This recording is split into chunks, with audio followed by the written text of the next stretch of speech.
The committee will come to order. I would like to welcome our witnesses, Director of the FBI, Jim Comey, and Director of the National Security Agency, Admiral Rogers. Thank you both for being here today. Before we begin, I would like to remind our members and witnesses that this is an open hearing. I recognize the challenge of discussing sensitive national security issues in public. However, as part of this committee's investigation into Russian active measures during the 2016 election, it is critical to ensure that the public has access to credible, unclassified facts and to clear the air regarding unsubstantiated media reports. To our guests in the audience, welcome. We appreciate you being here. I also expect that the proper decorum will be observed at all times today, and that disruptions during today's proceedings will not be tolerated. I now will recognize myself for 5 minutes for the purpose of an opening statement. The Putin regime has a long history of aggressive actions against other countries, including the outright invasion of 2 of its neighbors in recent years, as well as its brutal military action in Syria to defend the Assad regime. But its hostile acts take many forms aside from direct military assaults. For example, the Kremlin is waging an international disinformation campaign through the RT propaganda network, which traffics in anti-American conspiracy theories that rival the extravagant untruths of Soviet-era bravado. Russia also has a long history of meddling in other countries' election systems and launching cyber attacks on a wide range of countries and industries. The Baltics and other Russian neighbors have long decried these attacks, but their warnings went unheeded in far too many nations' capitals, including our own. The fact that Russia hacked U.S. election-related databases comes as no shock to this committee. We have been closely monitoring Russia's aggression for years. A year ago, I publicly stated that our inability to predict Putin's regime plans and intentions has been the biggest intelligence failure that we've seen since 9/11, and that remains my view today. However, while the indications of Russian measures targeting the U.S. presidential election are deeply troubling, one benefit is already clear. It has focused wide attention on the pressing threats posed by the Russian autocrat. In recent years, committee members have issued repeated and forceful pleas for stronger action against Russian belligerents, but the Obama administration was committed to the notion, against all evidence, that we could reset relations with Putin, and it routinely ignored our warnings. I hope today's hearing will shed light on 3 important focus points of the committee's investigation on Russia active measures. First, what actions did Russia undertake against the United States during the 2016 election campaign? And did anyone from a political campaign conspire in these activities? Number 2, were the communications of officials or associates of any campaign subject to any kind of improper surveillance? The intelligence community has extremely strict procedures for handling information pertaining to any U.S. citizens who are subject even to incidental surveillance, and this committee wants to ensure all surveillance activities have followed all relevant laws, rules, and regulations. Let me be clear. I've been saying this for several weeks. We know there was not a physical wiretap of Trump Tower. However, it's still possible that other surveillance activities were used against President Trump and his associates. Number 3, who has leaked classified information? Numerous current and former officials have leaked purportedly classified information in connection to these questions. We aim to determine who has leaked or facilitated leaks of classified information so that these individuals can be brought to justice. I hope that this committee's bipartisan investigation will result in a definitive report on the Russian actions taken during the election campaign. To that end, we encourage anyone who has information about these topics to come forward and speak to the House Intelligence Committee.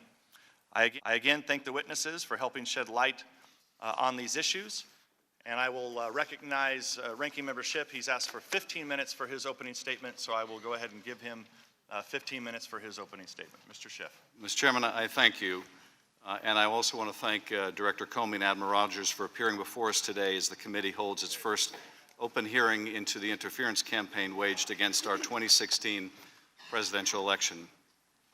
Last summer, at the height of a bitterly contested and hugely consequential presidential campaign, a foreign adversarial power intervened in an effort to weaken our democracy and to influence the outcome for one candidate and against the other.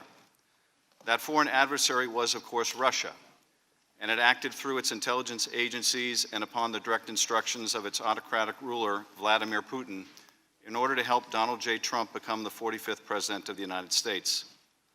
The Russian Active Measures campaign may have begun as early as 2015, when Russian intelligence services launched a series of spear-phishing attacks designed to penetrate the computers of a broad array of Washington-based Democratic and Republican Party organizations, think tanks, and other entities.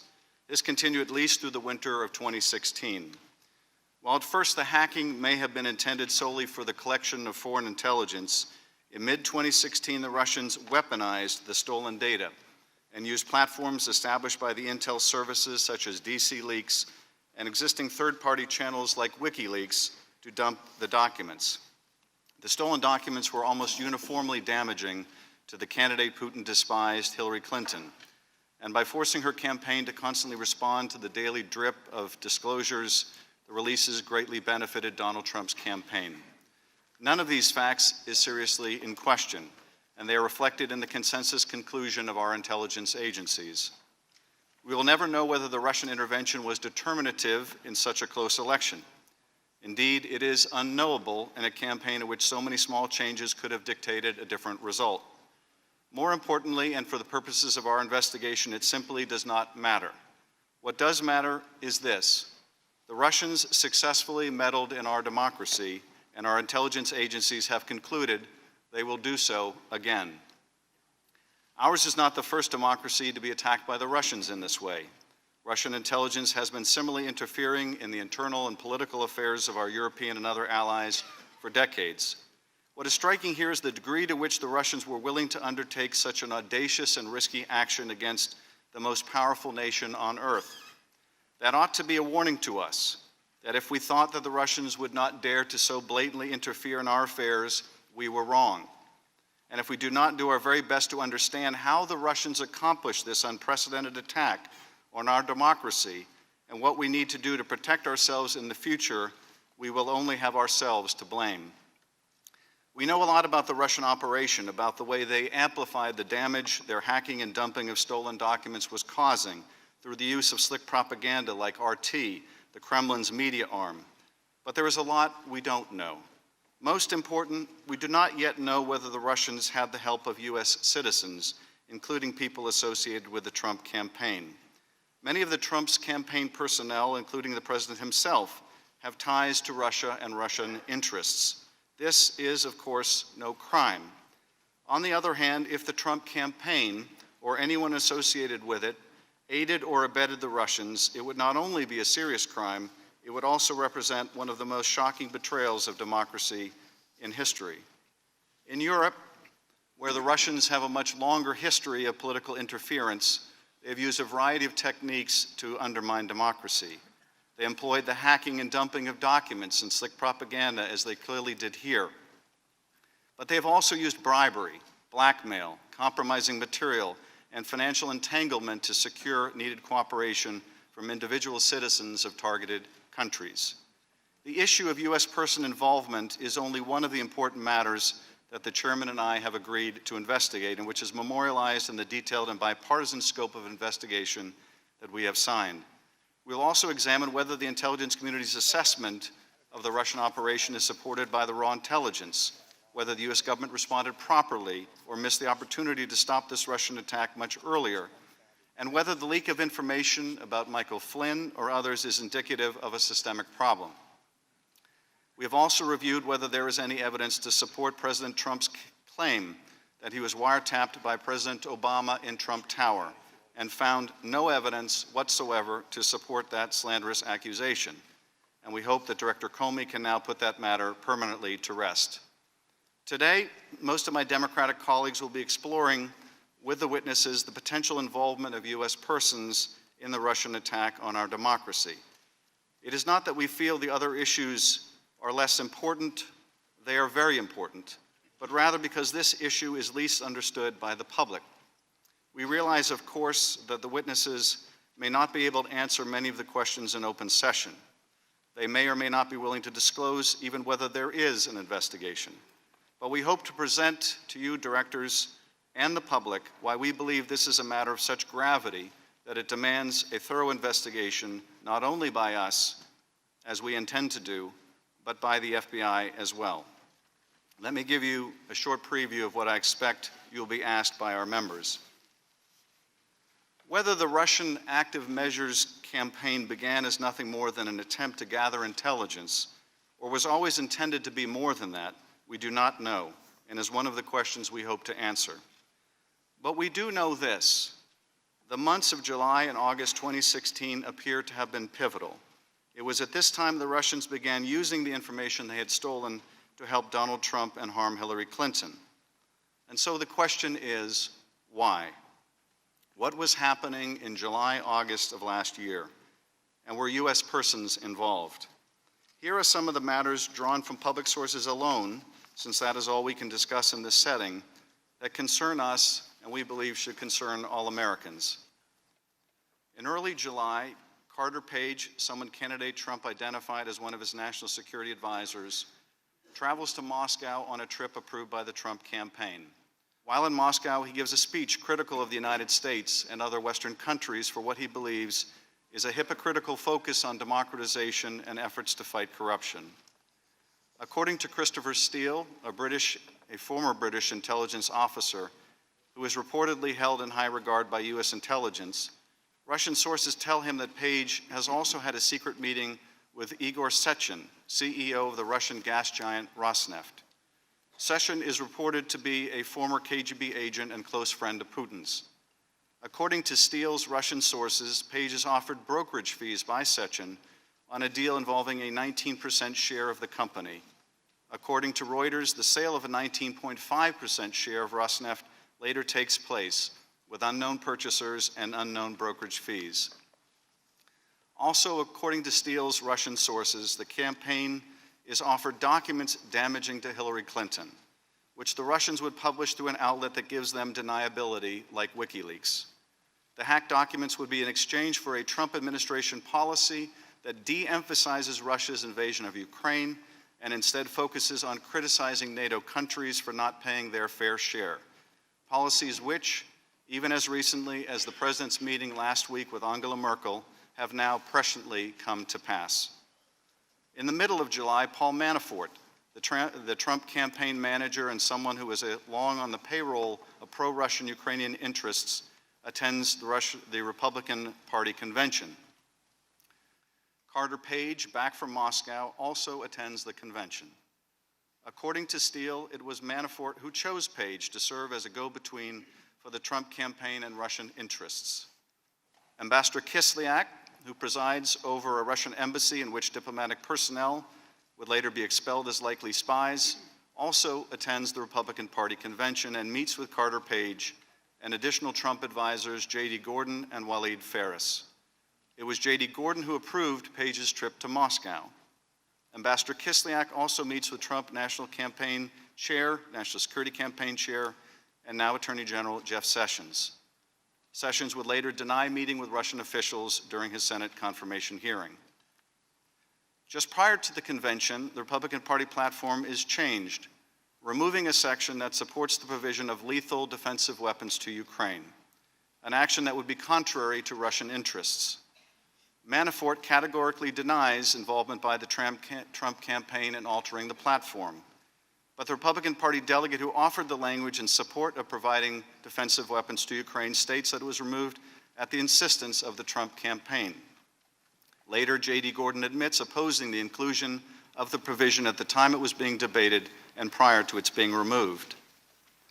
Later in July, and after the convention, the first stolen emails detrimental to Hillary Clinton appear on WikiLeaks. A hacker who goes by the moniker Guccifer2 claims responsibility for hacking the DNC and giving the documents to WikiLeaks.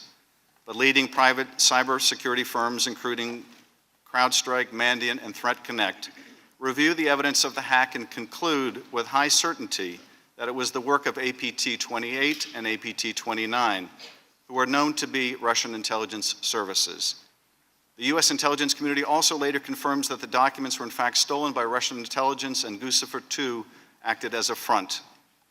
Also in late July, Candidate Trump praises WikiLeaks, says he loves them, and openly appeals to the Russians to hack his opponents' emails, telling them that they will be richly rewarded by the press. On August 8th, Roger Stone, a longtime Trump political advisor and self-proclaimed political dirty trickster, boasts in a speech that he has communicated with Assange and that more documents would be coming, including an October surprise. In the middle of August, he also communicates with a Russian cutout Guccifer II and authors a Breitbart piece denying Guccifer's links to Russian intelligence. Then later in August, Stone does something truly remarkable. Predicts that John Podesta's personal emails will soon be published. Trust me, he says, it will soon be Podesta's time in the barrel, #CrookedHillary. In the weeks that follow, Stone shows a remarkable prescience. I have total confidence that WikiLeaks and my hero, Julian Assange, will educate the American people soon, he says, #LockHerUp. Payload coming, he predicts, and 2 days later, it does. WikiLeaks releases its first batch of Podesta emails. The release of John Podesta's emails would then continue on a daily basis up until the election. On Election Day in November, Donald Trump wins. Donald Trump appoints one of his high-profile surrogates, Michael Flynn, to be his national security advisor. Michael Flynn has been paid by the Kremlin's propaganda outfit RT in the past, as well as another Russian entity. In December, Michael Flynn has a secret conversation with Ambassador Kislyak about sanctions imposed by President Obama on Russia over its hacking designed to help the Trump campaign. Michael Flynn lies about this secret conversation. The vice president unknowingly then assures the country that no such conversation ever happened. The president is informed that Flynn has lied and Pence has misled the country. The president does nothing. 2 weeks later, the press reveals that Flynn has lied, and the president is forced to fire Mr. Flynn. The president then praises the man who lied, Mr. Flynn, and castigates the press for exposing the lie. Now, is it possible that the removal of the Ukraine provision from the GOP platform was a coincidence? Is it a coincidence that Jeff Sessions failed to tell the Senate about his meetings with the Russian ambassador, not only at the convention, but a more private meeting in his office and at a time when the U.S. election was under attack by the Russians? Is it a coincidence that Michael Flynn would lie about a conversation he had with the same Russian ambassador, Kislyak, about the most pressing issue facing both countries at the time they spoke, the U.S. imposition of sanctions over Russian hacking of our election designed to help Donald Trump? Is it a coincidence that the Russian gas company Rosneft sold a 19% share after former British intelligence officer Steele was told by Russian sources that Carter Page was offered fees on a deal of just that size?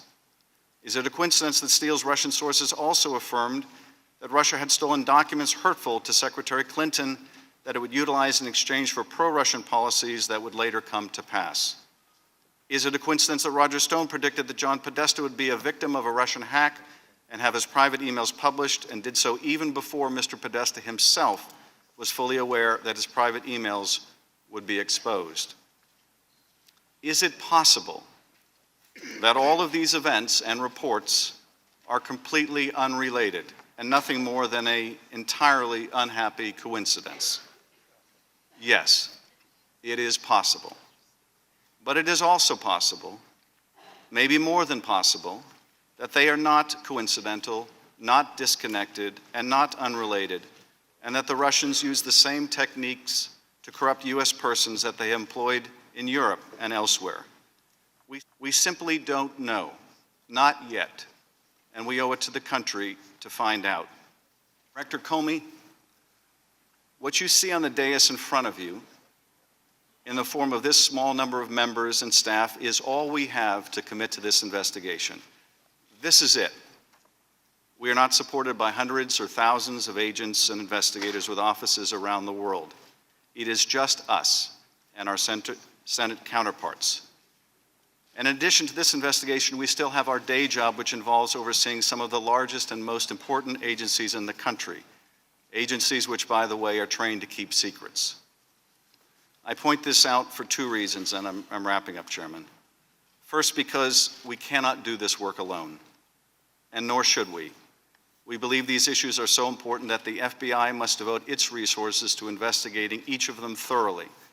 To do any less would be negligent in the protection of our country. We also need your full cooperation with our investigation so that we may have the benefit of what you know, and so that we may coordinate our efforts in the discharge of both our responsibilities. And second, I raise this because I believe that we would benefit from the work of an independent commission that can devote the staff and resources to this investigation that we do not have, and that can be completely removed from any political considerations. This should not be a substitute for the work that we in the Intelligence Committee should and must do, but as an important complement to our efforts, just as was the case after 9/11. The stakes are nothing less than the future of our democracy and liberal democracy. Because we're engaged in a new war of ideas, not communism versus capitalism, but authoritarianism versus democracy and representative government. And in this struggle, our adversary sees our political process as a legitimate field of battle. Only by understanding what the Russians did can we inoculate ourselves from further Russian interference that we know is coming. Only then can we protect our European allies who are, as we speak, enduring similar Russian interference in their own elections. And finally, I want to say a word about our own committee investigation. You will undoubtedly observe in the questions and comments that our members make during today's hearing that the members of both parties share a common concern over the Russian attack on our democracy, but bring a different perspective on the significance of certain issues or the quantum of evidence we have seen in the earliest stages of this investigation. This is to be expected. The question most people have is whether we can really conduct this investigation in the kind of thorough and nonpartisan manner that the seriousness of the issues merit, or whether the enormous political consequences of our work will make that impossible. The truth is, I don't know the answer, but I do know this. If this committee can do its work properly, if we can pursue the facts wherever they lead, unafraid to compel witnesses to testify, to hear what they have to say, to learn what we will, and after exhaustive work reach a common conclusion, it would be a tremendous public service, and one that is very much in the national interest. So let us try. I thank you, Mr. Chairman, and I yield back. Thank you. Gentleman yields back. With that, Admiral Rogers, you're recognized for 5 minutes. Thank you, sir. Thank you, sir. Chairman Nunes, Ranking Member Schiff, and members of the committee, thank you for the opportunity to appear before you today on behalf of the men and women of the National Security Agency. I'm honored to appear besides my teammate, Director Comey, to discuss Russia's activities and intentions regarding the 2016 U.S. election, and want to assure the committee that my team is doing its best to fulfill the various requests of this committee to support your ongoing investigations into this subject. Over the past weeks, NSA has been working closely with the committee to provide you the information that you require for your investigation, and I can assure you we will continue to do so. When we last met in January, we discussed the classified version of the January Intelligence Community's assessment on assessing Russian activities and intentions in the recent U.S. elections. Today, more than 2 months after we issued this assessment, we stand by it as issued. There is no change in our confidence level on the assessment. Of course, the specifics of this assessment need to remain classified to protect sensitive sources and methods. So today, I will limit my discussion to information in the public domain, and that of the publicly released intelligence community assessment. I hope you will understand that there are some issues I cannot discuss in an open session, nor will I be able to provide specifics in some areas. As the committee fully knows, the intelligence community has a long-standing policy of not discussing surveillance targeting information in particular cases, as to do so would invariably open the door to compel further disclosures in litigation or the release of classified information, all of which would be harmful to our national security. Like the committee, we are also greatly concerned about leaks of classified information, as they can reveal the sources and methods we employ to provide intelligence to American policymakers and warfighters and generate advantage for our nation while protecting its citizens and interests and their privacy. I also want to assure the committee that we take very seriously that obligation to protect U.S. persons' privacy. This applies to all stages of the production of foreign intelligence, but I'd like to emphasize one area in particular, the dissemination of U.S. person information. We at NSA have strict procedures in place to make sure that our reporting and the contents of our reporting are disseminated only to those that have strict need to know for valid purposes, which primarily means in support of the development of foreign policy and to protect national security. I do want to specifically mention that among the collection authorities that we have to target foreign actors in foreign spaces, FISA Section 702 and Executive Order 12333 have been instrumental in our ability to produce the intelligence made available to the committee and others in gathering the SIGINT facts of foreign activity in this election cycle. It would be difficult to overstate the breadth and scale of malicious cyber activity occurring today. Our adversaries, including nation states, have not rested in trying to penetrate government systems, steal our private industry's intellectual property, and make even greater strides towards the development and achievement of cyber attack capabilities. We have a hardworking and dedicated team at NSA that works every day to generate insights on this activity and to thwart its effectiveness. But cyber defense is a team sport, and one of NSA's strongest partners in this effort is Director Comey's team at the FBI.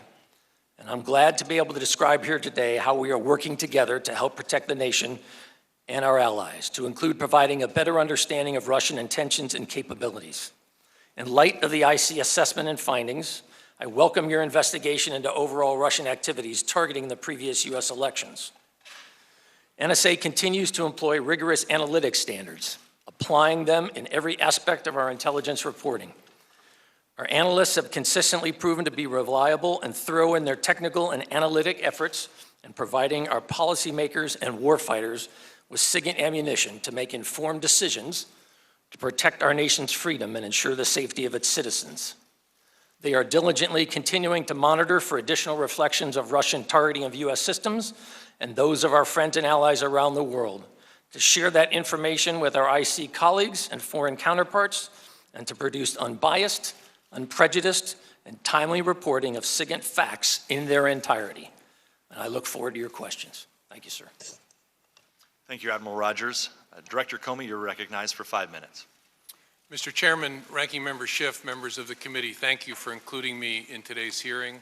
I'm honored to be here representing the people of the FBI. I hope we have shown you through our actions and our words how much we at the FBI value your oversight of our work and how much we respect your responsibility to investigate those things that are important to the American people. Thank you for showing that both are being taken very seriously. As you know, our practice is not to confirm the existence of ongoing investigations, especially those investigations that involve classified matters. But in unusual circumstances, where it is in the public interest, it may be appropriate to do so, as Justice Department policies recognize. This is one of those circumstances.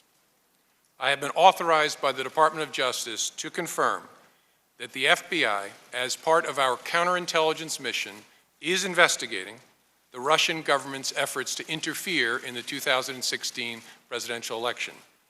And that includes investigating the nature of any links between individuals associated with the Trump campaign and the Russian government, and whether there was any coordination between the campaign and Russia's efforts. As with any counterintelligence investigation, this will also include an assessment of whether any crimes were committed. Because it is an open, ongoing investigation and is classified, I cannot say more about what we are doing and whose conduct we are examining. At the request of congressional leaders, we have taken the extraordinary step, in coordination with the Department of Justice, of briefing this Congress's leaders, including the leaders of this committee, in a classified setting in detail about the investigation. But I can't go into those details here. I know that is extremely frustrating to some folks, but it is the way it has to be, for reasons that I hope you and the American people can understand. The FBI is very careful in how we handle information about our cases and about the people we are investigating. We are also very careful about the way we handle information that may be of interest to our foreign adversaries. Both of those interests are at issue in a counterintelligence investigation. Please don't draw any conclusions from the fact that I may not be able to comment on certain topics. I know speculating is part of human nature, but it really isn't fair to draw conclusions simply because I say that I can't comment. Now, some folks may want to make comparisons to past instances where the Department of Justice and the FBI have spoken about the details of some investigations. But please keep in mind that those involve the details of completed investigations. Our ability to share details with the Congress and the American people is limited when those investigations are still open, which I hope makes sense. We need to protect people's privacy. We need to make sure we don't give other people clues as to where we're going. We need to make sure that we don't give information to our foreign adversaries about what we know or don't know. We just cannot do our work well or fairly if we start talking about it while we're doing it. So we will try very, very hard to avoid that, as we always do. This work is very complex, and there is no way for me to give you a timetable as to when it will be done.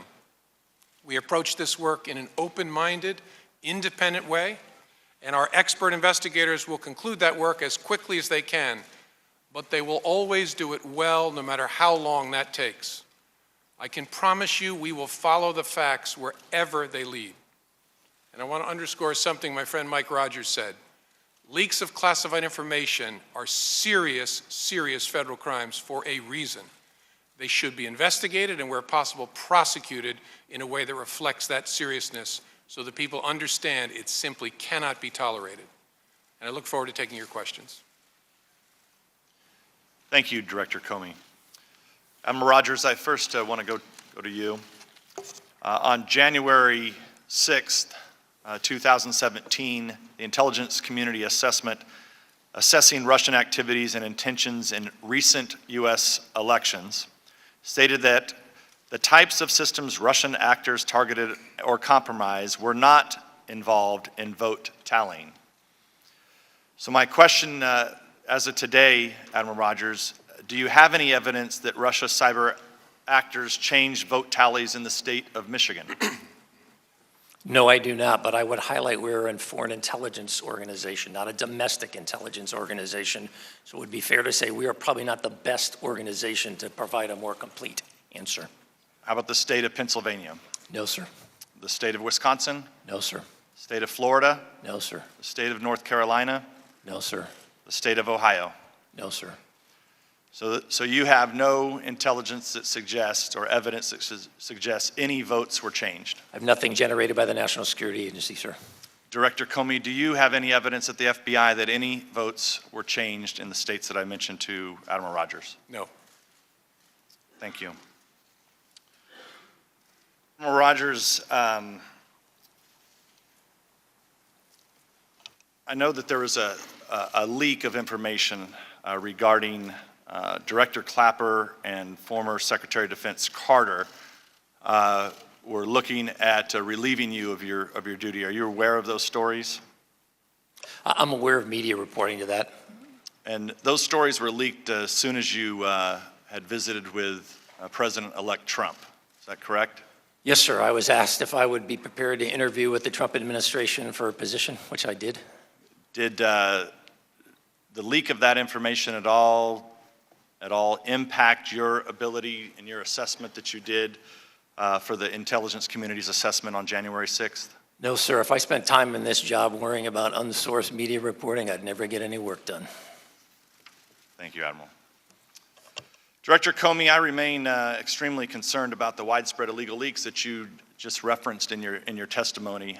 Just for the record, though, I want to get this on the record. Does the unauthorized disclosure of classified information to the press violate 18 U.S.C. 793, a section of the Espionage Act that criminalizes improperly accessing, handling, or transmitting national defense information?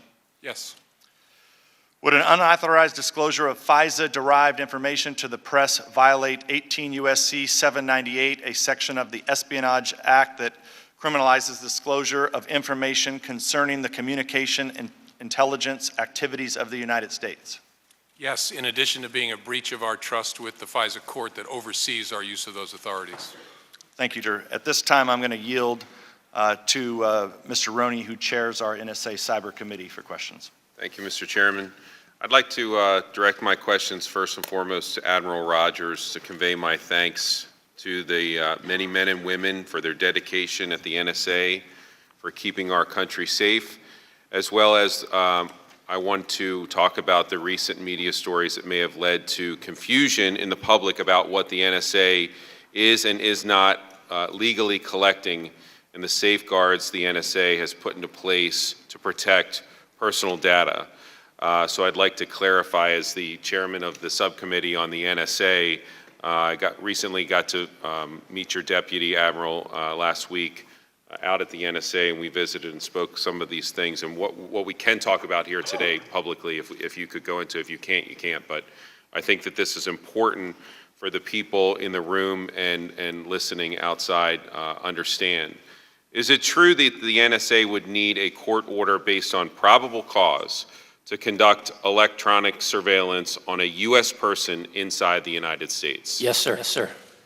And just to be clear, the section of the FISA that is expiring later this year, that's 702, which we'll be talking about a little bit, cannot be used to target U.S. persons or persons in the United States. Is that correct? Yes, sir. Section 702 focuses on non-U.S. persons outside the United States primarily, correct? Yes, sir. Do you believe that the Section 702 is important and valuable for U.S. national security? Yes, sir. So it's safe to say that without having this tool, it would be a threat to our national security. It would significantly impact my ability to generate the insights that I believe this nation needs. In the media, there's a lot of reporting about something called incidental collection. Can you talk about what incidental collection is? Yes, sir. Incidental collection is when we are targeting a valid foreign target, for example, and in the course of that targeting, we either get a reference to a U.S. person or suddenly a U.S. person appears as part of the conversation. That's what we call incidental collecting. And what do you do when something like that happens? If there's a U.S. person part of an incidental collection, what kind of safeguards are put in place to make sure that? So it depends specifically on the legal authority that we're using to execute the collection in the first place, but in broad terms, realizing again, it varies a little bit by the specific authority that we're using to conduct the collection. We step back and we ask ourselves first, are we dealing with a U.S. person here? Is there something that we didn't expect to encounter that we've now encountered?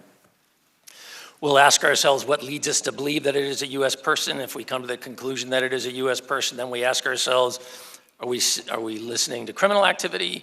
Are we seeing something of imminent threat or danger, for example? Or are we just receiving something that has nothing to do with any of our valid collection authority? Based on that, we'll then take a series of actions. In some case, we will just purge the collect. Make no reporting on it, not retain the data. It's incidental collection, it has no intelligence value, and it wasn't the purpose of what we were doing.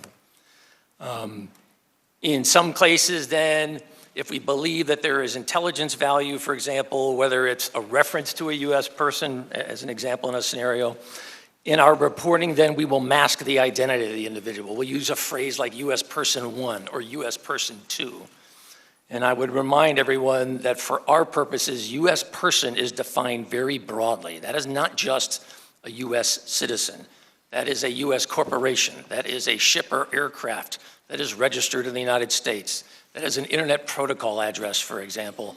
So it's not just a particular individual, if that makes sense. The term for us is much broader because it's designed to ensure our protections of U.S. persons. And those, the procedures and protections you talked about are required and approved by the FISA court, is that correct? Yes, sir, and the Attorney General. And you mentioned in your opening statement that for that kind of information to be disseminated outside of your agency in the NSA, that dissemination would be strictly on a need-to-know basis. Is that correct? We use two criteria. Is there a need to know in the course of the person or group that is asking for the identification? Is there a valid need to know in the course of the execution of their official duties? So, who would that be? It could be another element with the intelligence community. It could be another element within NSA. It could be a military customer, for example, who's reading some of our reporting. It could be a policymaker. I apologize. There was one other point that I wanted to make, but I've lost the thread in my mind. I apologize. If sorry, I I jump cut in you a off. moment, I'll try to make it Let's again. get back to masking briefly. You spoke about masking and trying to keep a U.S. Person's identity concealed. And when it is disseminated, we often talk about in the intelligence community about the exceptions to if somebody's masks, how you unmask them. What would the exceptions to that masking be before it's disseminated?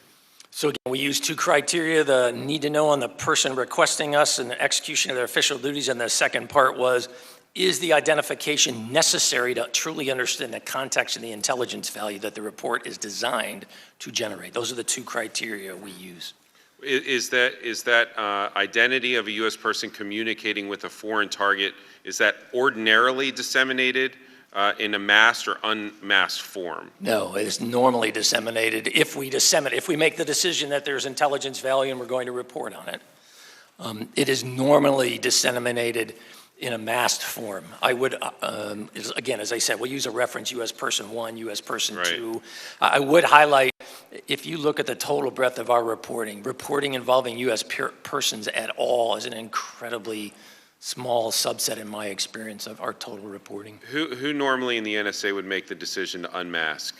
There are 20 individuals, including myself, who I have delegated this authority to approve unmasked requests. And does the level of approval change depending on the reason for unmasking? If it was something or somebody, say, really important, would that matter, or could it be? It's not necessarily designated in writing that way, certainly by custom and tradition. At times, requests will be pushed up to on the senior most of the 20 individuals. Requests will be pushed to my level saying, hey, sir, we just want to make sure that you're comfortable with this. So 20 people, what procedures or safeguards are put in place to make sure that those 20 people are not unmasking, wrongly?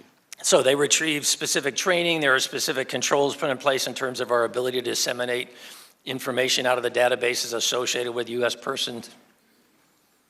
Okay, let's run through the exceptions quickly through a following hypothetical. If the NSA collects a communication where a target under surveillance is talking to a U.S. person, how would the NSA determine whether disseminating the U.S. person information is necessary to understanding the foreign intelligence or assess its importance? So first, we'll try to understand the nature of the conversation. Is this truly something that involves intelligence or a national security implication for the United States, or is this just very normal, reasonable conversations, in which case we have no desire to have any awareness of it? It's not applicable to our mission. And I said, in that case, normally we'll purge the data. We'll ask ourselves, is there criminal activity involved? Is there potential threat or harm to U.S. individuals being discussed in the conversation, for example? If there was criminal activity involved, what would you do then? If we decide if it's criminal activity, we'll disseminate the information. If the FBI or other criminal activities are on the reporting stream, in some cases, I also will generate a signed letter under my signature in specific cases to Department of Justice, highlighting that what we think we have is potential criminal activity, but because we are not a law enforcement or justice organization, we're not at a place to make that determination. Okay, based on that, again, hypothetically, if the NSA obtained the communication of General Flynn while he was communicating with a surveillance target legally, would you please explain how General Flynn's identity could be unmasked based on the exceptions that we discussed? Sir, I'm not going to discuss even hypotheticals about individuals. I'm sorry. If I could make reference to a Washington Post article that I have here from February 9th, which states, let me say what it is and I'll ask if you've read it or if you've seen it, which states national security under Michael Flynn privately discussed U.S. sanctions against Russia with the country's ambassador to the United States during the month before President Trump took office, contrary to public assertions by Trump officials, current and former U.S. officials said. The article goes on to say that 9 current or former officials who were in senior positions multiple agencies at the time of the call spoke under the condition of anonymity to discuss intelligence matters. Did you read this article? I apologize, sir. It's not an article that references 9 particular individuals. It doesn't necessarily ring a bell. I've certainly seen plenty of media reporting to that, but again, I'm not going to comment on specifics. Just basically, under the breadth of that article, when we hear that 9 former current officials had spoken to the press under the condition of anonymity, and we heard Director Comey and the chairman speak of this as a potential crime, a serious crime under the Espionage Act. Assuming if this article is accurate, who would be in a position to request the unmasking of General Flynn's identity? Would that be you? I would have the authority to do that. Who else would? The 19 other individuals. Would that include Director Comey? I'm talking about In the 20 NSA individuals alone? within the National Security Agency, and we're talking about NSA reporting. But would people like Director Comey also be able to request that? Yes. And the Attorney General and Director Clapper, are those type of people also on this list?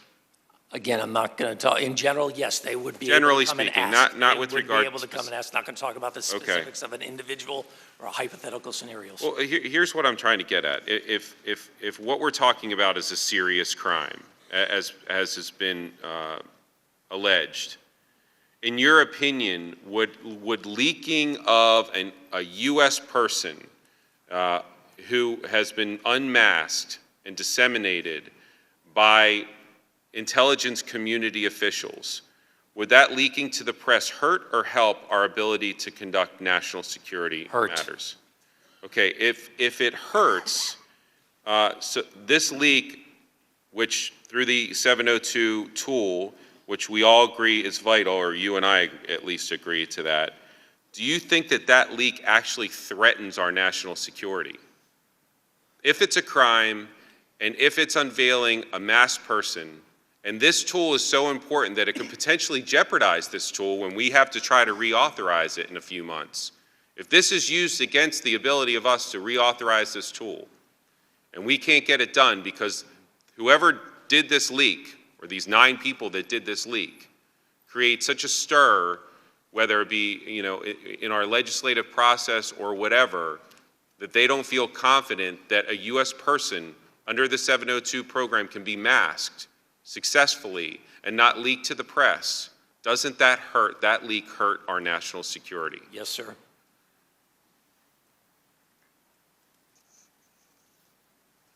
Can you think of any reason why somebody would want to leak the identity of a masked person?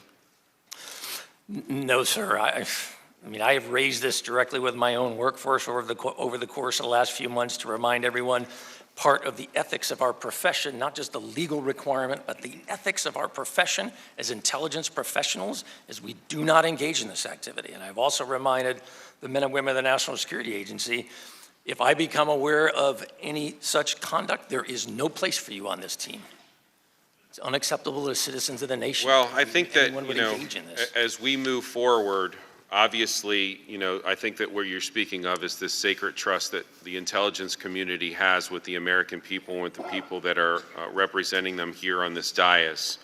And I think that it's vital that for those who break that sacred trust, if they are not held accountable, whether it by the NSA internally or by the FBI through conviction or investigation / prosecution and / conviction through the Attorney General's office of that crime, it is very difficult for us to be able to keep that sacred trust, to know that what we're doing is valid and what we're doing has no nefarious motivations, and to us to be able to keep America safe without violating the constitutional protections that we all enjoy.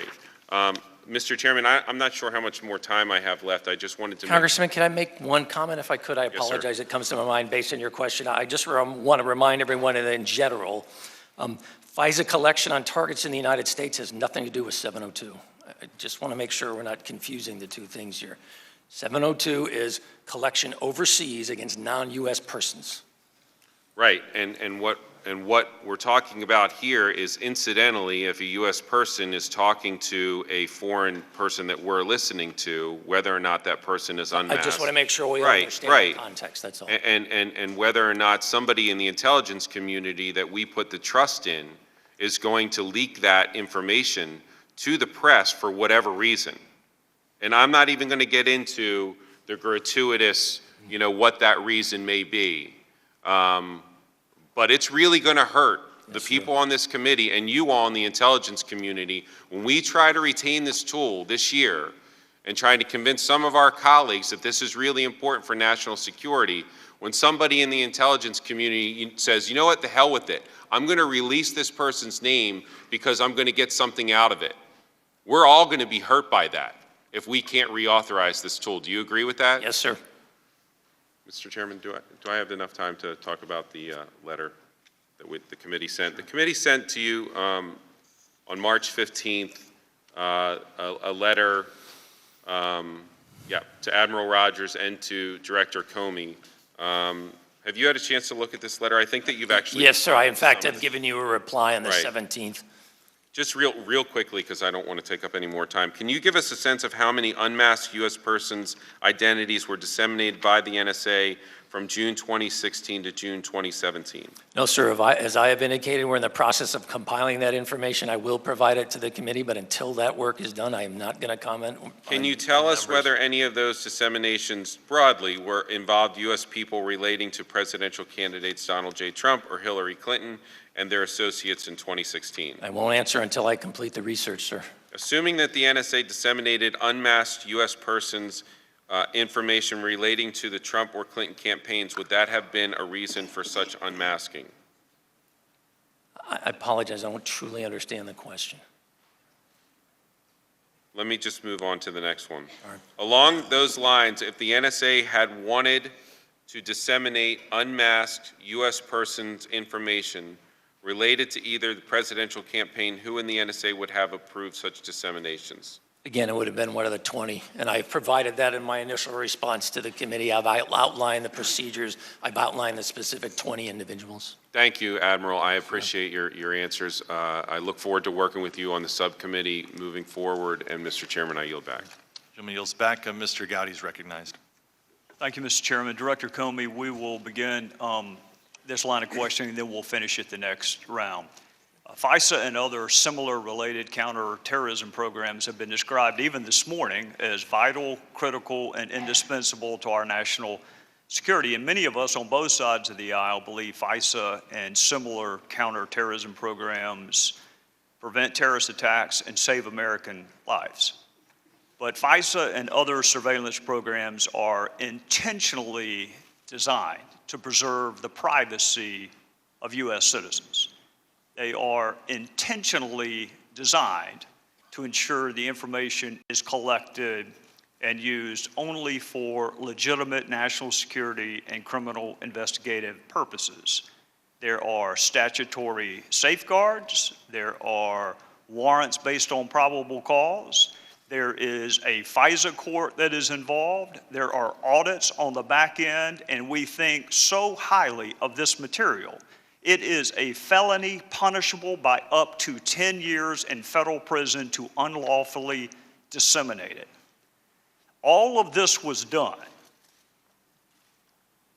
to make sure this information gathered remains protected as it relates to U.S. citizens. The way I view it, Director Comey, the American people have an agreement with their government. We are going to give you the tools to keep us safe, even if it infringes on our privacy some. We're going to give you the tools. And government in return promises to safeguard the privacy of U.S. citizens. And when that deal is broken, it jeopardizes American trust in these surveillance programs. So let me ask you, do you agree FISA is critical to our national security? I do.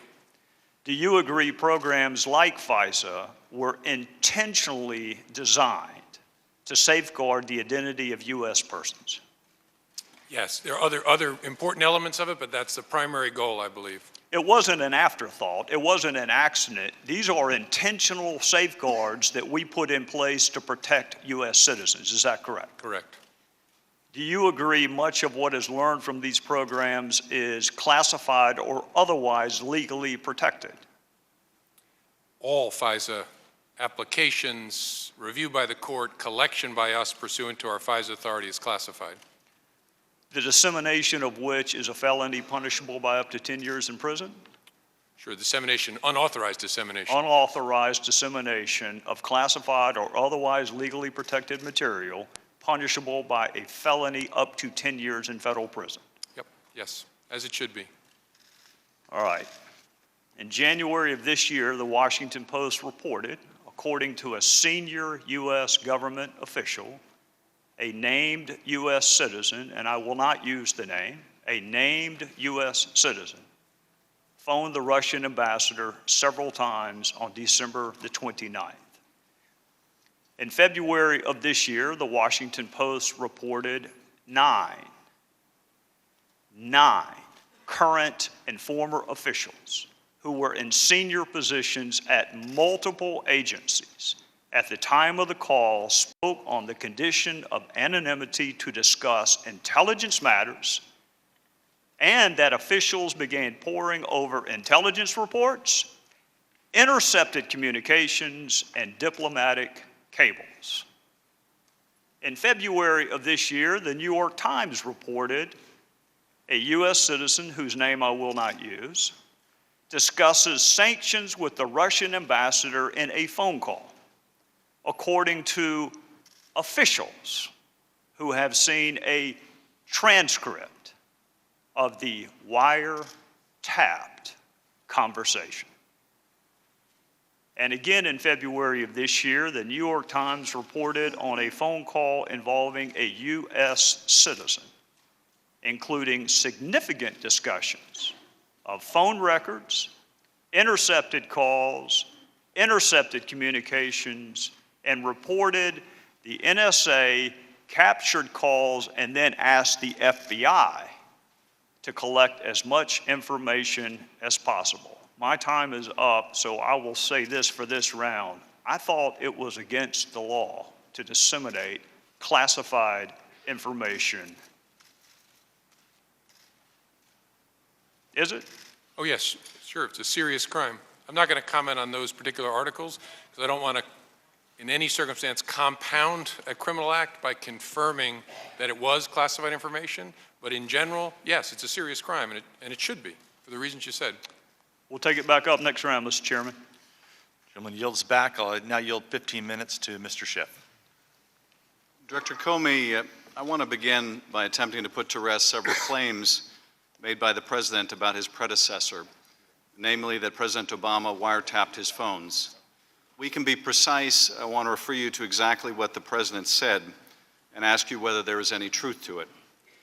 First, the President claimed, quote, "Terrible. Just found out that Obama had my wires tapped in Trump Tower just before the victory. Nothing found. This is McCarthyism," unquote. Director Comey, was the President's statement that Obama had his wires tapped in Trump Tower a true statement? With respect to the President's tweets about alleged wiretapping directed at him by the prior administration, I have no information that supports those tweets, and we have looked carefully inside the FBI. The Department of Justice has asked me to share with you that the answer is the same for the Department of Justice and all its components. The Department has no information that supports those tweets. The President accused Mr. Obama and presumably the FBI of engaging in McCarthyism. As you understand the term McCarthyism, do you think President Obama or the FBI was engaged in such conduct? I'm not going to try and characterize the tweets themselves. All I can tell you is we have no information that supports them. Were you engaged in McCarthyism, Director Comey? Try very hard not to engage in any isms of any kind, including McCarthyism. The President second stated, quote, "Is it legal for a sitting president to be wiretapping a race for president prior to an election? Turned down by a court earlier, a new low," unquote. Director Comey, can you answer the President's question? Would it be legal for President Obama to have ordered a wiretap of Donald Trump?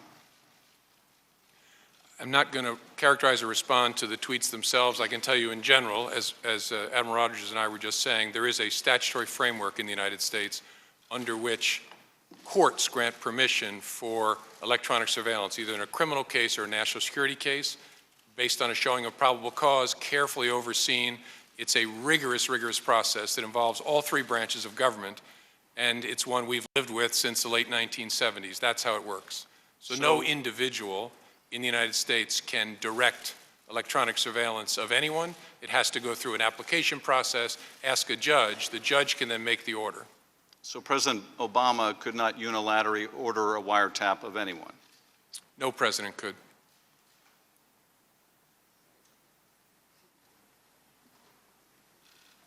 Mr. Trump also asserted in that tweet that that the application or the president's order was turned down by a court. Was there any request made by the FBI or Justice Department to wiretap Donald Trump turned down by a court?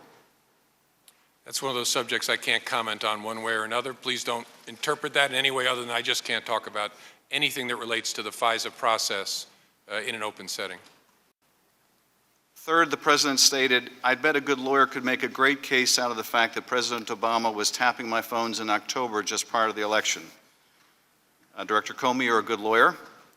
Can you make out a great case that President Obama wiretapped Mr. Trump's phones just prior to the election, in light of the fact you have said there's no evidence of that? All I can say is what I said before, that we don't have any information that supports those tweets. Well, in my view, then, you would not be a great but a very unethical lawyer to make out such a case. And finally, the president made the following accusation: "How low has President Obama gone to tap my phones during the very sacred election process? This is Nixon, Watergate, bad or sick guy." Director Comey, the president has compared Mr. Obama to Nixon and purported wiretap of Trump phones as another Watergate.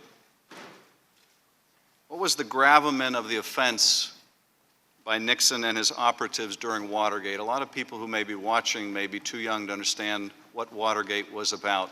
What was the gravamen of that offense?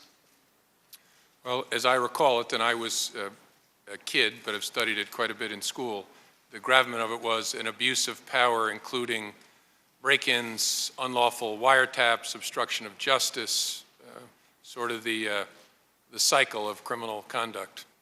And it was a break-in of the Democratic headquarters by operatives of the president, was it not? That's my understanding, is that's how it began. The And it investigation also began. involved a cover-up by the president. Yes, as I said. Now here, I think you've said there's been no evidence of an illegal wiretap by President Obama. Is that right? I've said the FBI and the Department of Justice have no information to support those tweets. But there is evidence, is there not, of a break-in of the Democratic headquarters by a foreign power using cyber means. Yes, there was. As the intelligence community report, the unclassed report said in January, the Russian intelligence services hacked into a number of enterprises in the United States, including the Democratic National Committee. And there was an effort by the Russians to cover up their break-in of the Democratic Party headquarters by using cutouts like WikiLeaks to publish the stolen material. Isn't that right? Certainly to cover up that they were the ones releasing it. Director Rogers, in an effort to explain why there was no evidence supporting the president's claim that Obama had wiretapped him, the president and his spokesman, Sean Spicer, have suggested that British intelligence, through its NSA or GCHQ, wiretapped Mr. Trump on President Obama's behalf. Did you ever request that your counterparts in GCHQ should wiretap Mr. Trump on behalf of President Obama? No, sir, nor would I. That would be expressly against the construct of the Five Eyes agreement that's been in place for decades. And the Five Eyes are some of our closest intelligence partners, and Britain is one of them. Yes, sir. Have you seen any evidence that anyone else in the Obama administration made such a request?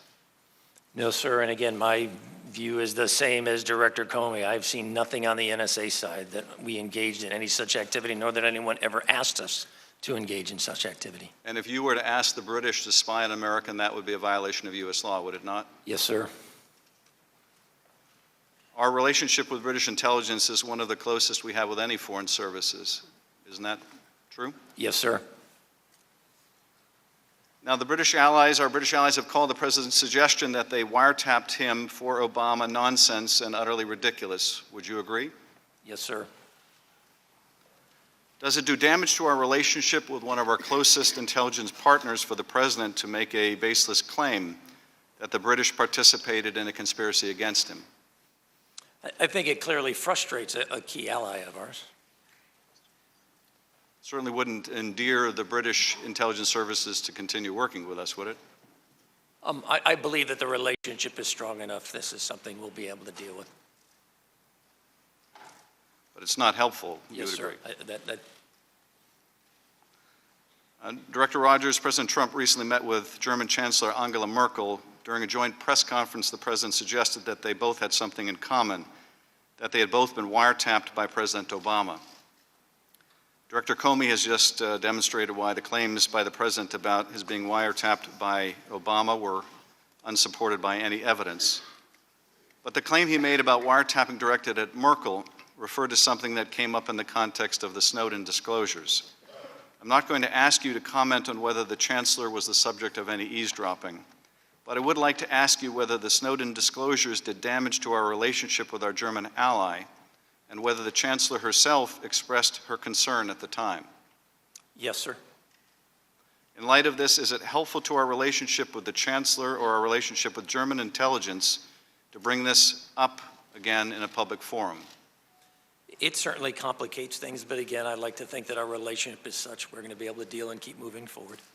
So our relationships with the British and the Germans, you hope, are strong enough to withstand any damage done by these comments? By anything in general, sir. We have foundational interest with each other, and we need to keep working together. This time, Director Comey, let me ask you a few questions you may or may not be able to answer. Do you know who Roger Stone is? Generally, yes.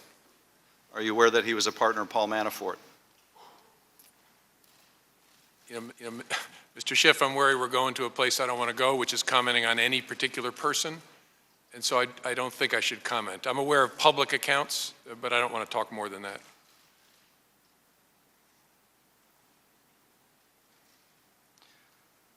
Are you aware that he has publicly acknowledged having directly communicated with Guccifer II, someone that the intelligence community has assessed was a persona of Russian intelligence? I've read media accounts to that effect. I don't want to hurt anybody's feeling in the media. I don't know whether that's accurate or not. If Mr. Stone acknowledged that Mr. Podesta's time in the barrel was coming in August of 2016, would that have been prior to the public release of stolen emails of Mr. Podesta's? I believe that's a correct chronology. Do you know how Mr. Stone would have known that Mr. Podesta's emails were going to be released? It's not something I can comment on. Do you know that Mr. Podesta has said that at the time he was not even aware of whether his emails had been stolen and would be published? It's not something I can comment on.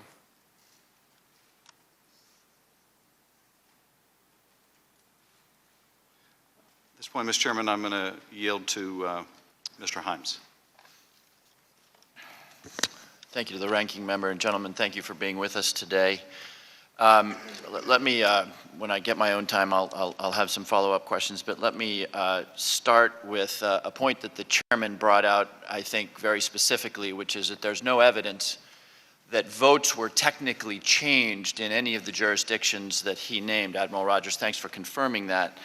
But am I correct that when we say Russian hacking, what we are referring to is the fact that the intelligence community believes that the Russians penetrated the networks of the DNC, of John Podesta and other individuals, stole information, and then disseminated that information? Is that a fair characterization of the conclusions of the intelligence community?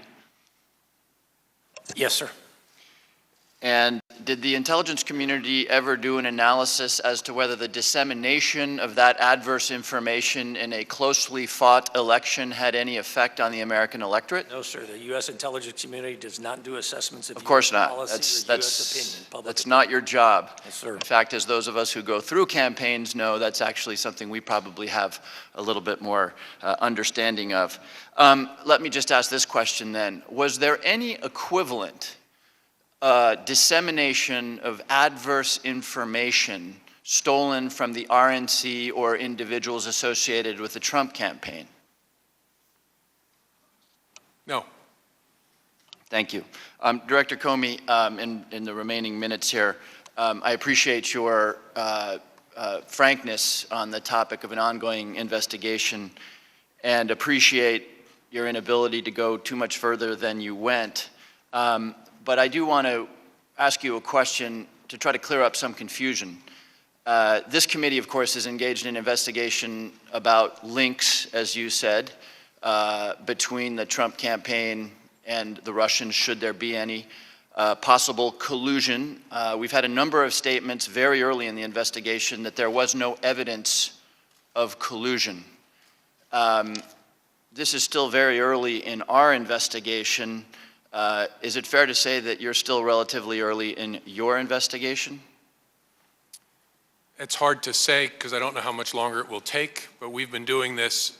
This investigation began in late July, so for a counterintelligence investigation, that's a fairly short period of time. So you use the word coordination, which to me suggests that you are in fact investigating whether there was coordination between U.S. persons and the Russians. Is it fair for me to assume that we shouldn't simply dismiss the possibility that there was coordination or collusion between the Russian efforts and U.S. persons as an investigatory body? All I can tell you is what we're investigating, which includes whether there was any coordination between people associated with the Trump campaign and the Russians. Okay, thank you. I'll yield the remaining time to the ranking member. I will yield the remaining time in this period to Representative Sewell. Thank you.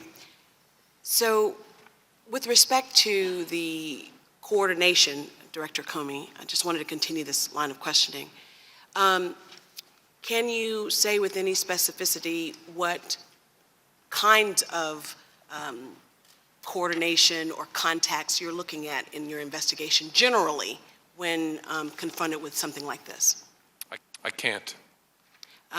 Can you discuss whether or not there was any knowledge by any Trump-related person and the Russians? I can't. So with respect to any investigation, ongoing investigation, whether the specificity of the person, U.S. person or otherwise, you can't comment on any of that? Correct. Okay. Can you characterize what the nature of your investigation generally, when you do an investigation of this sort, can you talk a little bit about the process generally? Not a whole lot. I can tell you we use our great people. We coordinate with our brothers and sisters in other parts of the intelligence community to see what they may know from around the world that might be useful to us. And we use all the different tools and techniques that we use in all of our investigations. That's probably the most, I'm not sure that's useful to you, but that's the most I can say. How long does a counterintelligence investigation like this usually take? You said that it started in July. There is no usually. It's hard, it's impossible to say, frankly. I yield back my time. Thank you, Ms. Sewell. We'll go back to, I'll yield myself 15 minutes and we'll go back to Mr. Gowdy. Thank you, Mr. Chair. Director Comey, you and I were discussing the felonious dissemination of classified material during the last round. Is there an exception in the law for current or former U.S. officials who request anonymity? To release classified information? Yes, sir. No. Is there an exception in the law for reporters who want to break a story? Well, that's a harder question as to whether a reporter incurs criminal liability by publishing classified information, and one probably beyond my ken. I'm not as good a lawyer as Mr. Schiff said I used to be. Well, I don't know about that, but the statute does use the word published, doesn't it? It does, but that's a question I know the Department of Justice has struggled with through administration after administration. I know the department struggled with it, the Fourth Circuit struggled with it, lots of people have struggled with it, but you're not aware of an exception in the current dissemination of classified information statute that carves out an exception for reporters. No, I'm not aware of anything carved out in the statute. I don't think a reporter's been prosecuted, certainly in my lifetime, though. Well, there have been a lot of statutes at bar in this investigation for which no one's ever been prosecuted or convicted, and that does not keep people from discussing those statutes, namely the Logan Act. In theory, how would reporters know a U.S. citizen made a telephone call to an agent of foreign power? How would they know legally? Yes. If it was declassified and then discussed in a judicial proceeding or a congressional hearing, something like that. And assume none of those facts are at play, how would they know? Someone told them who shouldn't have told them. How would a reporter know about the existence of intercepted phone calls? Well, same thing, in a legitimate way, through a appropriate proceeding where there's been declassification. In any other way, in an illegitimate way. How would reporters know if a transcript existed of an intercepted communication? Same answer. The only legitimate way would be through a proceeding, appropriate proceeding. The illegitimate way would be somebody told them who shouldn't have told them. What does the term mask mean in the concept of FISA and other surveillance programs? As Director Rogers explained, it's our practice, approved by the FISA court, of removing the names of U.S. persons to protect their privacy and their identity unless it hits certain exceptions. So masking means, as Mike Rogers said, I'll often see an intelligence report from NSA that will say U.S. person number 1, U.S. person number 2, U.S. person number 3, and there's no further identification on the document. Admiral Rogers said there are 20 people within the NSA that are part of the unmasking process. How many people within the FBI are part of the unmasking process? I don't know for sure as I sit here, surely more, given the nature of the FBI's work. We come into contact with U.S. persons a whole lot more than the NSA does, because we may be conducting, we only conduct our operations in the United States to collect electronic surveillance, to conduct electronic surveillance. So I can find out the exact number. I don't know it as I sit here. Well, I think, Director Comey, given the fact that you and I agree this is critical, vital, indispensable, a similar program is coming up for reauthorization this fall with a pretty strong headwind right now, it would be nice to know the universe of people who have the power to unmask a U.S. citizen's name, because that might provide something of a roadmap to investigate who might have actually disseminated a masked U.S. citizen's name. Sure, the number is relevant, but what I hope the American people will realize is the number is important, but the culture behind it is, in fact, more important. The training, the rigor, the discipline. We are obsessive about FISA and the FBI for reasons I hope make sense to this committee, but everything that's FISA has to be labeled in such a way to warn people, this is FISA. We treat this in a special way. So we can get you the number, but I want to assure you the culture of the FBI and the NSA around how we treat U.S. person information is obsessive, and I mean that in a good way. Director Comey, I am not arguing with you, and I do agree the culture is important, but if there are 100 people who have the ability to unmask and the knowledge of a previously masked name, then that's 100 different potential sources of investigation. And the smaller the number is, the easier your investigation is. So the number is relevant. I concede the culture is relevant. NSA, FBI, what other U.S. government agencies have the authority to unmask a U.S. citizen's name? Well, I think all agencies that collect information pursuant to FISA have what are called standard minimization procedures, which are approved by the FISA court that govern how they will treat U.S. person information. So I know the NSA does, I know the CIA does, obviously the FBI does. I don't know for sure beyond that. How about the Department of how about Maine Justice? I mean, Maine Justice, I think, does have standard minimization procedures. All right, so that's 4. The NSA, FBI, CIA, Maine Justice. Does the White House have the authority to unmask a U.S. citizen's name? I think other elements of the government that are consumers of our products can ask the collectors to unmask. The unmasking resides with those who collected the information. And so if Mike Rogers' folks collected something and they send it to me in a report and it says U.S. person number 1, and it's important for the FBI to know who that is, our request will go back to them. The White House can make similar requests of the FBI or of NSA, but they don't on their own collect, and so they can't on their own unmask. I got that about right? No, that's correct. I guess what I'm getting at, Director Comey, is you say it's vital, you say it's critical, you say it's indispensable. We both know it's a threat to the reauthorization of 702 later on this fall. And oh, by the way, it's also a felony punishable by up to 10 years. So how would you begin your investigation, assuming for the sake of argument that a U.S. citizen's name appeared in the Washington Post and the New York Times unlawfully? Where would you begin that investigation? Well, I'm not going to talk about any particular investigation. That's why I said in theory. You would start by figuring out, so who are the suspects? Who touched the information that you've concluded ended up unlawfully in the newspaper, and start with that universe, and then use investigative tools and techniques to see if you can eliminate people or include people as more serious suspects. Do you know whether Director Clapper knew the name of the U.S. citizen that appeared in the New York Times and Washington Post? I can't say in this forum because, again, I don't want to confirm that there was classified information in the newspaper. Would he have access to an unmasked name? In some circumstances, sure. He was the Director of National Intelligence, but I'm not talking about the particular. Would Director Brennan have access to an unmasked U.S. citizen's name? In some circumstances, yes. Would National Security Advisor Susan Rice have access to an unmasked U.S. citizen's name? I think yes, in general, and any other national security advisor would, I think, as a matter of their ordinary course of their business. Would former White House advisor Ben Rhodes have access to an unmasked U.S. citizen's name? I don't know the answer to that. Would former Attorney General Loretta Lynch have access to an unmasked U.S. citizen's name? In general, yes, as would any Attorney General. So that would also include acting AG Sally Yates? Same answer. Did you brief President Obama on, well, I'll just ask you, did you brief President Obama on any calls involving Michael Flynn? I'm not going to get into either that particular case, that matter, or any conversations I had with the President, so I can't answer that. Well, Director Comey, there's been some speculation this morning on motive. I'm not all that interested in motive. First of all, it's really hard to prove.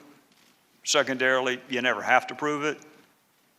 But I get that people want to know. I get the jury always wants to know why.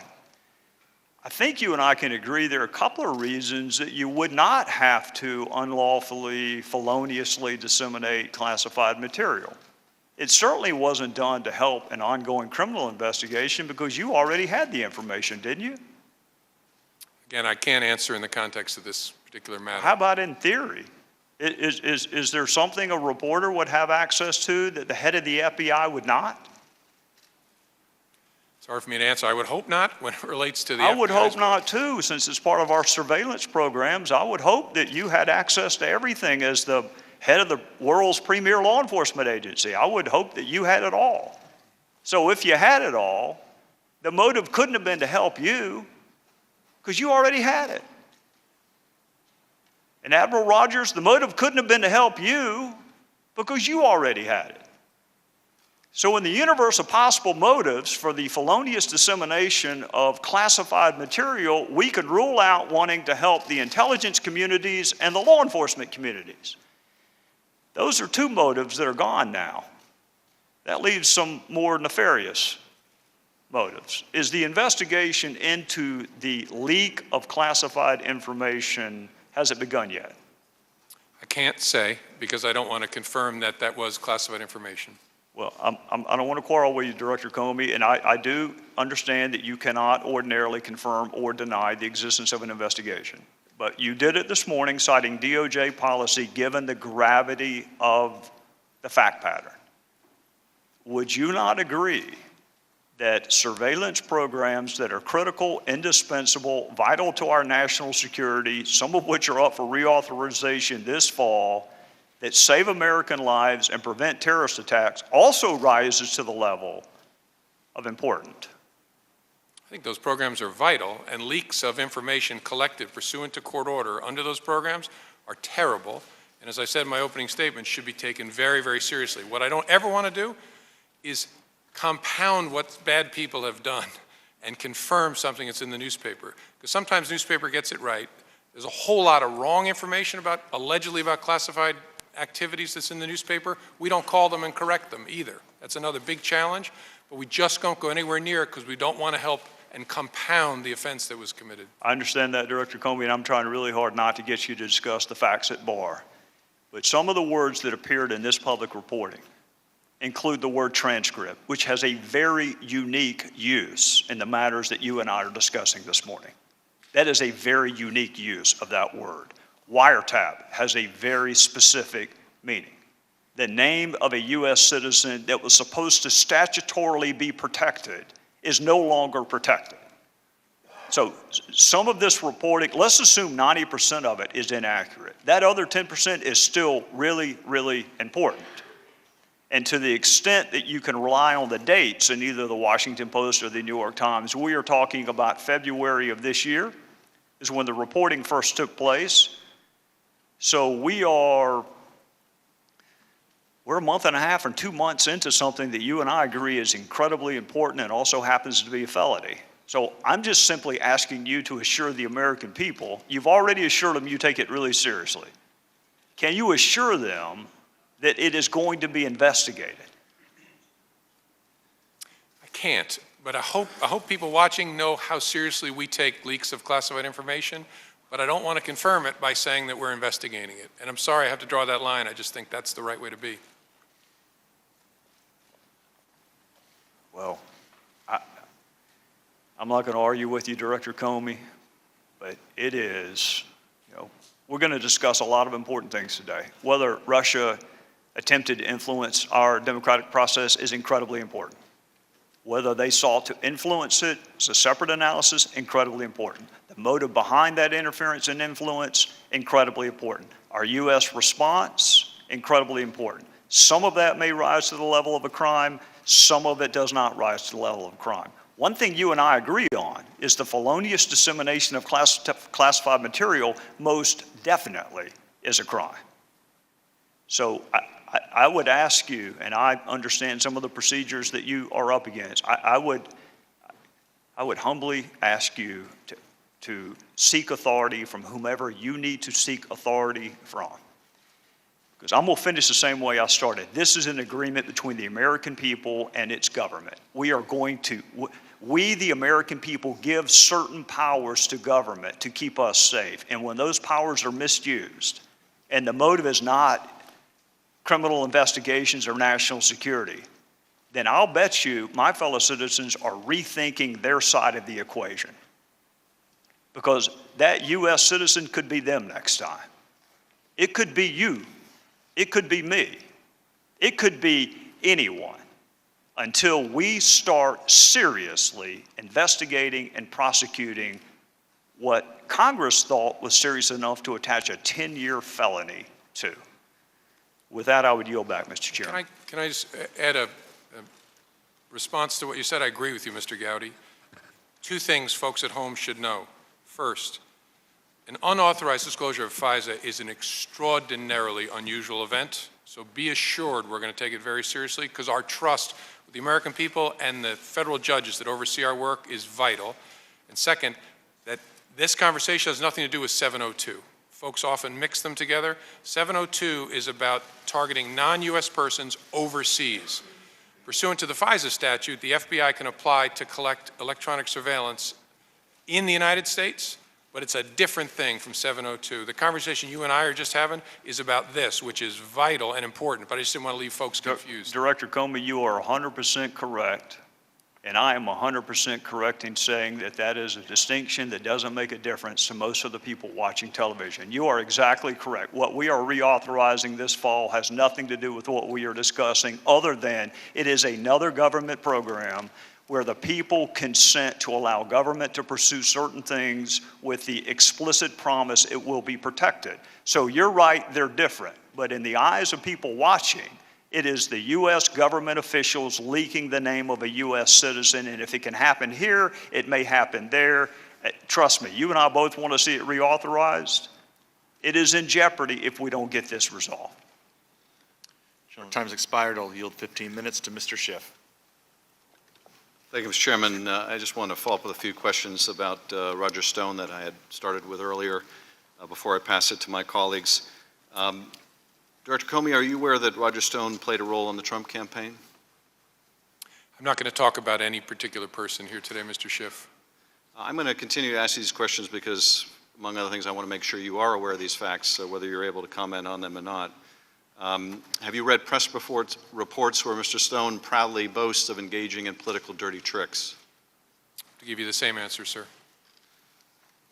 mentioned before that Mr. Stone was in direct communication with the creature of Russian GRU, Guccifer II, and that's something the intelligence assessment talked about, the role of Guccifer II.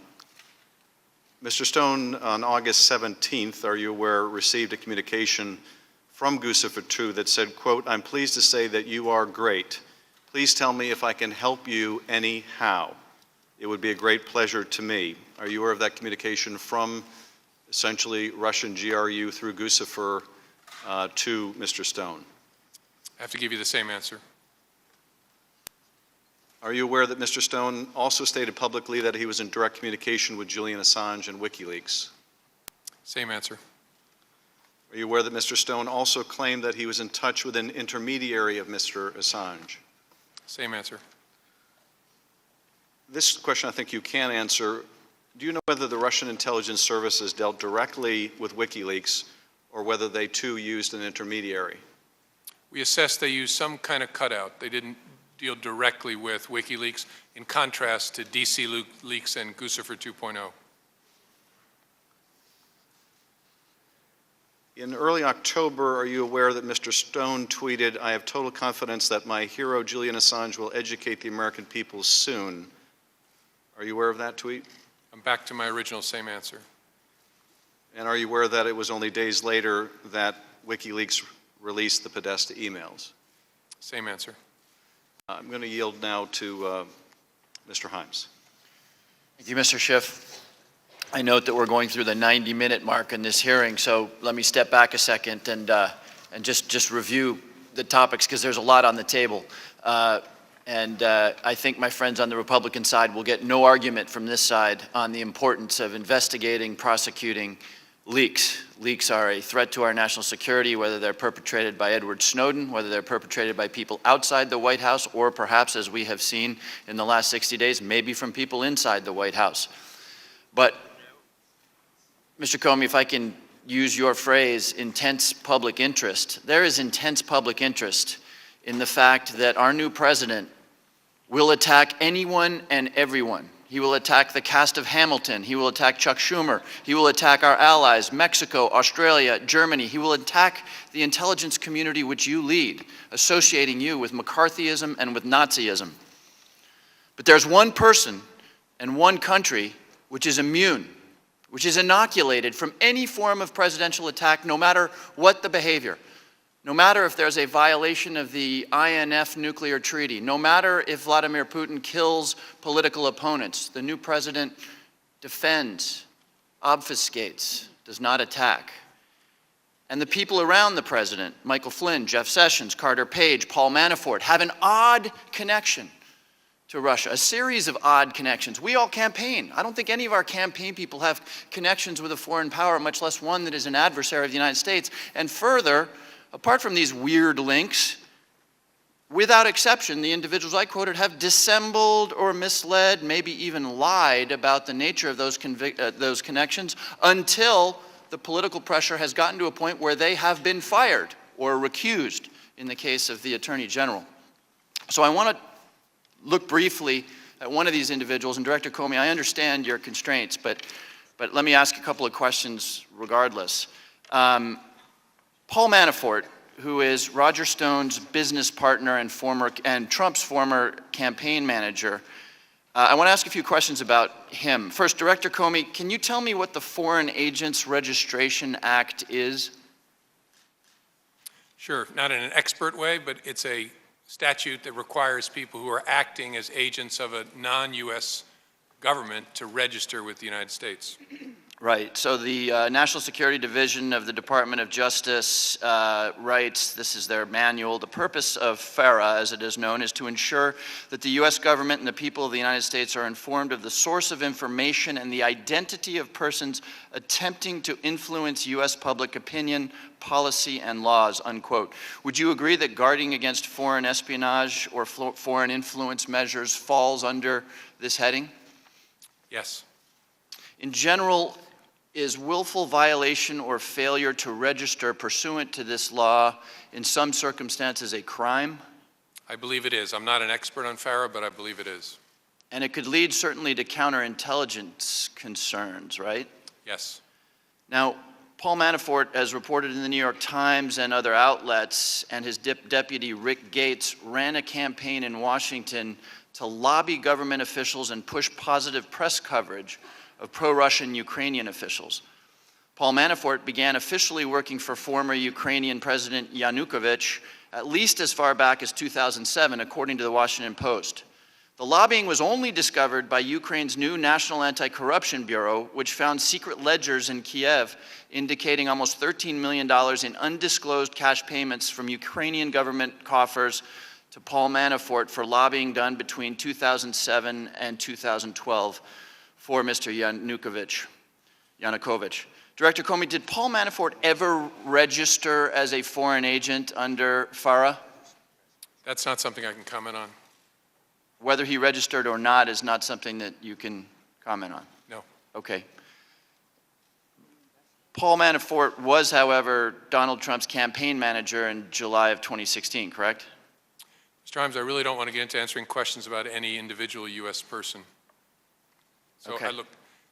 it's obvious from the public record, but I don't want to start down the road of answering questions about somebody.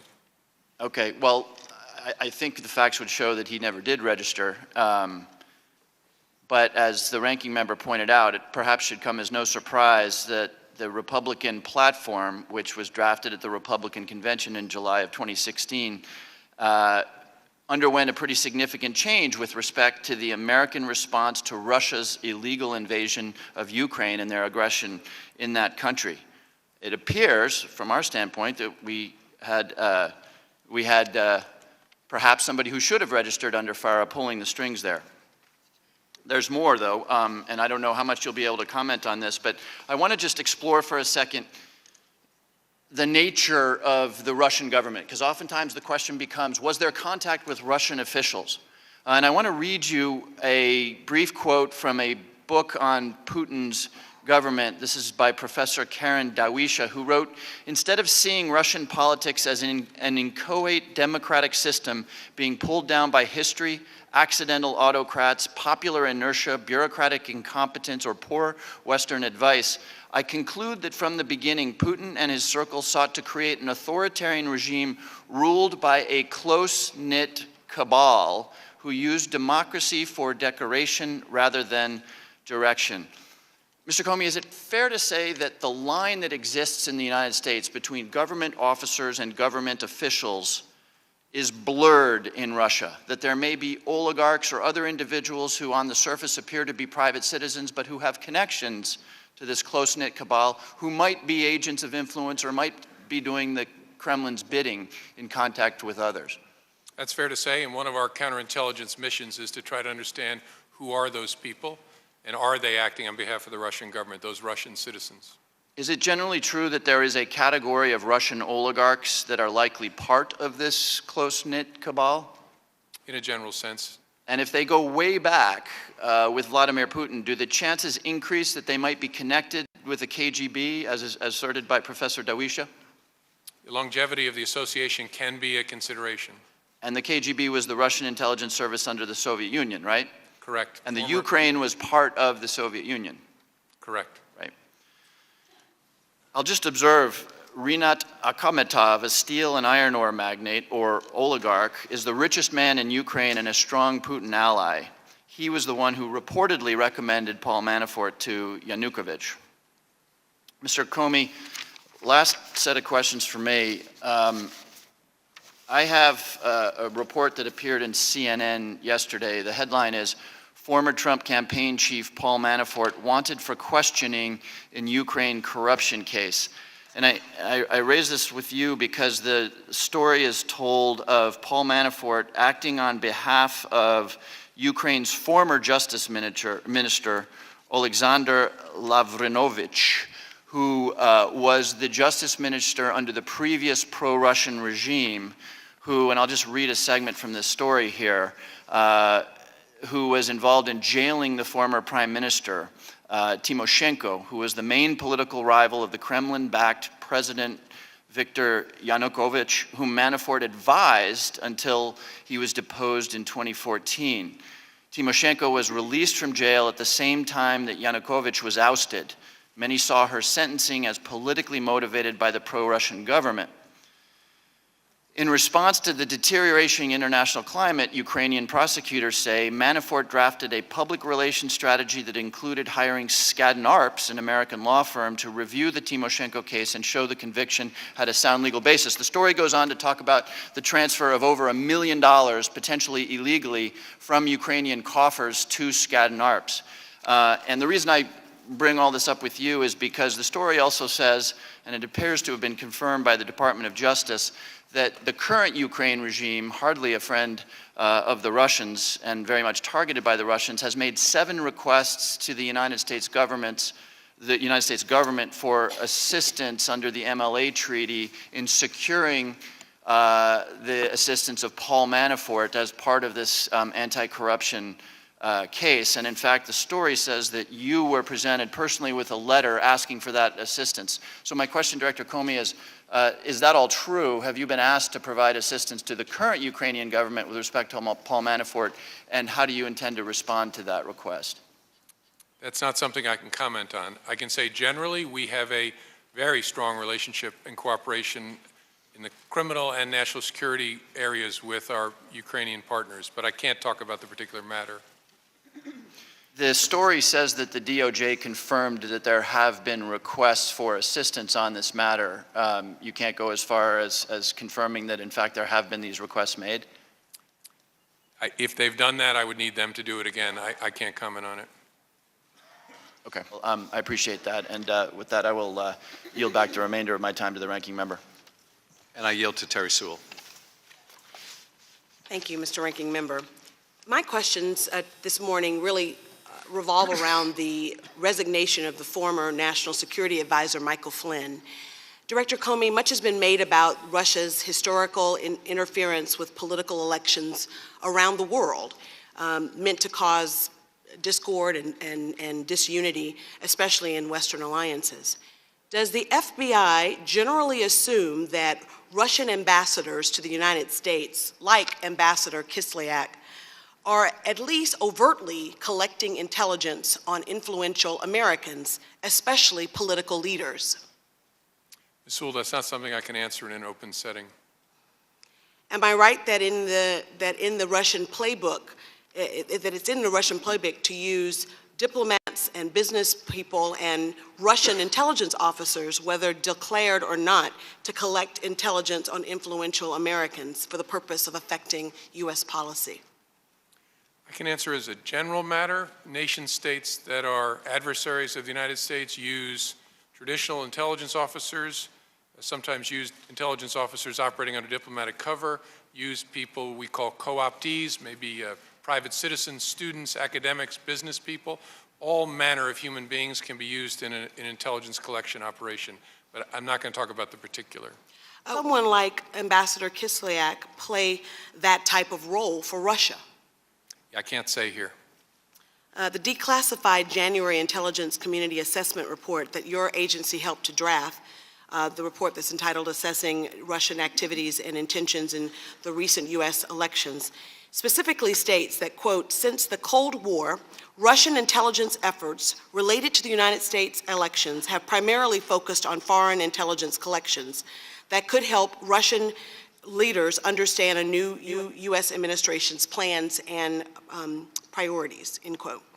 So knowing what we know about Russia's efforts and the role of the Russian ambassador, Director Comey, would you be concerned if any one of your agents had a private meeting with the Russian ambassador?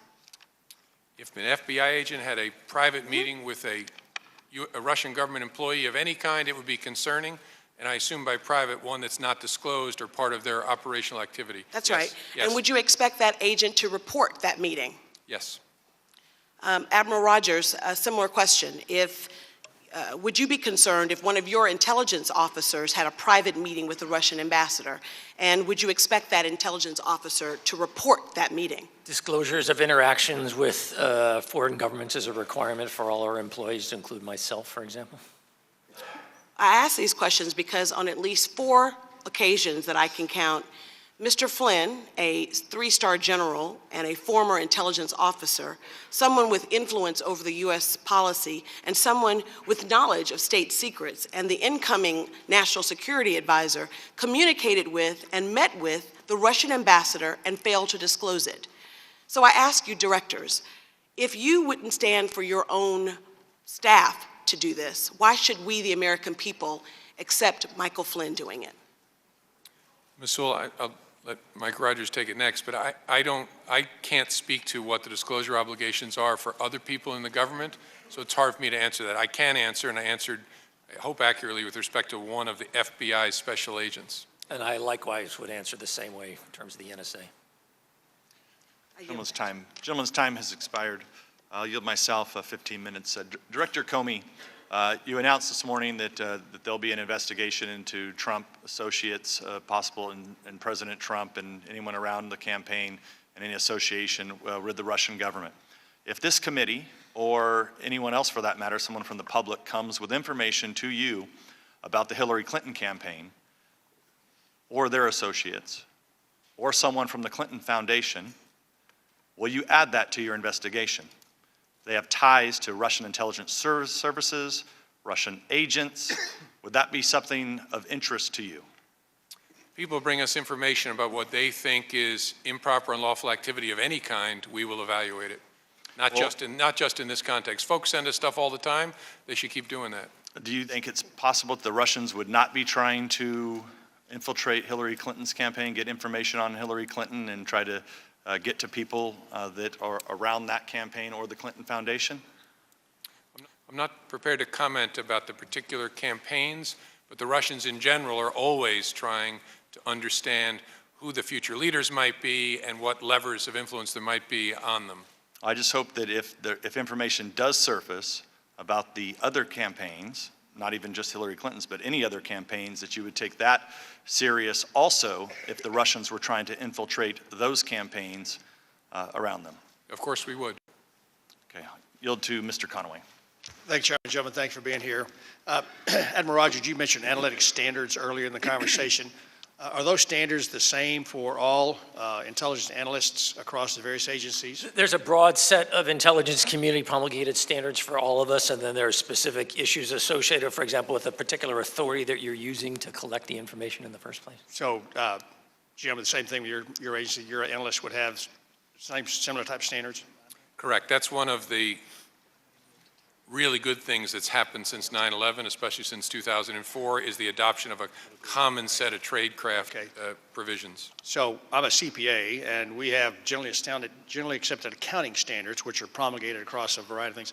Are those same standards publicly promulgated, or but generally disseminated through all of your analysts, I would assume, would have some sort of a test that they know those standards? I think the specifics of the IC promulgated standards are classified, but I could take that one for the record, sir. When the IC attributes a hacking to a particular actor, you do that through generally forensic evidence. But when it comes to trying to determine intent of foreign leaders, can you walk us through how the NSA does that or the FBI does that? We assess the range of information that we've collected in an attempt to generate understanding as to not only what has occurred, but part of the intelligence profession is also trying to understand why, what was the intent. We'll use the range of information we have available to us. While we're primarily a single source organization, it's one reason why organizations like CIA, the Defense Intelligence Agency, which take multiple sources to try to put together a complete picture. So we're just one component of a broader effort. Director Comey, anything different than that? No, it's about putting together a puzzle. Sometimes from forensics alone, you can get a pretty good indication as to what they must be intending to accomplish. Other times it requires human sources and additional signals intelligence to give you that sense. So both of you agree, though, it's rarely a precise art or a precise science of determining intent of any foreign leader.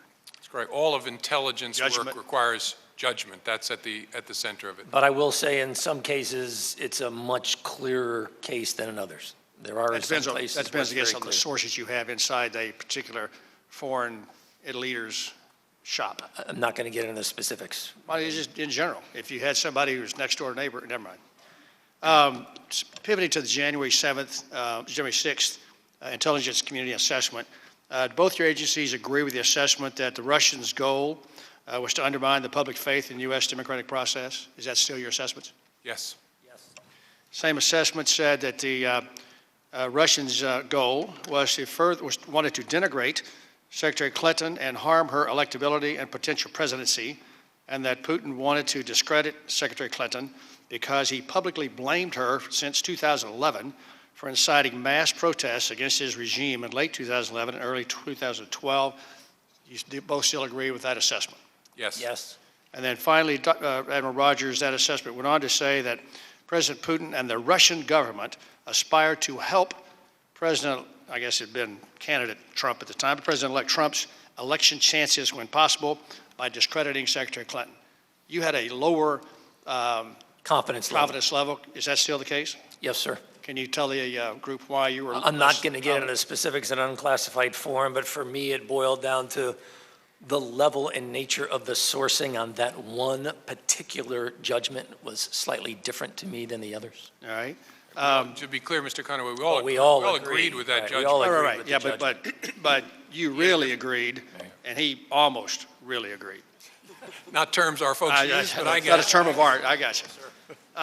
Director Comey, in terms of laying out those three assessments and whether or not the IC was consistent in its view of those three assessments across the entire campaign, can we walk through kind of the FBI's walk down that path?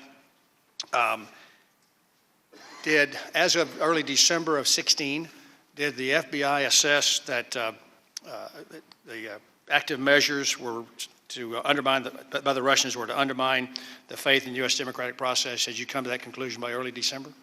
I think that's right, December of last year. 16, yes, sir. I think we were at that point, yes. And then active measures conducted against Secretary Clinton to denigrate her, hurt her campaign, and also undermine her presidency? Correct. All right. And then the conclusion that active measures were taken specifically to help President Trump's campaign. You had that by early December, you already had that conclusion? Correct, that they wanted to hurt our democracy, hurt her, help him. I think all three we were confident in at least as early as December. Okay. The paragraph that's given me a little concern there in terms of just the timing of when all of that occurred, because I'm not sure if we went back and got that exact same January assessment 6 months earlier, it would have looked the same, because you say, when we further assessed, Putin and the Russian government developed a clear preference for President-elect Trump. Any idea when that clear preference in the analysis, when did that get into the lexicon of when you talking back and forth among yourselves on a classified basis? I don't know for sure, but I think that was a fairly easy judgment for the community. Putin hated Secretary Clinton so much that the flip side of that coin was he had a clear preference for the person running against the person he hated so much. Yeah, and that might work on Saturday afternoon when my wife's Red Raiders are playing the Texas Longhorns. She really likes the Red Raiders, but all the rest of the time, I mean, the logic is that because he really didn't like the candidate Clinton, that he automatically liked Trump. That assessment's based on what? Well, it's based on more than that, but part of it is, and we're not going to get into the details of it here, but part of it is the logic. Whoever the Red Raiders are playing, you want the Red Raiders to win. By definition, you want their opponent to lose. I know, but this says that you wanted both of them, you wanted her to lose and wanted him to win. Is that Right, is that they're what you were saying? inseparable. Right, it's a two-person Right. event. I got you. So I'm just wondering when you decided you wanted him to win. Well, logically when he wanted her to lose. He wanted her. No, I'm not talking about him. Putin, I got that. But the question is, when in this clear, well, then let me finish up then. So we go through that sentence about the clear preference for Donald Trump, and we don't know exactly when you guys decided that was the case. Then it says, when it appeared to Moscow that Secretary Clinton was likely to win the election, the Russian influence campaign then focused on undermining her expected presidency. So, and then the next sentence says, the Russian government aspired to help President-elect Trump election chances. So when did they not think she was going to win? Well, the assessment of the intelligence community was as the summer went on and the polls appeared to show that Secretary Clinton was going to win, the Russians sort of gave up and simply focused on trying to undermine her. It's your Red Raiders. You know they're not going to win, so you kind of hope key people on the other team get hurt so they're not such a tough opponent down the road. And so there was at some point. So you believe that the FBI was consistent through early December and on that was the case, that they assessed that they really wanted Trump to win it and were working to have him win and her lose? Yes, our analysts had a view that I don't believe changed from late fall through to the report on January 6th that it had those three elements. All right. So then on December the 9th, well in advance of the January 6th deal, the Washington Post put out an article. Their lead sentence was that this, and again, CIA, they're not here today, but we hope to have them next week, concluded in a secret assessment that Russia intervened in the 2016 election to help Donald Trump win the presidency rather than to undermine the confidence in the electoral system. Rather than just undermine it. They don't mention Ms. Clinton at all. And then it says to help Trump get elected, the U.S. senior briefed on the intelligence position, the U.S. official briefed on the intelligence presentation to U.S. senators, said that's the consensus view. How much did this is written by a guy named Adam Entos, Elaine something, and Greg Miller. Did they help draft the January 6th document for the Intel Committee? I'm sorry? Did those writers from the Washington Post help you write the January 6th assessment? No, they did not. I wonder how they got almost the exact language on December the 9th. It hadn't been written yet. I don't know. This is the peril of trying to comment on newspaper articles that purport to report classified information. I can't say much about them. They're often wrong. Yep. You mentioned earlier in one of our hearings that when anybody uses I can't talk because I'm bound by position of anonymity or whatever, that really is code for breaking the law, generally, right? When somebody says, I'm talking to a reporter, I'm classifying secret information, you can't tell, the reporter can't tell who it is because, as Mr. Gowdy was saying earlier, speaking on a condition of anonymity, that really should be interpreted because I'm breaking the law and I don't want to be outed. Is that a fair statement? Sometimes. I think there are other motives behind people requesting anonymity, but that can be one of them. So it's your statement to us that then that the FBI was consistent in its assessment that they denigrate the U.S. electoral process, hurt Hillary and her potential candidacy, and concurrent across all of that, that they intended to help Trump. That's your testimony this morning? Correct. Thank you. You go back. Mr. King.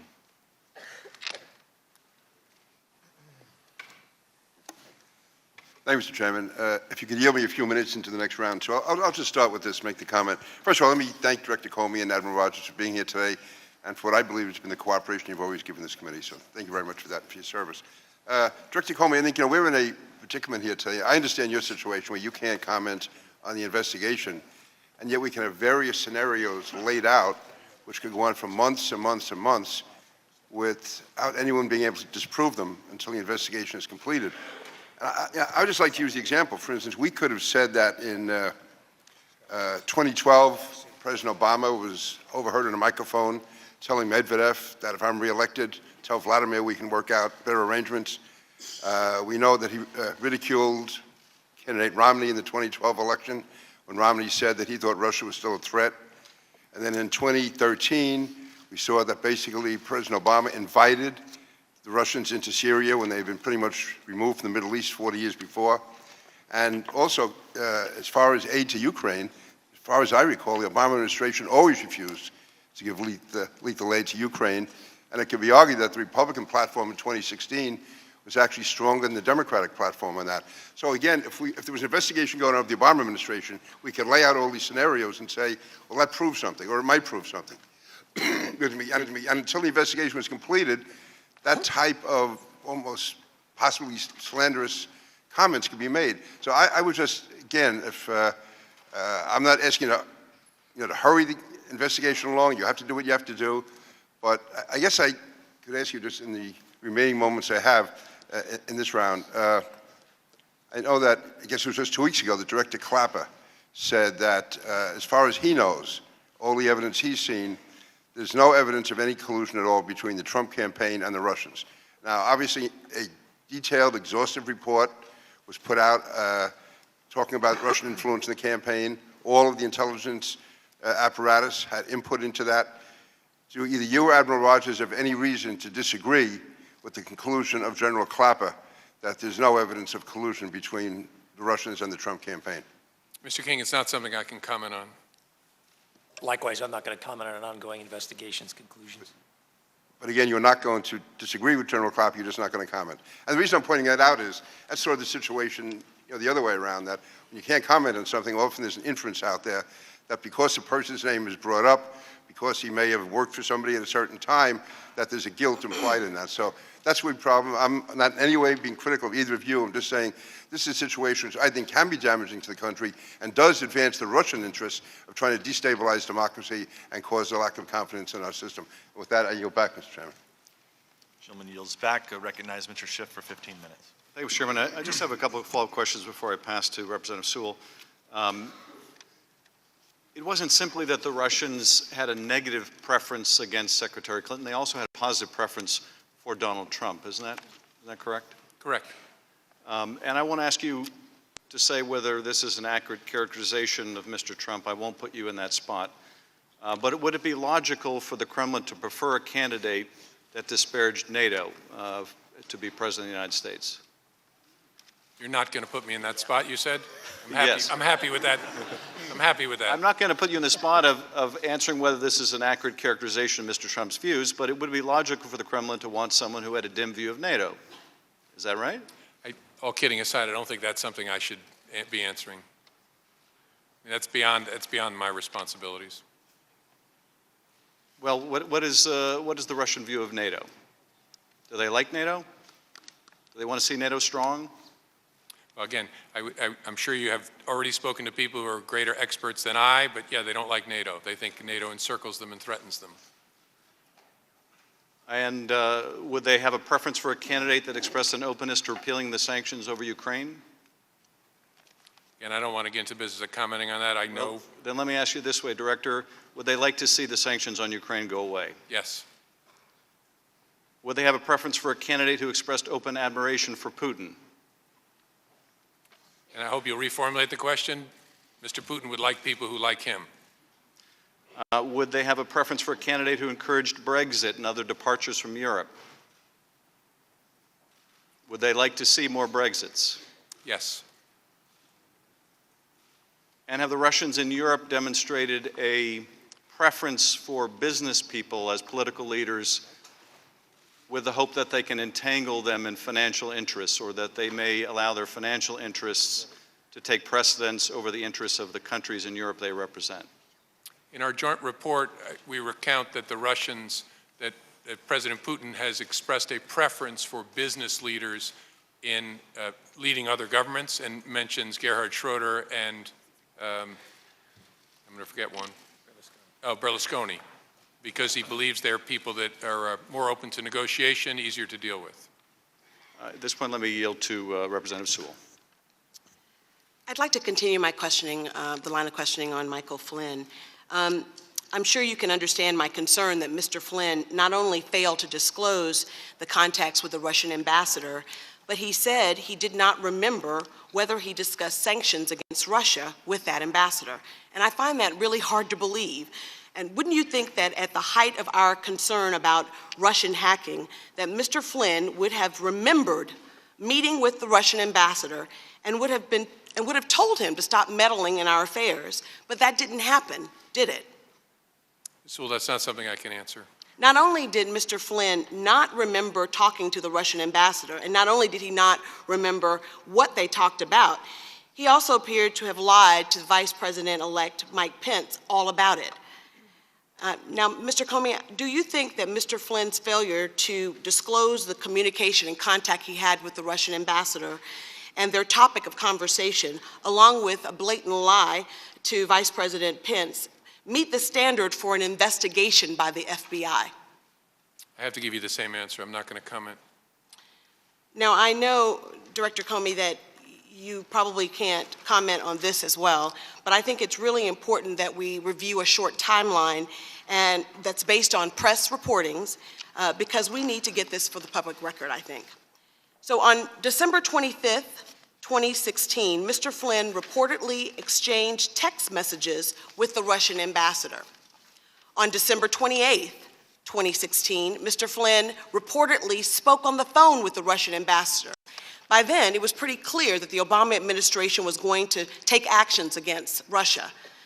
On December 29th, 2016, Mr. Flynn reportedly spoke on the phone with the Russian ambassador again. That day, the Obama administration expelled 35 Russian operatives from the United States and announced new sanctions. We also know from press reportings that sometime in December, Mr. Flynn met in person with the Russian ambassador at Trump Tower, and that Mr. Trump's son-in-law, Jared Kushner, was also there. The purpose of the meeting was to, quote, establish a line of communication, end quote, with the Kremlin. I should add that the White House and Mr. Flynn didn't disclose this December face-to-face meeting until this month. On January 12th, 2017, press reported that Mr. Flynn contacted the Russian ambassador again. And on January 15th, 2015, Vice President-elect Mike Pence stated on several Sunday morning shows regarding Mr. Flynn's conversation with the ambassador, quote, what I can confirm, having spoken to him about it, is that those conversations that happened to occur around the time that the United States took action to expel diplomats had nothing whatsoever to do with those sanctions, end quote. On January 26th, the acting Attorney General Sally Yates reportedly told President Trump's White House counsel, who immediately told President Trump, that Mr. Flynn was vulnerable to Russian blackmail because of discrepancies between Vice President-elect Pence's public statement and Mr. Flynn's actual discussions. On February 10th, President Trump denied knowledge of this, telling reporters on Air Force One, quote, I don't know about that, end quote, in response to questions about Mr. Flynn's conduct. The White House also publicly denied that Mr. Flynn and the Russian ambassador discussed sanctions. And of course, on February 13th, 2017, Mr. Flynn resigned as National Security Advisor. Now, Director Comey, all of these accounts are open source press reportings.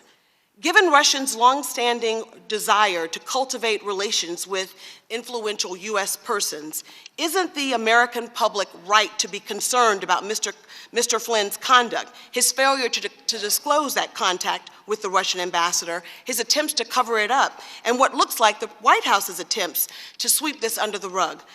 Don't we as the American people deserve the right to know? And shouldn't our FBI investigate such claims? I can't comment. I understand people's curiosity about our work and intense interest in it, and as Mr. King said, oftentimes speculation about it, but we can't do it well or fairly to the people we investigate if we talk about it, so I can't comment. I'd like to turn to another topic about Mr. Flynn. His failure to disclose until pressured last week by my colleagues on the House Oversight and Government Relations Committee, Government Reforms Committee, payments he received from Russia for his 2015 trip to the 10th anniversary gala of RT, the Russian-owned propaganda media outlet. According to the January 2017 declassified IC assessment report, RT's criticism of the United States was, quote, the last facet of its broader and longstanding anti-U.S.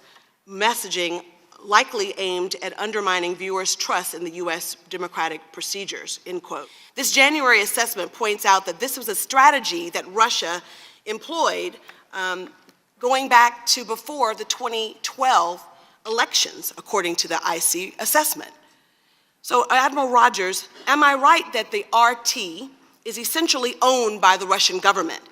And how long has the intelligence community been looking at RT as an arm of the Russian government? So we're certainly aware and have been for some period of time of the direct connections between Russian government and RT individuals. We're aware of monetary flow and other things. And how long have you known about that? A few months, a few years? I mean, how long has the United States? Some number of years. I apologize, ma'am. I just don't know off the top of my head. Aren't I right to assume then that the former director of DIA, the Defense Intelligence Agency, Mr. Flynn, would have been aware that RT's role as an anti-U.S. Russian propaganda outlet when he agreed to speak at their anniversary gala in 2015? Isn't it reasonable to assume that he would know? I'm not in a position to comment on the knowledge of something else from another person, ma'am. Director Comey, would it be unusual for a foreign government official to get paid by a foreign adversary to attend such an event? And would it be unusual and raise some questions at the FBI if that person failed to disclose the payments received for that trip? I don't know in general, and as to the specific, I'm just not going to comment. Yes, sir. I understand that you can't comment, but I'd like to read an exchange between Mr. Flynn and a Yahoo News correspondent from July 2016 regarding his trip to Russia during the RT event.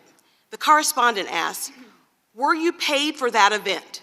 Then there was back and forth for a bit, and then Mr. Flynn said, quote, "Yeah, I didn't take any money from Russia, if that's what you're asking me," end quote. So, Director Comey, isn't it true that the House Oversight Committee last week received information and released publicly that Mr. Flynn accepted nearly $35,000 in speaking fees and traveling fees from RT, this government, Russian government-owned media outlet? I believe I've seen news accounts to that effect. Moreover, isn't it also true that according to the Emoluments Clause of the United States Constitution, a person holding any office of profit or trust cannot accept gifts or payments from a foreign country? And doesn't the DoD, the Department of Defense, prohibit retired military officers from taking any consulting fees, gifts, traveling expenses, honorariums, or salary from a foreign government, including commercial enterprises owned by or controlled by a foreign government, like RT? It's not something I can comment on. Can you speak to whether or not the Emoluments Clause would apply to someone like Mr. Flynn, a retired three-star general? I can't.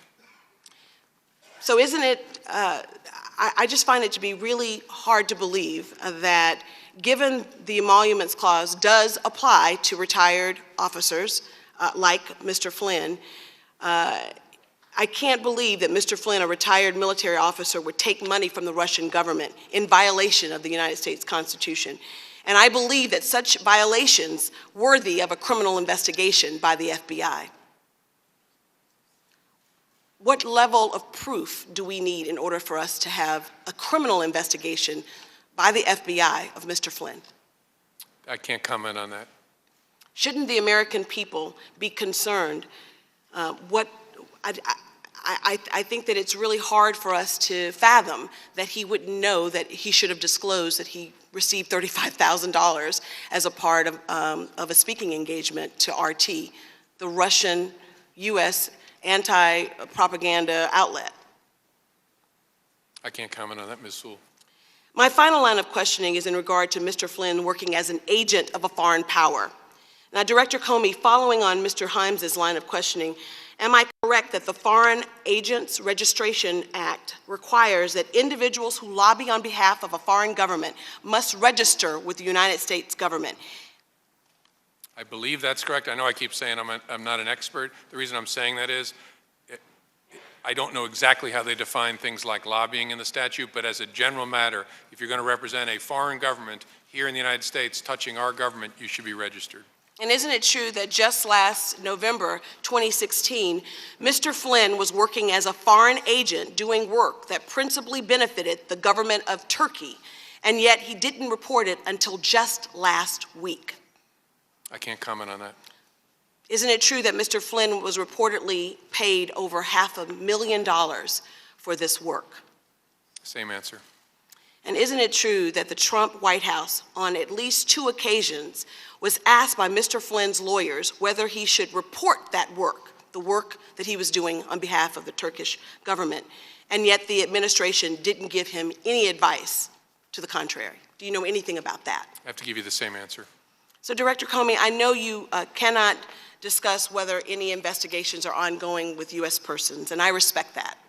I think it's important, though, that the American people understand the scope and breadth of what, in public, open source press reportings of Mr. Flynn's actions that led to his resignation. And while we can't talk about whether there are an investigation, I believe that we here at HPSI, at the House Permanent Select Committee on Intelligence, must put those facts into the public domain. And they are, 1, that Mr. Flynn lied about his communication with the Russian ambassador. Secondly, that Mr. Flynn lied about taking money from the Russian government. And thirdly, that Mr. Flynn, at a minimum, did not disclose work as an agent of a foreign power, and that the White House did not help in this concern. So, gentlemen, it's clear to me that Mr. Flynn should be under criminal investigation, and I know you cannot comment, but I believe it is my duty as a member of this committee to comment to the American people that his engagement of lying and failure to disclose really important information and contacts with a foreign ambassador do rise to the level of disclosure and, to me, criminal intent. So I say this to say that the American people deserve to know the full extent of Mr. Flynn's involvement with the Russians and the extent to which it influenced the 2016 election. I believe our democracy requires it. Thank you. I yield back to my ranking member. Time's expired. Recognize myself for 15 minutes. Mr. Comey and Mr. Rogers, you both said that the Russians they favored Donald Trump this election, and you made that change from the beginning of December. It was not that they were trying to help Donald Trump, but that changed by early January. Mr. Conaway talked about that. Do Russians? I don't agree with that. I'm going to make sure I didn't misspeak earlier. We didn't change our view from December to early January. We, the FBI, and I don't know that anybody else did on the IC team. I mean, from my perspective, we didn't have a fully informed review until the end of December. At some point, the assessment changed from going from just trying to hurt Hillary Clinton to know that they were actually trying to help Donald Trump get elected. That was early December as far as I know, and then by January, you had all changed your mind on that. Well, that's not my recollection, That's Mr. not Chairman. my recollection either, sir. Okay, so is it, do Russians historically prefer Republicans to win over Democrats? I don't know the answer to that. Did the Russians prefer Mitt Romney over Barack Obama in 2012? I don't know that we ever drew a formal analytic conclusion. Did the Russians prefer John McCain in 2008 over Barack Obama? I never saw a U.S. intelligence community analytic position on that issue. Don't you think it's ridiculous to say that, for anyone to say that the Russians prefer Republicans over Democrats? I didn't think that that's what you just heard us say. I apologize, sir. I hope you didn't hear us to say that. We don't know in those particular races, and I'm not qualified enough to I'm just comment asking a general historically. question. I mean, wouldn't it be a little preposterous to say that historically, going back to Ronald Reagan and all that we know about maybe who the Russians would prefer, that somehow the Russians prefer Republicans over Democrats? There is, I'm not going to discuss it in an unclassified form, in the classified segment of the reporting version that we did, there is some analysis that discusses this, because remember, this did come up in our assessment on the Russian piece. I'm not going to discuss this in unclassified form. Mr. King. Thank you, Mr. Chairman. And I would just say on that, because again, without going into the classified sections, that indicating that historically Russians have supported Republicans, and I know that language is there, to me puts somewhat of a cloud over the entire report. It seems to indicate the direction it was going in. But anyway, let me just say this for the record, and I know what your answer is going to be, but I have to get the statement on the record. On March 15th, former acting director of CIA, Mike Morell, who was the acting director under President Obama, and put it on the record, I've had differences with Mike Morell in the past, but he was asked about the question of the Trump campaign conspiring with the Russians. And his answer was, there is smoke, but there is no fire at all.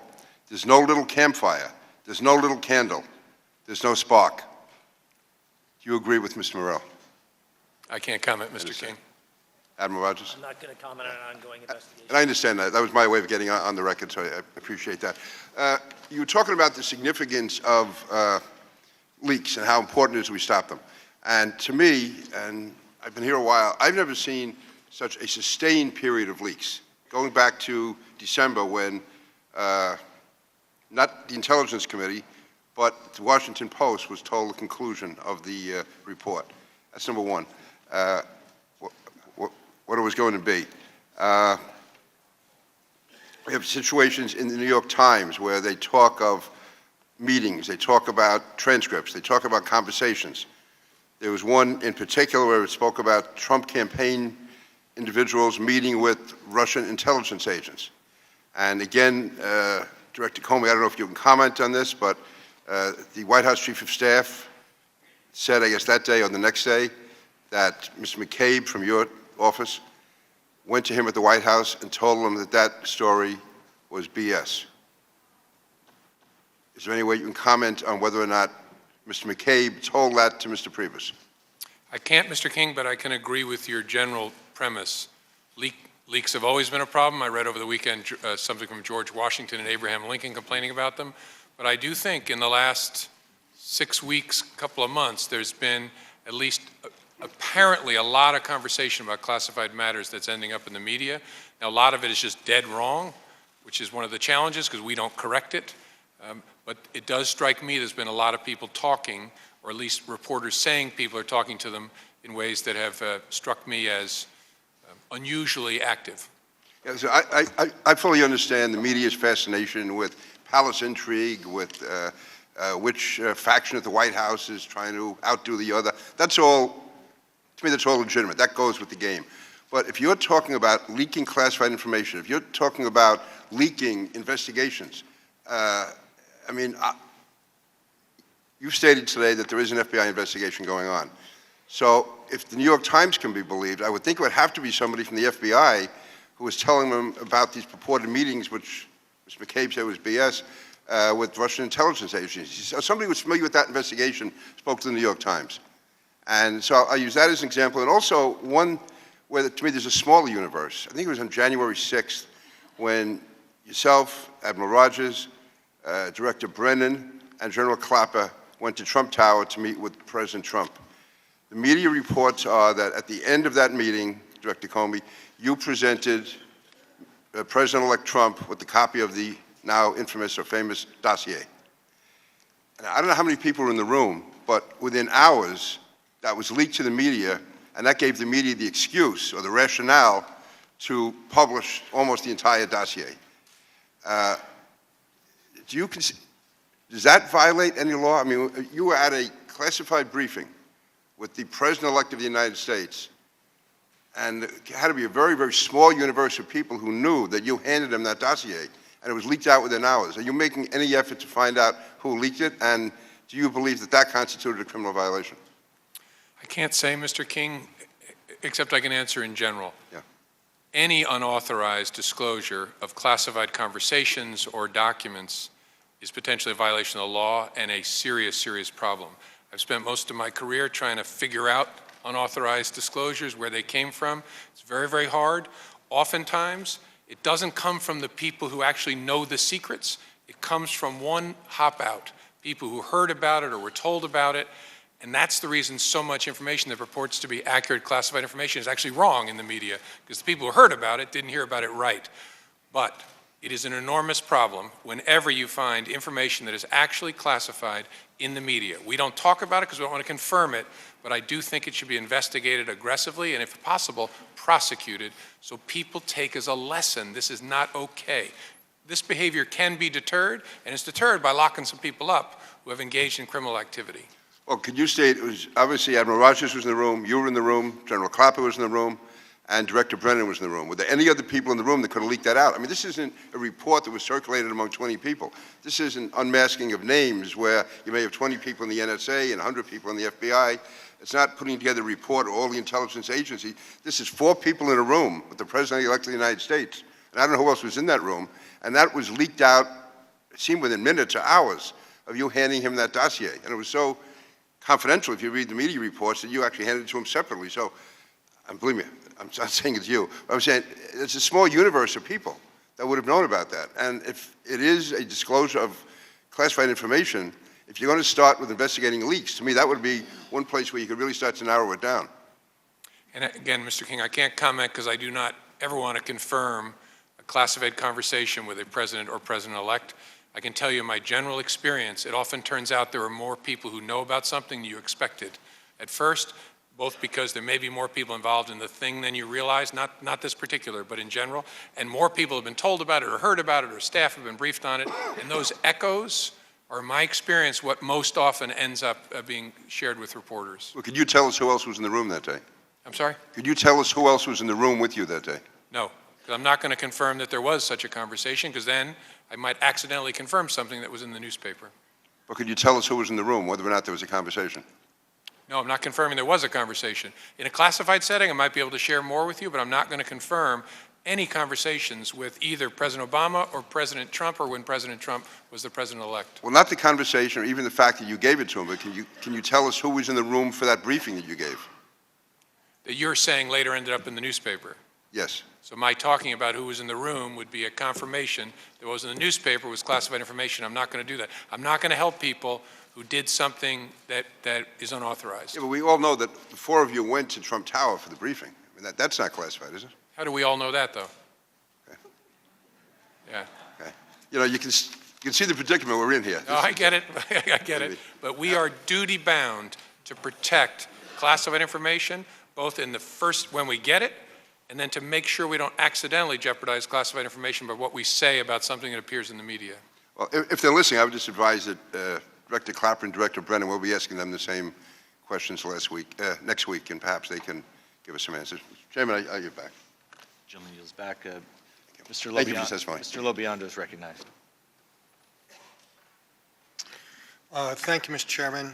Director Comey, Admiral Rogers, thank you for your service, and thank you for being here. Understanding that what both of you have been saying about the classified nature of the investigation, the classified nature of the topics we're talking about, can you give us any indication of when we, the committee, may, in a classified setting, know something from you? Would we have ongoing updates? Mr. Lobiondo, I don't know how long the work will take. I can't commit to updates. As you know, I have briefed the committee as a whole on some aspects of our work, and I've briefed in great detail the chair and the ranking. I don't know, I can't predict or commit to updates. But as your work goes on, we're in constant touch with you, and we'll do the best we can, but I can't commit to that as I sit here. So as the House Intelligence Committee and the Senate Intelligence Committee are conducting our bipartisan investigations and looking wherever it may lead with individuals or circumstances, if you, through the FBI investigation, come across a circumstance with an individual or a situation, would we be made aware of that under normal course of business? Not necessarily, but it's possible. Okay. So can you, either Director Comey or Admiral Rogers, tell us what we are doing or what we should be doing to protect against Russian interference in future elections or any meddling with our government or for that matter, any state sponsor, Iranians, North Koreans, Chinese, with any meddling they may be doing? So first, I think a public discussion and acknowledgement of the activity is a good positive first step because it shines a flashlight on this, if you will. It illuminates a significant issue that I think we all have to deal with. There's a variety of ongoing efforts, both within the government as well in the private sector in terms of how do we harden our defenses. I think we also need to have a discussion about just what, for example, does critical infrastructure mean in the 21st century? I don't think we traditionally would have thought of an election infrastructure as critical. We traditionally viewed critical infrastructure as something that generated an industrial output, aviation, electricity, finance. I don't think we've traditionally thought about it in the informational kind of dynamic. I think that's a challenge for us coming ahead. And then continued partnership between the elements within the government as well as in the private sector. That's the key to the future to me.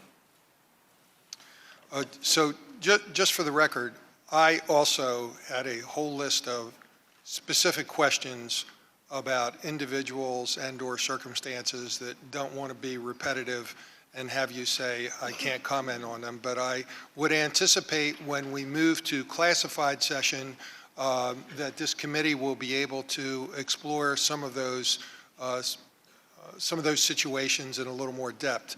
I have a couple of other questions about the Russian intervention, but I don't have enough time to get into it right now, Mr. If you could give me a couple minutes when we get to the next round.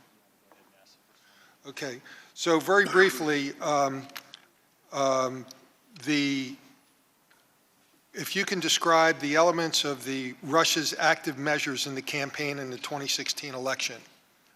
We've only got 35 seconds, but that's the first thing I want to get into about exactly what they were doing, if you can tell us anything about that. So we saw cyber used. We saw the use of external media. We saw the use of disinformation. We saw the use of leaking of information, much of which was not altered. I mean, we saw several, if you will, common traits that we have both seen over time, as well as I would argue that the difference this time was the cyber dimension and the fact that the release of so much information that they had extracted via cyber is a primary tool to try to drive an outcome. So in this setting, can you talk to us at all about what tools they used? I'm not going to go into the specifics of how they executed the hacks. I apologize, no, sir. We'll try to get into that in classified. I'll hold off for now. Thank you. Gentleman yields back. Mr. Schiff's recognized for 15 minutes. Thank you, Mr. Chairman. I just had a couple of follow-up questions. Director Comey, can you tell me what an SF-86 is? SF-86? Yes. It's the standard background clearance form that all of us who are hired by the federal government and want to have access to classified information fill out.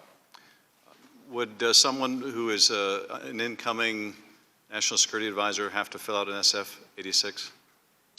Yes, I think so. Would that SF-86 require that the applicant disclose any payments received from a foreign power? I think so. I mean, the form is the form. I think so, and foreign travel as well. I'd make a request through you to the Justice Department or whatever IC component would have custody of Mr. Flynn's SF-86. I'd make a request that that be provided to the committee. And I yield now to Mr. Carson. Thank you, Ranking Member. I'd like to focus my line of questioning on Russia's views toward Ukraine. In March 2014, Russia illegally annexed the Ukrainian territory of Crimea, beginning a conflict which has effectively yet to be resolved.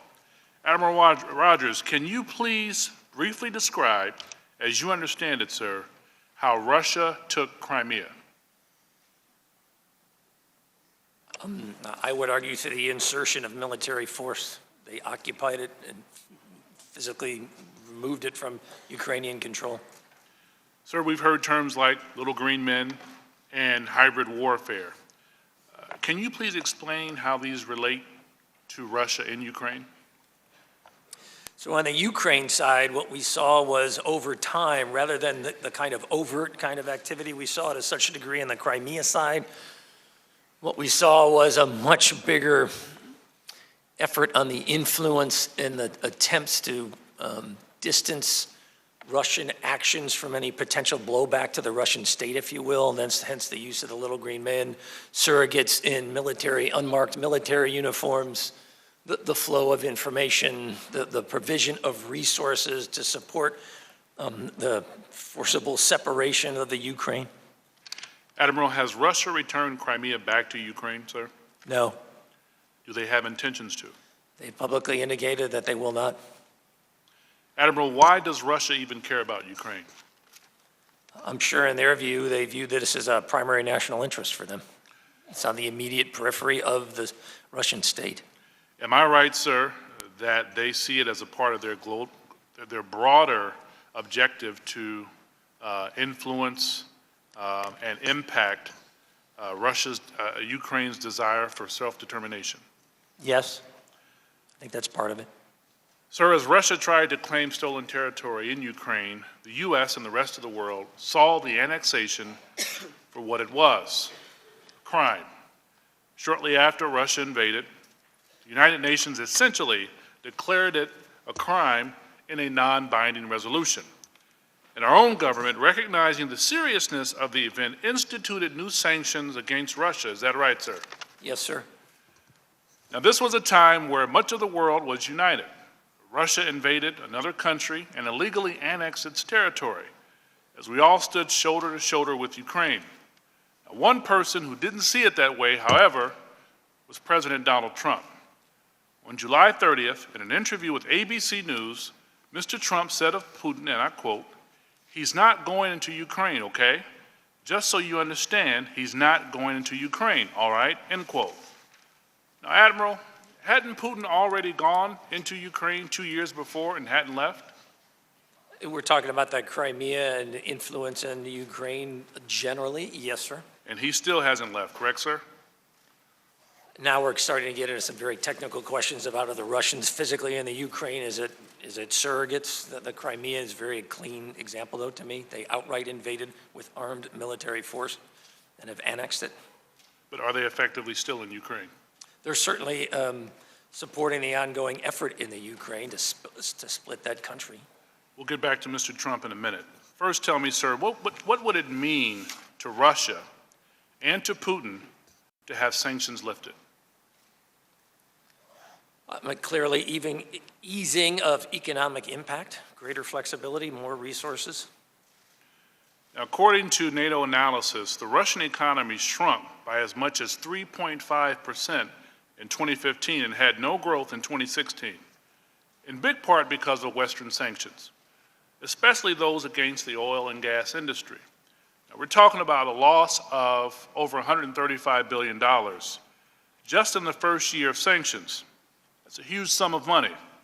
And sanctions aren't meant to push their economy over a cliff, but to put long-term pressure on Putin to change his behavior. Putin himself said in 2016 that sanctions are severely harming Russia. So we know they've had success in putting pressure on the Kremlin. Admiral, what would it mean geopolitically? Would it help legitimate Russia's illegal land grab? Sir, I'm not in a position to talk broadly about the geopolitical implications. I mean, we have stated previously, from an intelligence perspective, we have tried to outline to policymakers the specifics of the Russian invasion of Crimea, the specifics of the continued Russian support to separatists in the Ukraine. The Russians continue to attempt to pressure and to keep the Ukraine weak. Would it help cleave the United States from her allies? If we remove the sanctions? There's a lot at stake here for Russia. This is big money, big strategic implications. If they can legitimate their annexation of Crimea, what's next? Are we looking at a new Iron Curtain descending across Eastern Europe? You know, most in our country recognize what is at stake and how the United States, as a leader of the free world, is the only check on Russian expansion. So, back to Mr. Trump and his cohort. At the Republican convention in July, Paul Manafort, Carter Page, and Trump himself changed the Republican Party platform to no longer arm Ukraine. So, the same month that Trump denied Putin's role in Ukraine, his team weakened the party platform on Ukraine. And, as we have and will continue to hear, this was the same month that several individuals in the Trump orbit held secret meetings with Russian officials, some of which may have been on the topic of sanctions against Russia for their intervention in Ukraine. Now, this is no coincidence, in my opinion. In fact, the dossier written by former MI6 agent Christopher Steele alleges that Trump agreed to sideline Russian intervention in Ukraine as a campaign issue, which is effectively a priority for Vladimir Putin. There's a lot in the dossier that is yet to be proven, but increasingly, as we'll hear throughout the day, allegations are checking out. And this one seems to be as accurate as they come. In fact, there is also one pattern I want to point out before yielding back. Manafort, fired. Page, fired. Flynn, fired. Why? They were hired because of their Russian connections. They were fired. However, because their connections became public, they were effectively culpable. But they were also the fall guys. So I think after we hear Mr. Quigley's line of questioning, we might guess who could be next. Mr. Chairman, Mr. Ranking Member, I yield back.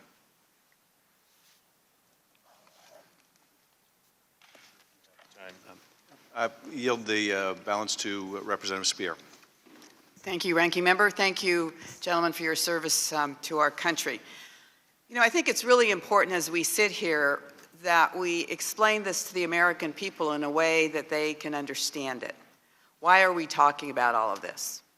So my first question to each of you is Russia our adversary? Mr. Comey? Yes. Mr. Rogers? Yes. Do they intend to do us harm? They intend to ensure, I believe, that they gain advantage at our expense. Director Comey? Yes, I want to be, harm can have many meanings. They're an adversary, and so they want to resist us, oppose us, undermine us in lots of different ways. So one of the terms that we hear often is hybrid warfare. And I'd like to just give a short definition of what it is. It blends conventional warfare, irregular warfare, and cyber warfare. The aggressor intends to avoid attribution or retribution. So would you say that Russia engaged in hybrid warfare in its effort to undermine our democratic process and engage in our electoral process? Director Comey? I don't think I would use the term warfare. I think you'd want to ask experts in the definition of war. They engaged in a multifaceted campaign of active measures to undermine our democracy and hurt one of the candidates and hope to help one of the other candidates. I'd agree with the director. All right. Well, thank you both. I actually think that their engagement was an act of war, an act of hybrid warfare, and I think that's why the American people should be concerned about it. Now, in terms of trying to understand this, I think of a spider web with a tarantula in the middle. And the tarantula, in my view, is Vladimir Putin, who is entrapping many people to do his bidding and to engage with him. And I would include those like Roger Stone and Carter Page and Michael Caputo and Wilbur Ross and Paul Manafort and Rex Tillerson. I'd like to focus first on Rex Tillerson in the 3 minutes I have here. He was the CEO of ExxonMobil. In 2008, he said that the likelihood of U.S.-Russia businesses was, in fact, a poor investment, that Russia was a poor investment climate. That was in 2008. In 2011, he closed a $500 billion deal with Rosneft Oil. The CEO of Rosneft is Igor Sechin, who is a confidant of President Putin, second most powerful man in Russia, and probably a former KGB agent. The deal gives Exxon access to the Black Sea and the Kara Sea and Siberia for oil development. Rosneft gets minority interests in Exxon, in Texas, and the Gulf. Rex Tillerson calls Sechin a good friend. In 2012, Mr. Tillerson and Mr. Sechin go on a road show here in the United States to talk about this great deal that they had just consummated. Also in 2012, there's a video of President Putin and Mr. Tillerson toasting champagne at the deal. And in 2013, Mr. Tillerson receives the Russian Order of Friendship. And he sits right next to President Putin at the event. So my question to you, Director Comey, is it of value to President Putin, knowing what you know of him and that his interest in doing harm to us, is it of benefit to Mr. Putin to have Rex Tillerson as the Secretary of State? I can't answer that question. Admiral Rogers? Ma'am, I'm not in a position to answer that question. All right, so in 2014, Igor Sechin is sanctioned, and he laments that he no longer will be able to come to the United States to motorcycle ride with Mr. Tillerson. Could you give me an understanding of what are some of the reasons that we impose sanctions? Director Comey?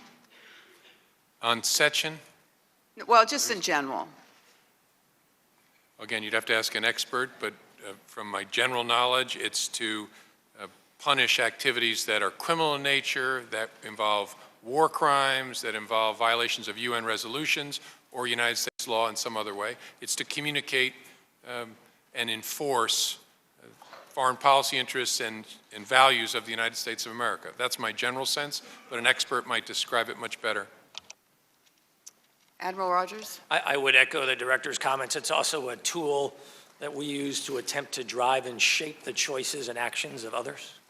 So in the case of Igor Sechin, who was sanctioned by the United States, in part to draw attention to the fact that Russia had invaded Crimea, it's an effort to try and send a very strong message to Russia. Is that not true? I think that's right. Yes, ma'am. All right. With that, Mr. Chairman, I'll yield back for now. Gentleman yields back. I'll yield myself 15 minutes and now yield to the gentlelady from Florida, Ms. Frost-Layton. Thank you so much, Mr. Chairman. It's never acceptable, we can all agree, for any foreign power to interfere with our electoral process. And this committee has long been focused on Russia's reprehensible conduct, and we will remain focused on the threat emanating from Moscow. And I agree with you, Director Comey, when you say this investigation that is ongoing, we will follow the facts wherever they lead on a bipartisan level, and there will be no sacred cows. There are many important issues at stake, as you gentlemen have heard. There is bipartisan agreement on the danger of illegal leaks and our ability to reauthorize important programs upon which our intelligence community relies. But I want to assure the American people that there's also bipartisan agreement on getting to the bottom of Russian meddling in our election, which must remain the focus of this investigation and yours. So, Admiral Rogers, I agree in what you said, that a public acknowledgement of this foreign meddling to be a problem is important as we move forward.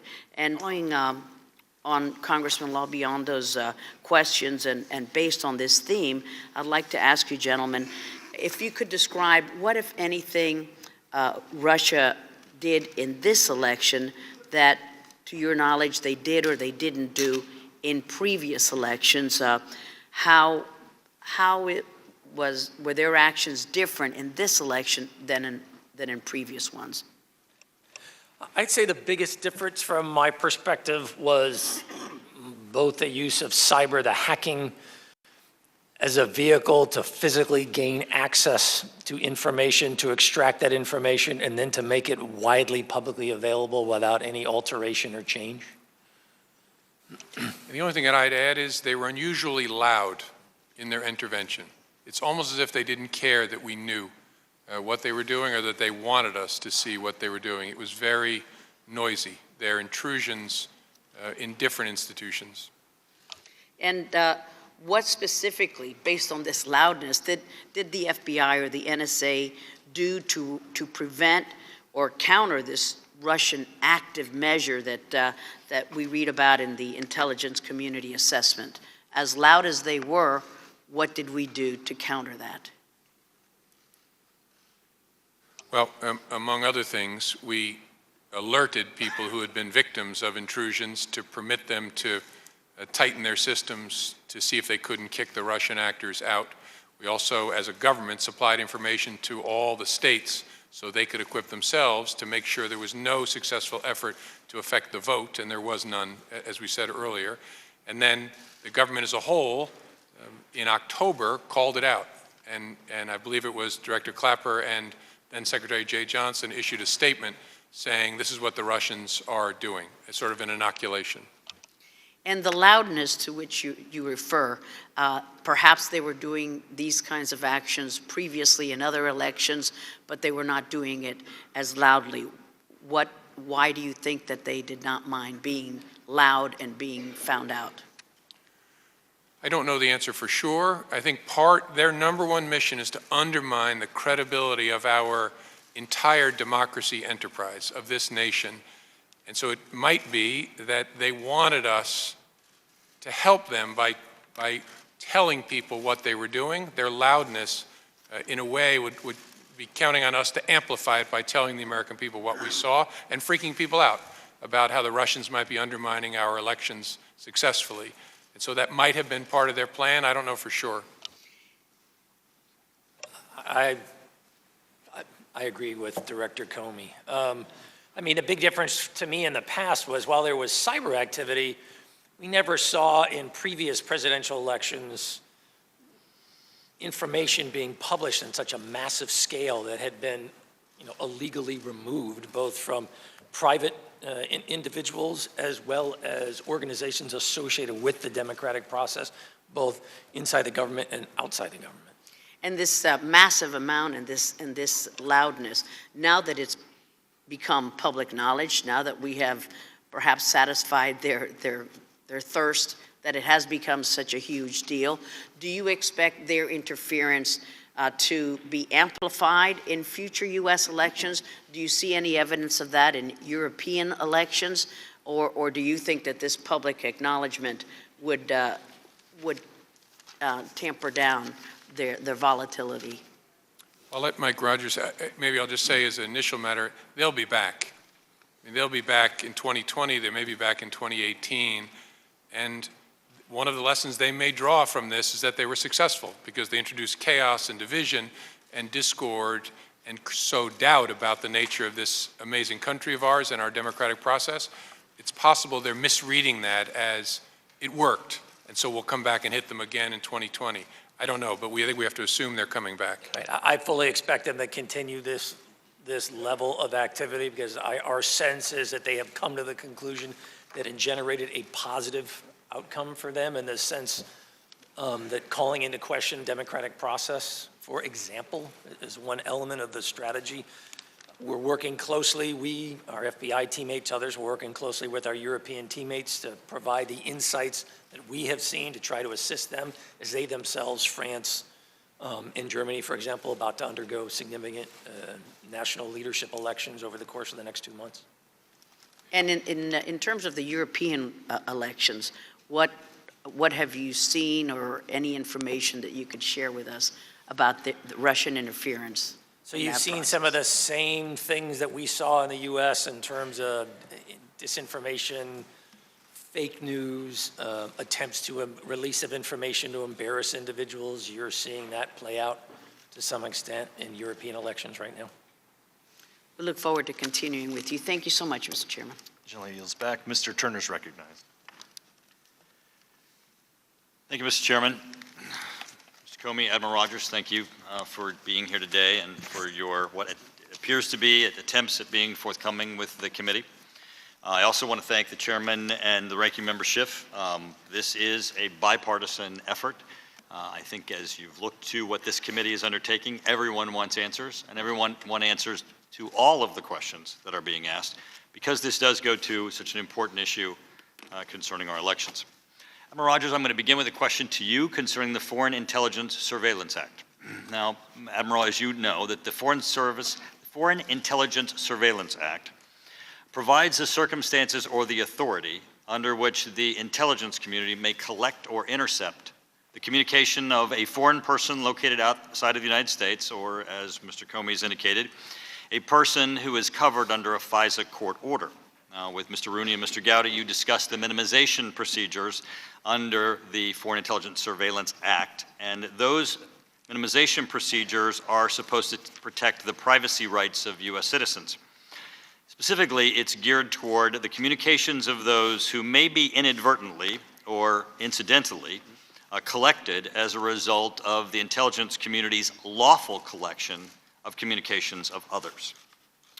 So, Mr. Rogers, is the intelligence community required to cease collection or the interception of communications if the result of the collection or interception includes the communications of an incoming U.S. administration official, the President-elect, or the President-elect's transition team?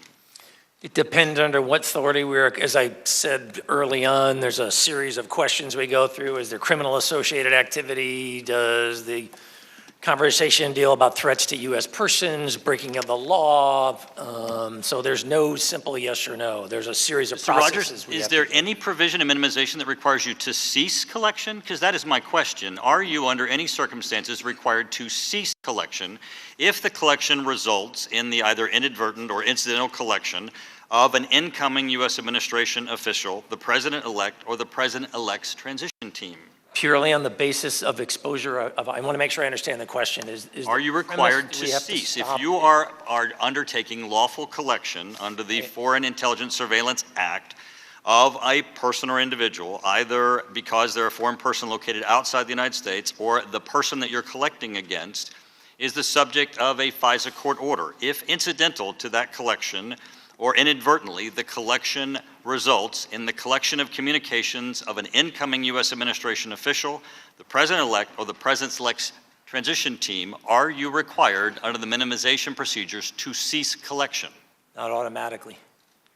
Thank you. So the answer is no, correct? Well, the reason why this is important is because intuitively we would all know that an incoming administration would have conversations with those that the intelligence community may be collecting against, either by making phone calls to them or receiving phone calls to them. And so it's important for us to understand that the minimization procedures that are intended to collect the privacy rights of Americans do not inherently include a prohibition of the intelligence community incidentally or inadvertently collecting the communications of an incoming administration. Yes, sir.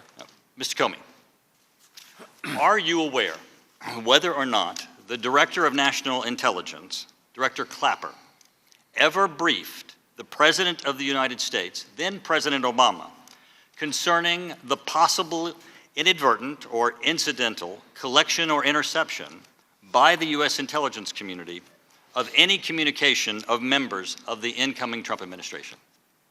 That's not something I can comment on. And why not, Mr. Comey? A couple of reasons. It might involve classified information. It might involve communications with the President of the United States. On both of those grounds, I can't talk about it here. Mr. Comey, have you previously discussed your conversations with President Obama with this committee? Don't remember. It may have with the chair and ranking. I don't remember with the full committee. Well, we'll have to refresh your memory on those conversations then. Mr. Comey, did President Obama ever acknowledge to you of having been briefed concerning possibly inadvertent or incidental collection or interception by the intelligence community of any communications of members of the incoming Trump administration? I have to give you the same answer, Mr. Turner. Well, Mr. Comey, the first question related to whether or not Mr. Clapper had briefed the President of the United States, and we'll certainly be following up with him. He is going to be appearing before us next week, and we'll certainly be directing the question to him also. So, Mr. Comey, are you aware of any evidence that General Flynn, prior to the inauguration, ever communicated to the Russian government or a Russian government official that the Trump administration in the future would release, rescind, or reverse U.S. sanctions against Russia, or ever made any offer of a quid pro quo for releasing, rescinding, or reversing U.S. sanctions against Russia? Are you aware of any evidence? It's not something I can comment on, Mr. Turner. And why is that?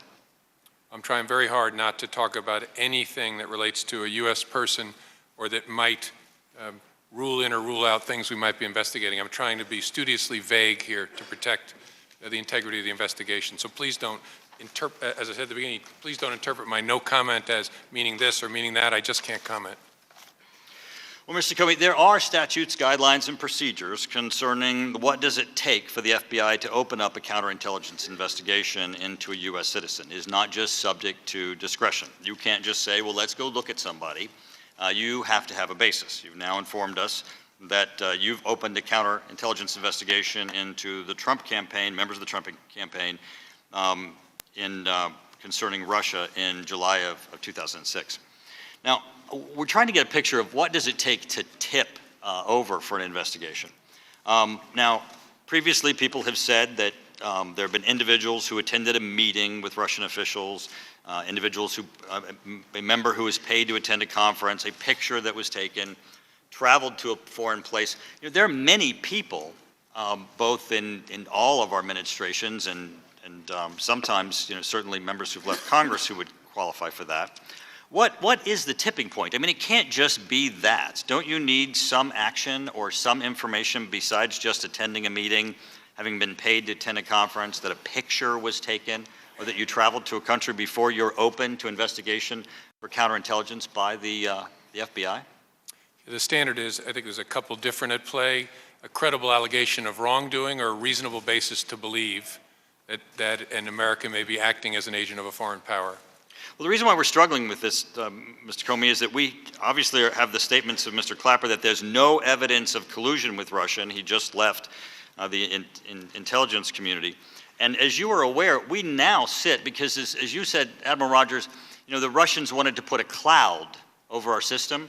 And Mr. Comey, by your announcement today, I mean, there is now a cloud that undermines our system.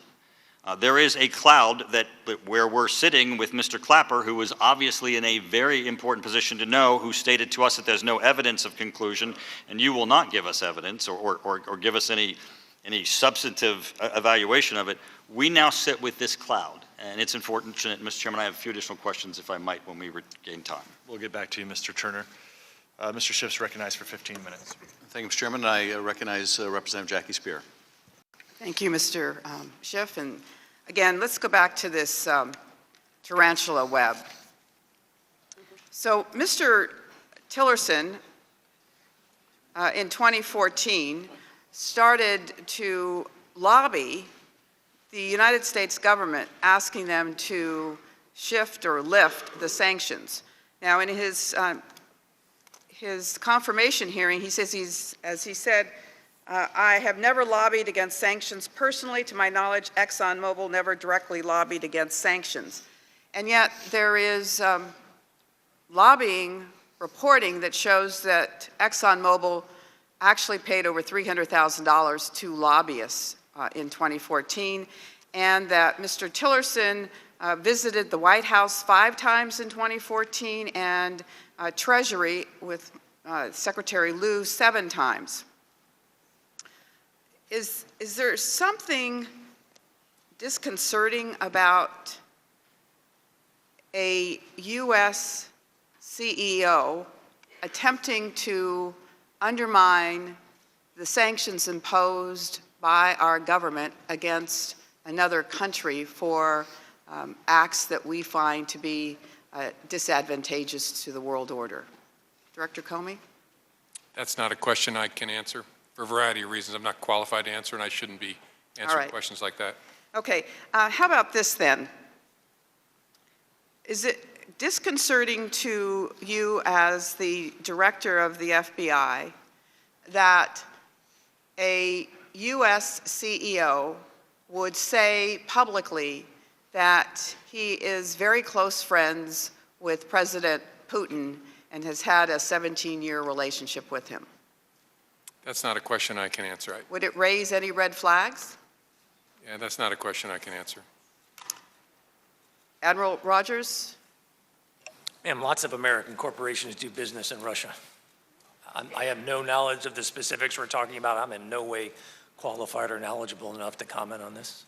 All right, let's move on to someone else in that web. His name is Michael Caputo. He's a PR professional, conservative radio talk show host. In 1994, he moved to Russia, and there he was working for the Agency for International Development. He was fired from that job because he refused to follow a State Department position. He then opened a PR firm in Moscow and married a Russian woman. He subsequently divorced her, and in 1999, his business failed. Roger Stone, a mentor to him, urged him to move to Florida and open his PR firm in Miami, which is exactly what Mr. Caputo did. And then in 2000, he worked with Gazprom Media to improve Putin's image in the United States. Now, do we know who Gazprom Media is? Do you know anything about Gazprom, Director? I don't. Well, it's an oil company. In 2007, he began consulting the Ukrainian parliamentary campaign. There he met his second wife. So I guess my question is, what possible reason is there for the Trump campaign to hire Putin's image consultant? Any thoughts on that, Director Comey? No thoughts. Admiral Rogers? Likewise, ma'am. All right. Do either of you know what Michael Caputo is doing for the Trump effort today? I have no idea. And I'm not going to talk about U.S. persons. All right, let's move on now to Carter Page. Carter Page was the founder of Global Energy. It's an investment fund. He has only one partner, and that partner is Sergei Yatsenko, who's the former executive of a Russian state-owned Gazprom oil company. Before that, from 2004 to 2007, he worked for Merrill Lynch in Moscow. In March of 2016, then-candidate Trump referred to Carter Page as his foreign policy advisor to the Washington Post. The next day, Page asserts that he's an advisor on Russia and energy. But then subsequently, candidate Trump says he doesn't know him. On September 26th, he takes a leave of absence from the campaign, and then Page publicly supports a relationship with Russia, criticizes U.S. sanctions and NATO's approach to Russia, saying, and then subsequently says he's divesting his stake in Gazprom in August. In 2014, he writes an article criticizing the U.S. sanctions, praising Sechin in an article in Global Policy, and then rebuked the West for focusing on so-called annexation of Crimea. In July of 2016, he gives a graduation speech at the New Economic School, denies meeting with the Prime Minister. Christopher Steele, in his dossier, says he met with, again, Igor Sechin, offering a 19% interest in Rosneft. It becomes the biggest transfer of public property to private ownership. Now, Carter Page is a national security advisor to Donald Trump. Do you believe that, why do we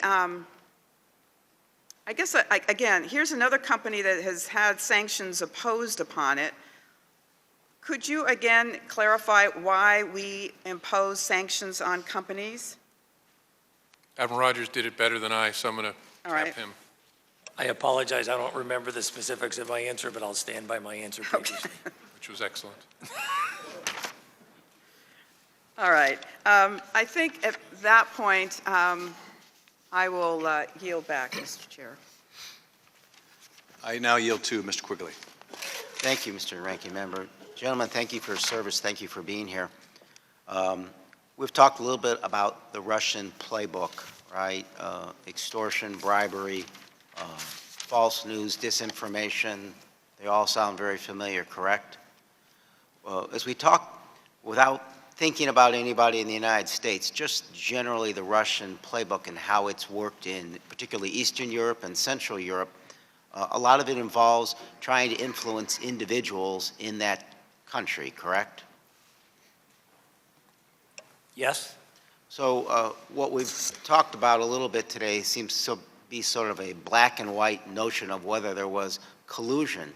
But does a Russian active measure attempting to succeed at collusion, does the person involved have to actually know? I mean, does it have to involve knowing collusion for there to be damage? I can answer generally. In the world of intelligence, oftentimes there are people who are called co-optees, who are acting, don't realize they're dealing with agents of a foreign power, and so are doing things for someone they think is a friend or a business associate, not realizing it's for the foreign government. So it can happen, and it's actually quite a frequent technique. And is it beyond that sometimes to include things where the actor doesn't necessarily know what they're doing is helping that other government? Exactly.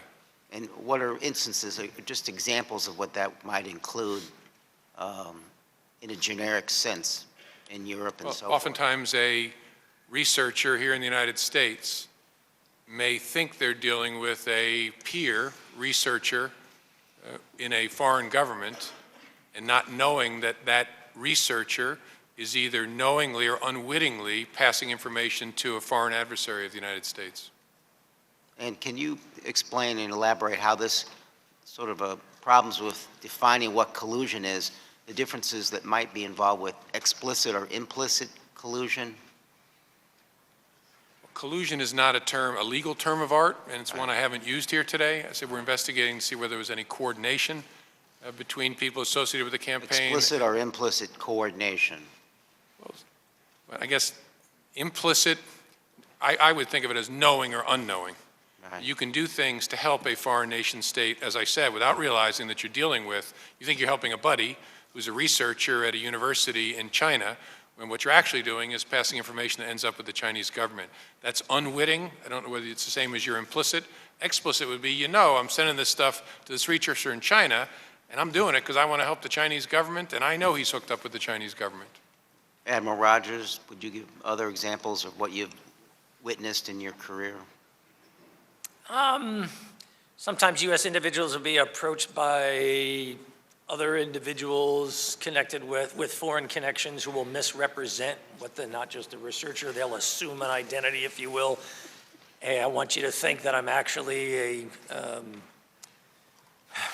working for a business, exploring a commercial interest, those kinds of things, create a relationship, and then it turns out there really is no commercial interest here. They're acting as a direct extension of a foreign government. And romance can be a feature, right? Somebody dating someone to create a close relationship, and the U.S. government person thinks that they're in love with this person, and vice versa, and the other person is actually an agent of a foreign power. That's sort of a classic example. Describe this as naive acquiescence? I'm not sure I know what that means. I don't know what that really means. You're going along with it without really acknowledging, understanding in your mind, or being naive about the issue. Sure, that can happen. You see that at times. Okay. Going on to things that you probably can't comment upon, which is of equal concern. We're all, at this point, very familiar with Mr. Sessions' testimony before the United States Senate, in which he specifically said he wasn't one who had this contact with the Russians. And then there was the amended, I guess, testimony in which he acknowledged, I believe, two such testimonies. The first was in July during the convention, and then later in September afterwards. All the while that the issues that we are talking about today, the hacking, the dumping of materials were taking place, and certainly someone in the position of Mr. Senator Sessions would have been aware of this, perhaps would have remembered these conversations, or might have mentioned, asked the Russian ambassador to knock it off. But apparently none of those things happened, or at least he didn't remember that they happened. Unfortunately, what we're reading now is that there was a third meeting as early as April of last year in Washington, D.C., a meeting in which candidate Trump was president and the Russian ambassador was president. At some point in time, this goes well beyond an innocent, under the best of circumstances, oh, I forgot sort of thing, or that doesn't count. When you correct your testimony in front of the United States Senate, you're still under oath, and you're swearing to the American people that what you're saying is true. So the third time is well beyond that and is quite simply perjury. So as we look at this, as we go forward, gentlemen, I ask that you take that into consideration. This is far more than what we have talked about, just in the general sense, did the Russians hack or not, and the scope of this, to a concerted effort and plan to lie to the American public about what took place and what the motivations were beyond this process. Again, I thank you for your service, and I yield back to the ranking member. I yield to Mr. Swalwell, California. Thank you, Director Comey and Admiral Rogers. Director Comey, you've served time in a courtroom as a prosecutor, and I'm wondering if you remember the instruction that is read to juries every day that if you decide that a witness deliberately lied about something significant in this case, you should consider not believing anything that witness says. Yep, that's familiar to me. And your testimony at the beginning of this hearing was that President Trump's claims that former President Obama had wiretapped him is false. I said we have no information that supports them. Thank you. With respect to Donald Trump, do you remember the other instruction relating to truthfulness of a witness or a defendant? If a defendant makes a false or misleading statement relating to the charged crime, knowing the statement was false or intending to mislead, that conduct may also show he or she were aware of their guilt. Yep, familiar to me from my distant past. I want to talk about the Kremlin playbook, and there are a number of ways that a foreign adversary could seek to influence a person. Do you agree with that? Yes. Financial? Yes, that can be one. Romance, you said, is another? Yes. Compromise? Correct. Setting up a compromise? Sure, to execute on a compromise, yes. How about inadvertently capturing a compromise? Meaning they have vast surveillance and you stumble into that surveillance and are caught in a compromise. And then they take that information, try and use it to coerce you? Yeah, that's part of the playbook. Okay. I'll yield back, Chair, and continue once time's back with us. Gentleman's time has expired. We'll go back to Mr. Turner. Thank you. Gentlemen, I want to go back to the issue of Admiral Rogers indicated that the goal of the Russians is to put a cloud on our system, to undermine our system. And I would think certainly today, Mr. Comey, with your announcement of an investigation, that the Russians would be very happy with that as an outcome, because the cloud of their actions and activities continues and will continue to undermine until you're finished with whatever your investigation is currently in the scope of. But I want to go back to the issue of how does one open an investigation, because again, I'm a little confused by some of the things that we hear as to the basis of an investigation. Now, Mr. Comey, if an individual attends a meeting with a foreign leader, is that enough to open a counterintelligence investigation? Without more that somebody met with somebody? No. No, okay. Without more, then, if they had their picture taken with a foreign leader, is that enough? It would depend upon where they were, who took the picture. Well, assume that they're in the foreign country and in that foreign leader's government offices or facilities. If they're having a picture taken with them, is that enough to open a counterintelligence investigation? It would depend. On what? I mean, because I'm saying if there's just a picture. Because I can tell you certainly there's lots of people who've had lots of pictures. Yeah. Is it enough that a person has just had their picture taken with a foreign leader at the foreign leader's government official offices or place of residence? The reason I said it depends is it would depend. Did the person sneak over to the foreign country and meet them clandestinely? Was the picture reveal something else about the relationship? It's just hard to answer. Let's say it's not clandestine. Let's say it's open, that the person has attended an event and has gone over to meet with the foreign person, foreign government official, and is at their foreign government official facility or their official residence and has a picture taken and has no intention of covertly being present with the foreign person. Is that picture enough to open a counterintelligence investigation? Tricky to answer hypotheticals, but I think my reaction to that is that doesn't strike me as enough. Now, I know your next question is going to be deeper into hypos. No, I'm not getting deeper into the hypos. These are pretty straightforward.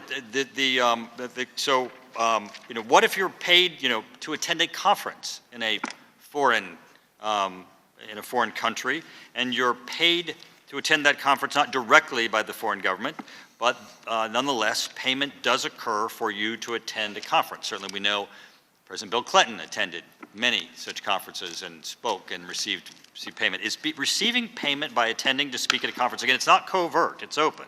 They're attending to speak at a conference. They receive payment for the purposes of speaking. Is that enough to open a counterintelligence investigation? I can't say as I sit here. It would depend upon a lot of different things. If you had no other information or evidence other than the fact that they attended, is that enough for you, for the FBI, to open a counterintelligence investigation of a private U.S. citizen? I can't answer the hypothetical because it would depend upon a number of other things. Well, I limited it to where there would be no other things, Mr. Comey. I said only. If the only information that you had was that they had attended an event in which they were paid, which was a conference, and it was not covert, is that only sufficient information to open an investigation against a private U.S. citizen? Right. Who paid them? Did they disclose it? What did they discuss when they were there? Who else was sitting with them? There's lots and lots of other circumstances that make that, even that simple seeming hypo, difficult to answer. Well, let's say that they've traveled to a foreign country and they openly traveled. It wasn't covert. Is traveling there enough? Just traveling around the world? No. Okay, well, I'm very concerned, Mr. Comey, about the issue of how an investigation is open and how we end up at this situation once again where Mr. Clapper, head of the Director of National Intelligence, just said that when he left, there was no evidence of collusion. And yet, as Admiral Rogers said, we're sitting now where the Russians' goal is being achieved of causing a cloud or undermining our electoral process. So I certainly hope that you take an expeditious look at what you have undertaken, because it affects the heart of our democracy. Mr. Comey, I have a question again concerning classified information.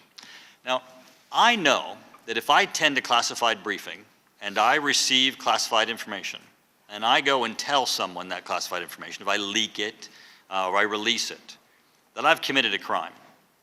But what if someone goes to a classified briefing, walks out of that briefing, and openly lies about the content of that briefing? Because it's unclear to me what happens then. And it's important because, as you know, this committee, and certainly both of you gentlemen, have handled a lot of classified information, and recently, more recently, the purported classified information is put out in the press. The Washington Post, the New York Times reports information, and you know, and I know, and we all know, from having handled classified information, that some of that information is not true. Are the sources of that classified information, if they come out and lie about the content of classified information, have they committed a crime? It's a really interesting question. I don't think so. If all they've done is lie to a reporter, that's not against the law. If they've done it, I don't want to break anybody's hearts with that, but that's not against the law. But it is not, and the reason I'm hesitating is I could imagine a circumstance where it's part of some broader conspiracy or something, but just that false statement to a reporter is not a crime. And I just want to underscore that for a second, because I agree with you. I think it's no crime. And so every reporter out there that has someone standing in front of them and saying, oh, I'm taking this great risk of sharing with you U.S. secrets, besides them purporting to be a traitor, are committing no crime if they lie to them. So all of these news articles that contain this information that we know is not the case are being done so at damage to the United States, but without the risk of a crime. And my next aspect of your question to you, Mr. Comey, is this. What is the obligation of the intelligence community to correct such falsehoods? Some of this information that we read in the Washington Post and the New York Times is extremely false and extremely incendiary and extremely condemning of individuals and certainly our whole system. What is your obligation, Mr. Comey, to be that source to say, I can't release classified information, but I can tell you it's not that? Yeah, it's a great question, Mr. Turner, because there's a whole lot out there that is false. And I suppose some of it could be people lying to reporters. I think that probably happens. But more often than not, it's people who act like they know when they really don't know. Because they're not the people who actually know the secrets. They're one or two hops out, and they're passing along things they think they know. We not only have no obligation to correct that, we can't. Because if we start calling reporters and saying, hey, this thing you said about this new aircraft we've developed, that's inaccurate, actually. It's got 2 engines. We just can't do that because we'll give information to our adversaries that way. And it's very, very frustrating, but we can't start down that road. Now, when it's unclassified information, if a reporter misreports the contents of a bill that's being debated in Congress or a policy, we can call them and say, hey, you ought to read it more carefully. You missed this or missed that. We cannot do that with classified information.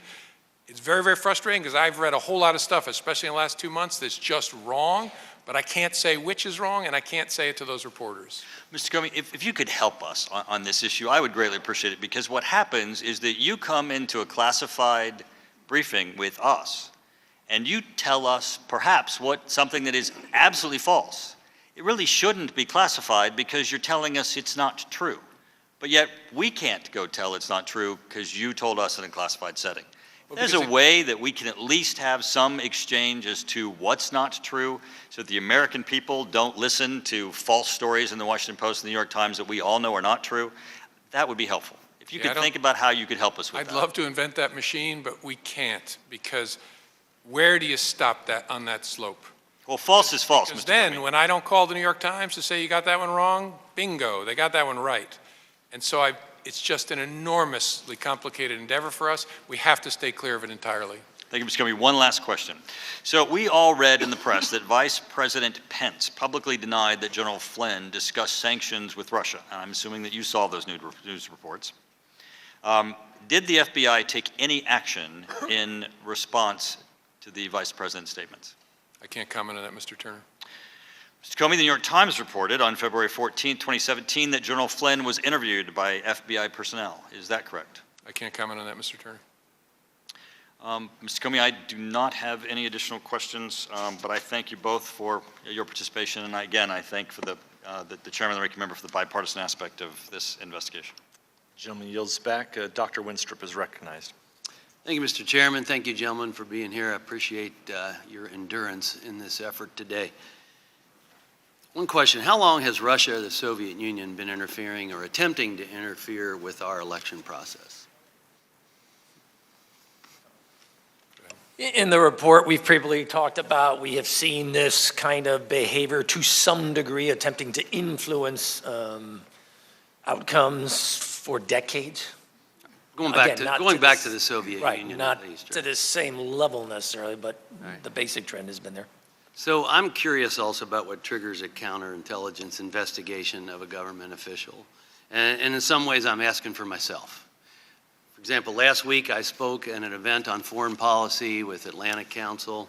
Unbeknownst to me, the Iraqi ambassador to the United States was there. He comes up to me afterwards, introduces himself, and says he'd like to meet with me at some time. Okay, so this isn't a theoretical.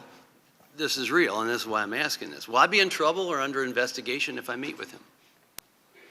This is the slope I try to avoid going down with Mr. Turner, Dr. Wenstrup. I don't think I should be answering hypotheticals. The question is... It's not a hypothetical because I'm asking you in advance because I want to know if I can meet with him and be under investigation or not. And I don't think that's an unrealistic question.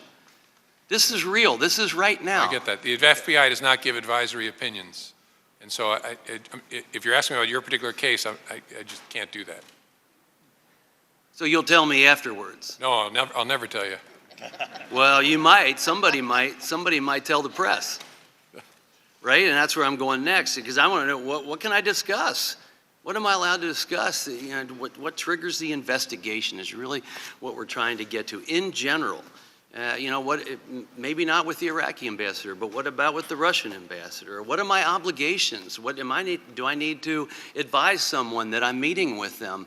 Do I have to discuss the agenda before I meet with them? Just so we're clear. I mean, this is really what it's coming down to. It's a lot about what we're talking about. So I don't think it's unnecessary or ridiculous for me to ask that. And so in intelligence reporting, if the identity of a U.S. official is disseminated to those on an as-needed basis or those that need to know basis, does that generally lead to a counterintelligence investigation of that individual? So in general, if a U.S. official is in this report and it's disseminated, does that lead to an investigation of the individual? No, not in general, not as a rule. Okay. It would depend upon lots of other circumstances. Okay. Next, I want to go to the article from February 14th in the New York Times, which I believe you're all familiar. And you may not be able to answer any of these, but the article cites 4 current and former American officials. Do you know the identity of those 4 officials? I'm not going to comment on an article. Okay. Well, it's not necessarily on the article, but okay. Do you know for a fact that the 4 current and former American officials provided information for the story? I have to give you the same answer. Okay.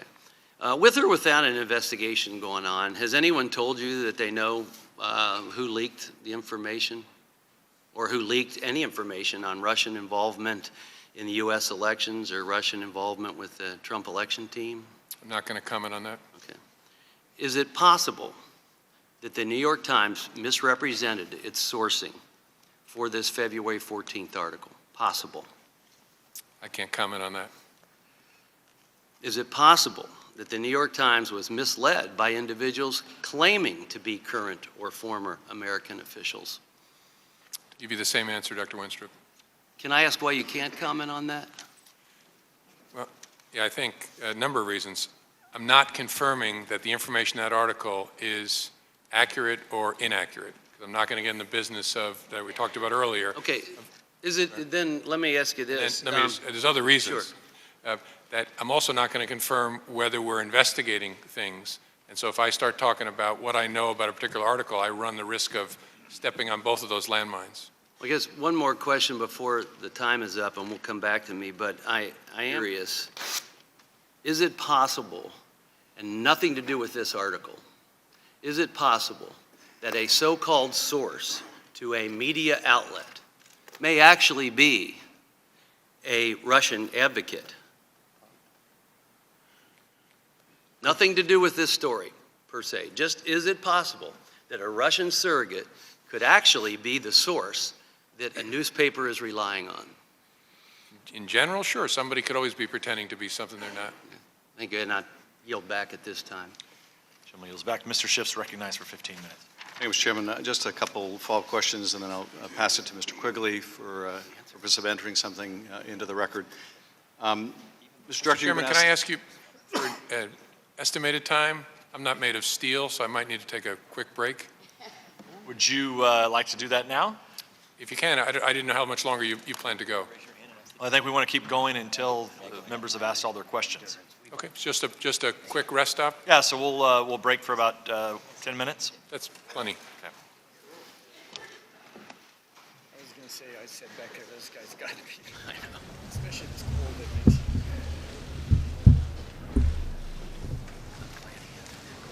10 What was the humor part? You said something and he said it back to you quick. Oh, yeah. And it was really funny. It sort of lowered the tension. You done? I got more questions, yeah. How far through?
back into order after a brief recess.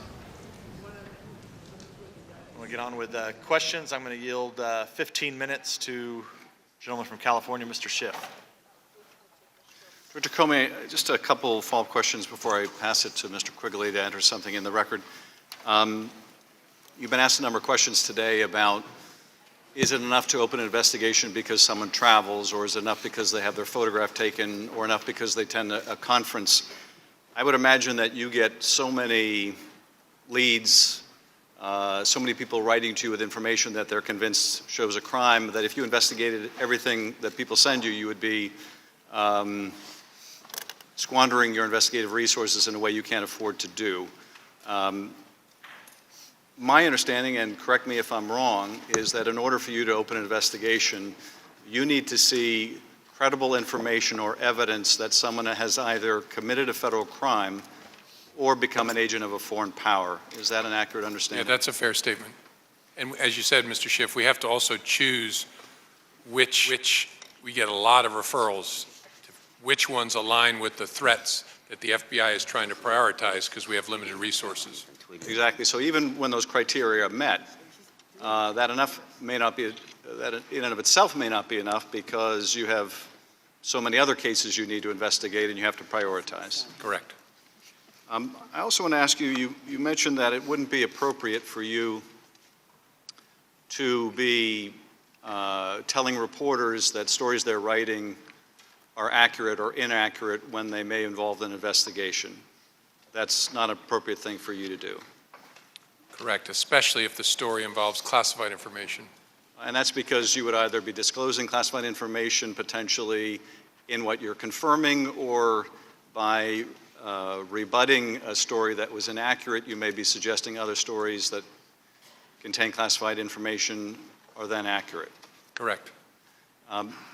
Now, it's inappropriate for you to be batting down inaccurate stories. Would you also agree if it's inappropriate for you to be batting down inaccurate stories, would you also agree it's inappropriate for the White House to be asking the FBI to be rebutting stories they don't like? Yeah, that's one I don't want to answer, Mr. Schiff, because I don't want to talk about communications within the executive branch. I can speak for the FBI. That's not something the FBI can or should do. And if you were appearing before the Senate for confirmation and they asked you, as director of the FBI, if you were asked by the White House to refute or acknowledge press stories that they liked or didn't like, what would you tell the Senate in your confirmation hearing? Would that be appropriate for your office? I would figure out what was the right thing for the FBI to do and then do that thing. And that right thing would be not to be in the business of confirming or denying stories about classified information. Correct. That's what the right thing is for the FBI. Let me recognize Mr. Quigley for the purposes of entering something in the record. Thank you, Mr. Ranking Member. As I do that, I'm reminded of what Hugo Black said: only a free and unrestrained press can effectively expose deception in government. I respectfully ask to enter a March 8th article entitled "Jeff Sessions Likely Met Russian Ambassador a Third Time." I now yield to Mr. Swalwell. Thank you to our ranking member, and thank you again to our director and Admiral Rogers. Director, would you agree that the FBI, when it's considering a counterintelligence investigation, views contacts between U.S. persons and, say, Russia differently than it would view contacts between U.S. persons and the U.K. or France or Germans? Yes, very much so. And that's because they're a foreign adversary? Correct. And so to land on Russia's radar as somebody that they may want to recruit, would you agree that being a business person, a prominent business person, is something that would be attractive to them? Could be. Might depend on what industry you were in. Could also being a politician be something that would be attractive to them? Sure. And how about somebody who does business with Russians? Would that be attractive to them? Could be. It would depend upon other things as well, though. And we were starting to discuss this. Efforts to recruit include investing in a U.S. person. Is that correct? Efforts by Russia to invest Yes. typically in their tradecraft. That can be one of the ways in which they cultivate a relationship, sure. And if you are a U.S. person with a business, could it also include investing in your business or being a partner in some of your endeavors? Lots of different ways someone could try and establish a relationship. And going back to compromise, Could we assume that any prominent U.S. person traveling to Russia would probably be covered by Russian surveillance? Depending upon how you define prominent, but they have an extensive surveillance operation of foreign visitors. So no matter who you are, you ought to assume it, but whether that's true in reality is harder for me to answer. Or you want to answer that differently? And Russia is attempting to recruit and persuade individuals that we've discussed before, just as other foreign adversaries are, because they want to get something out of them. Is that right? Correct. And in many cases, it could be, if that person is ever in a position of power, that they could be in a position to influence policy in the United States. To influence policy or supply them with information that's useful to them and maybe other purposes. Now, with respect to your counterintelligence investigations, would it be important for you if you were concerned that a U.S. person had financial entanglements with a foreign adversary to see that person's tax returns? Well, that's the hypothetical I really want to avoid answering, but the answer is it would depend, really. It would depend upon a whole lot of circumstances. That would be one of the pieces of evidence that you would consider looking at. Maybe. You might be able to get the picture you need from other financial records that are more readily available. And you're aware, Director, that President Trump has refused, breaking with the tradition of the past 40 years, to show the American people his tax returns. It's not something I want to comment on. I'm aware of it from the media. Now, Russia also, in their efforts to recruit individuals and develop individuals, preying on or following someone's financial distress is also an avenue they may pursue. Is that right? Potentially, if it offers an avenue for leverage on someone. Right. And Director, would you consider 6 bankruptcies that an individual may have as being a point of leverage? I can't say. I don't know. And Director, you're aware that President Trump has had 6 prior bankruptcies. It's not something I'm going to comment on. And Director, when your agents are conducting a counterintelligence investigation with respect to a foreign adversary and their efforts to recruit or cooperate with a U.S. person, would you look at the U.S. person's travel to that country? As part of evaluating whether there's an illicit relationship? Yes. Sure. Okay. And are you familiar that President Trump has traveled at least 3 times to Russia? That's not something I'm going to comment on. Okay. Are you aware that his son, Donald Trump Jr., has traveled at least 6 times to Russia?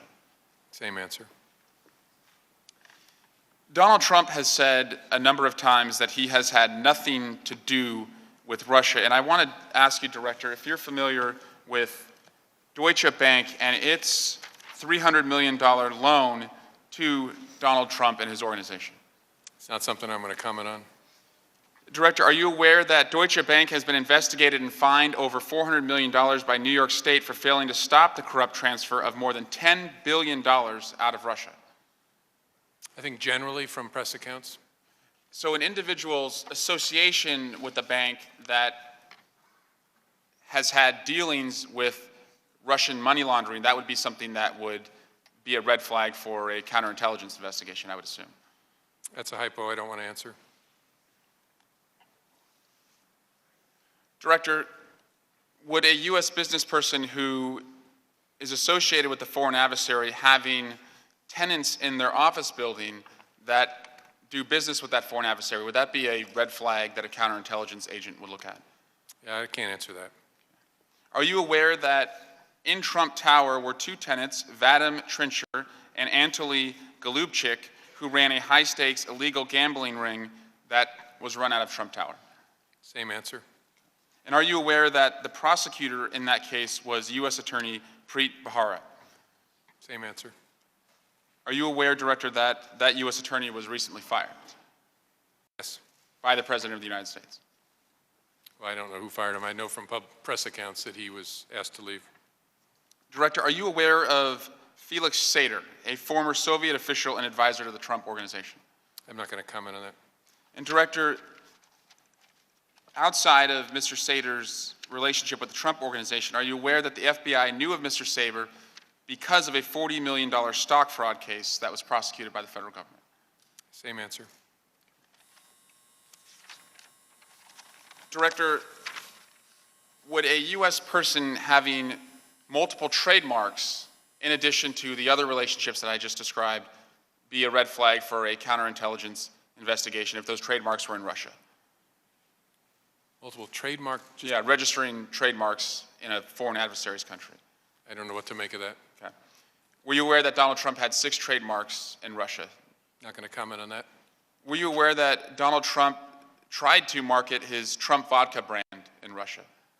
Same answer. Were you aware that Donald Trump ran Miss Universe 2013 out of Moscow? Same answer. Are you aware that Donald Trump Jr. said on a number of occasions that Russian money is pouring into the Trump organization and that there's a disproportionate cross-section of the company's revenue coming from Russian money? Same answer, Mr. Swalwell. So hypothetically speaking, though, would a foreign adversary and its oligarchs having a disproportionate cross-section of a company's revenue coming from that country, would that be a red flag for a counterintelligence agent? I'm trying to be helpful, but I'm not going to answer I understand. this kind of hypo. Thank you, Director. Director, are you familiar with a 2004 home purchase by President Trump in Palm Beach County for about $40 million? Not going to comment on that. Are you familiar with a 2008 sale of that same property for a 129% increase at about $98 million? Same answer. Are you aware that the buyer in 2008 was a Russian businessman? Same answer. And under the earlier hypothetical, would a foreign adversary's oligarch purchasing a home in the United States for 129% more than the home was purchased 4 years before, would that be a tool that a foreign adversary would use to try and recruit, develop, or bring somebody onto their side? Same answer as before. You said that it's likely or somebody should assume they're being surveilled when they were in Russia. Would you assume that Donald Trump was being surveilled in 2013 when he was in Moscow? I'm not going to answer. I was trying to confine my answer to prominent people should assume, not students and all those people who might go there for a brief holiday. I don't think I'd ask them to assume that. Right. Would it be safe to say that if Donald Trump was doing something he shouldn't have been doing while he was in Russia, the Russians probably saw it? Same answer as before. Would it be safe to assume that if a prominent person was doing something they shouldn't have been doing while they're in Russia, the Russians probably saw it? Yeah, I would stick to what I said before about prominent people should assume. Mr. Director, was Donald Trump under investigation during the campaign? Same answer as before. I'm not going to answer that. Is he under investigation now? I'm not going to answer that. Please don't overinterpret what I've said. As the chair and ranking know, we have briefed them in great detail on the subjects of the investigation and what we're doing, but I'm not going to answer about anybody in this forum. Director, from our perspective on the committee, the dots continued to connect President Trump, his team, people in his orbit, to Russia. And the questions that we have, it's quite simple. Are these merely 100 different coincidences, or is this a convergence where you're seeing deep personal, political, and financial ties meeting Russia's interference in our campaign? And so I'm wondering, Director, with your extensive counterintelligence expertise and in view of the Russian intelligence campaign to influence the election in which Donald Trump was the candidate, do you consider these number of connections between well-connected Russians and Donald Trump, the Trump organization, the Trump family, and the Trump campaign to be a coincidence or a convergence? I'm not going to answer, Mr. Swalwell. From your perspective, Director, have you ever seen in the history of American politics, or at least since you've been alive, any political candidate have this many connections, personal, political, and financial, to a foreign adversary? Same answer. Mr. Director and Admiral Rogers, this past election, our country was attacked. We were attacked by Russia. It was electronic. It was nearly invisible. Thanks to the hard work of the men and women who serve in our intelligence community, we know that the attack came from Russia. It was ordered by Vladimir Putin. He sought to help Donald Trump and to take down Hillary Clinton. The most disturbing finding for me and my fellow committee members is that Russia intends to do this again. And I see this as an opportunity for everyone on this committee, Republicans and Democrats, to not look in the rearview window, but to look forward and do everything we can to make sure that our country never again allows a foreign adversary to attack us. Because I think, Director, you and Admiral Rogers would agree that it's not only Russia that is sharpening the knives to go back at us or to go at our allies. It's also other countries who have similar capabilities. And so I think the best thing we can do now is unite around this investigation, have also a parallel independent commission to make sure we get to the bottom of what happened, why we were so vulnerable, and to assure the American people we will never let this happen again. And I yield back. Dr. Winstrup. Thank you, Mr. Chairman. If I can, gentlemen, go back to what we were talking about a little bit before with interference from the Russians possibly in through our media. Have Russians or Soviets historically attempted to spread disinformation through the U.S. media? As you mentioned, they've been there over decades trying to interfere. They use media as a resource? We see them use media writ large as a resource to disseminate disinformation, false information. And has that been pretty much regardless of who's in the White House? It doesn't seem to tie to a particular political party, that tactic, if you will. Thank you.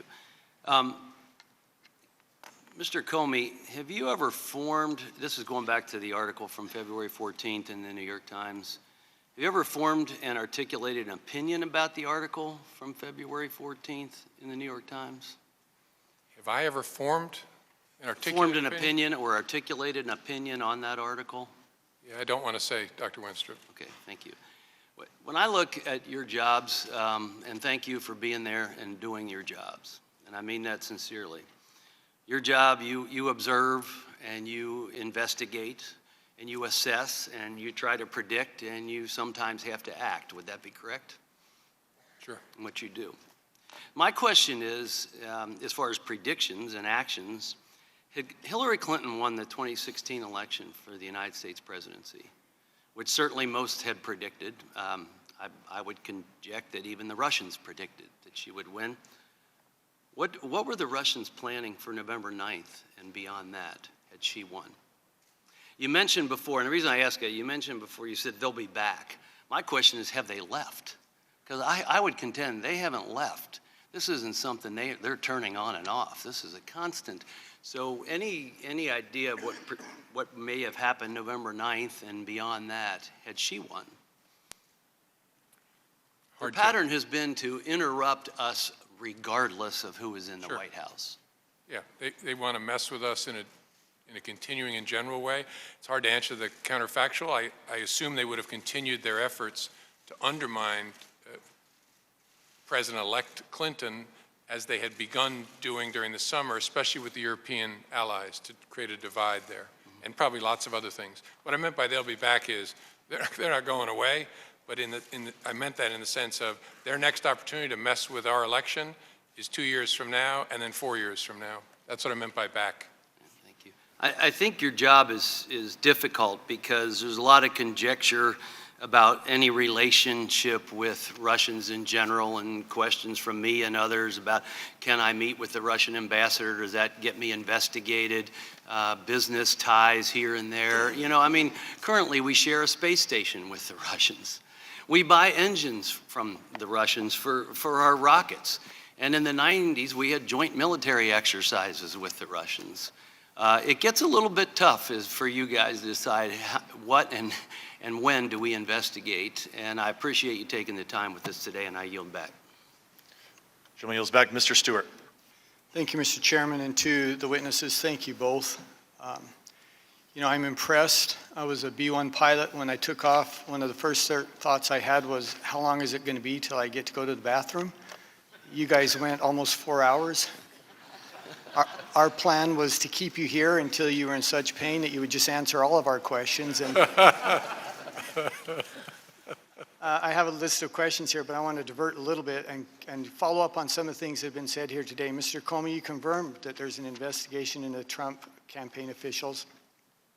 The fact that there's an open investigation does not indicate guilt, though, does it? Certainly not. And in fact, many times an investigation may find that there is no wrongdoing. That's one of the reasons we don't talk about it, so we don't smear people who don't end up charged with anything. Yeah, I appreciate that. And I would say that is especially likely to have, when I say especially likely, I'm talking about to have a finding of no wrongdoing when there is a political motive. And if there's one thing that we've seen here today, I think, from some of the line of questionings, it's clearly been a certain political motive in some of the questions that have been asked to you. Mr. Clapper, the former DNI, and we all know who he is. This is someone who should know. I want to read what he said just a few weeks ago. But Mr. Clapper then went on to say that to his knowledge, there was no evidence of collusion between members of the Trump campaign and the Russians.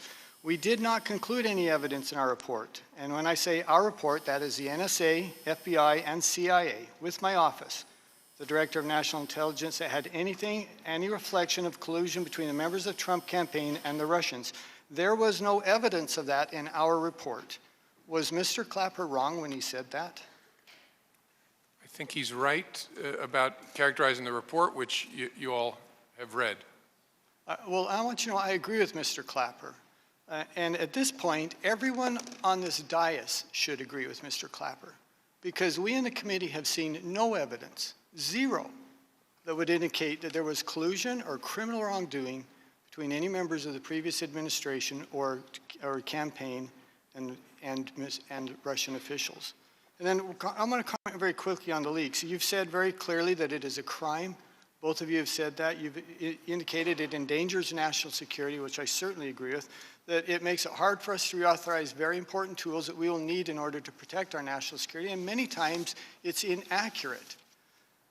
And I would ask you then, if someone in the intelligence community has some concerns, if they feel like there's been an overreach or the government is doing something they shouldn't be doing, any government official, is there a process they can go to where they could make that known and express their concerns? Yes. All of us in the intelligence community have robust whistleblower provisions that we educate our folks on, and part of the whistleblower track is they can bring information to the appropriate committee of Congress. That's exactly right. And are both of your agencies capable of handling accusations such as that may be brought to your attention? Yes.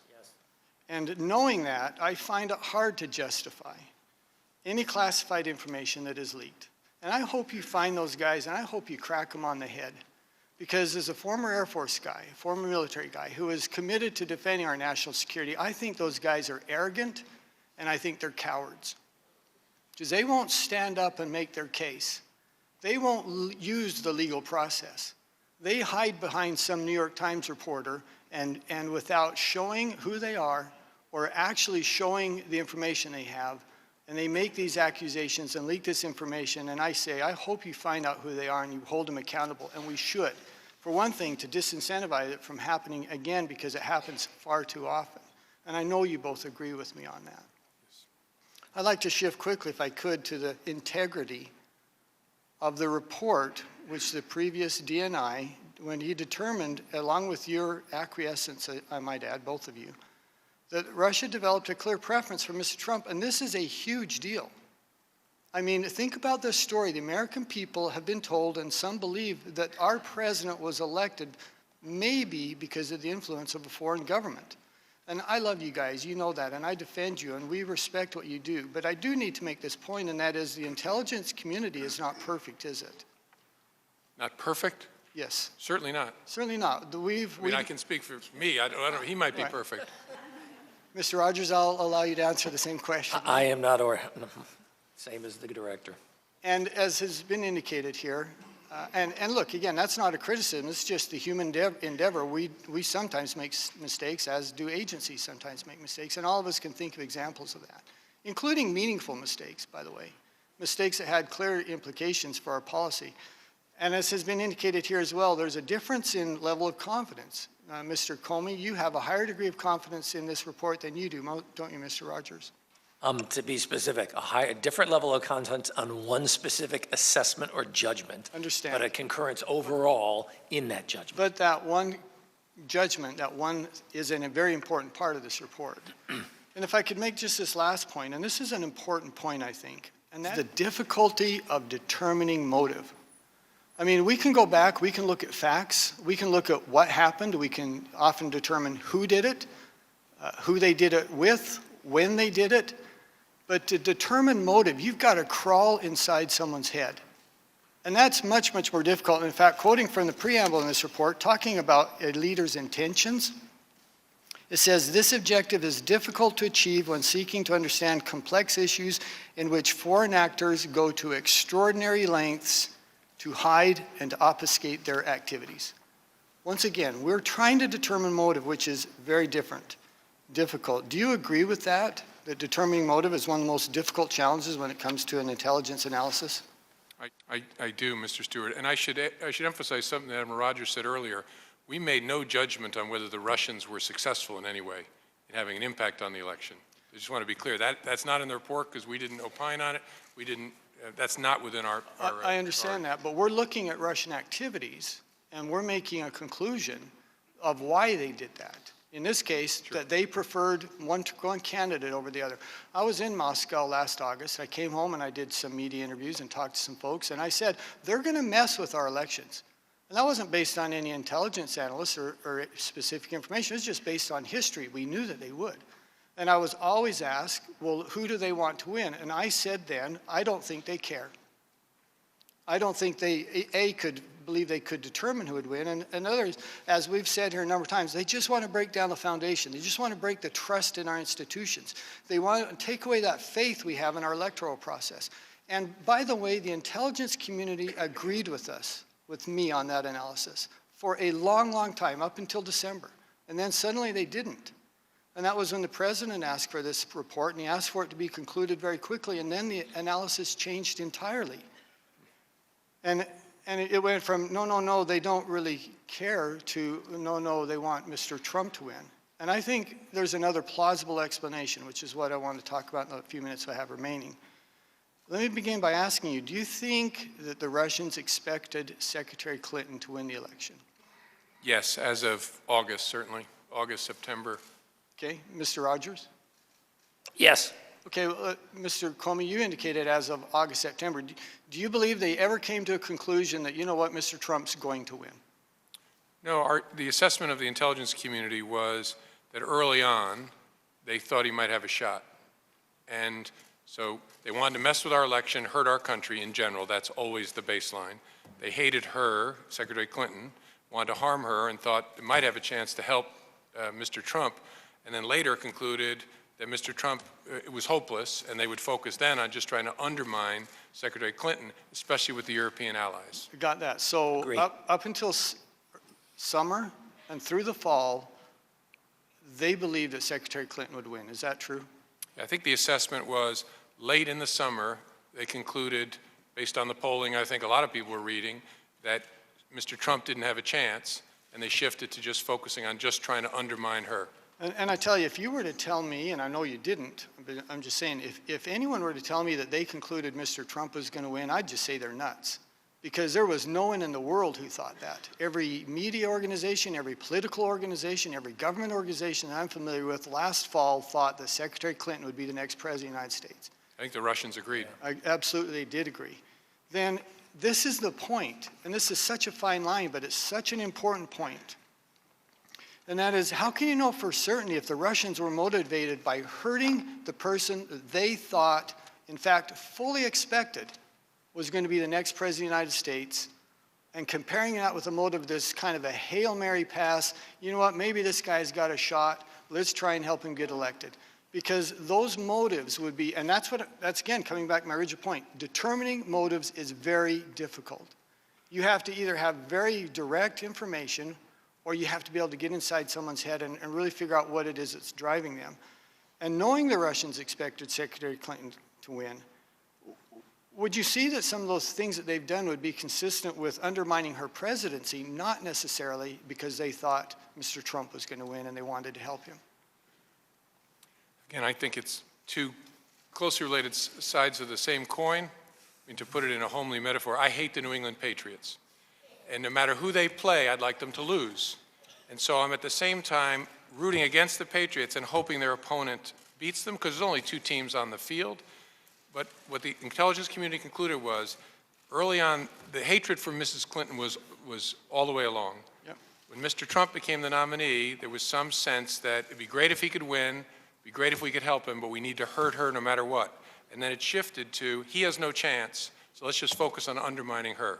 That was the judgment of the intelligence community. Well, I'd also, if I could highlight, I acknowledge the challenge at times about trying to understand intent.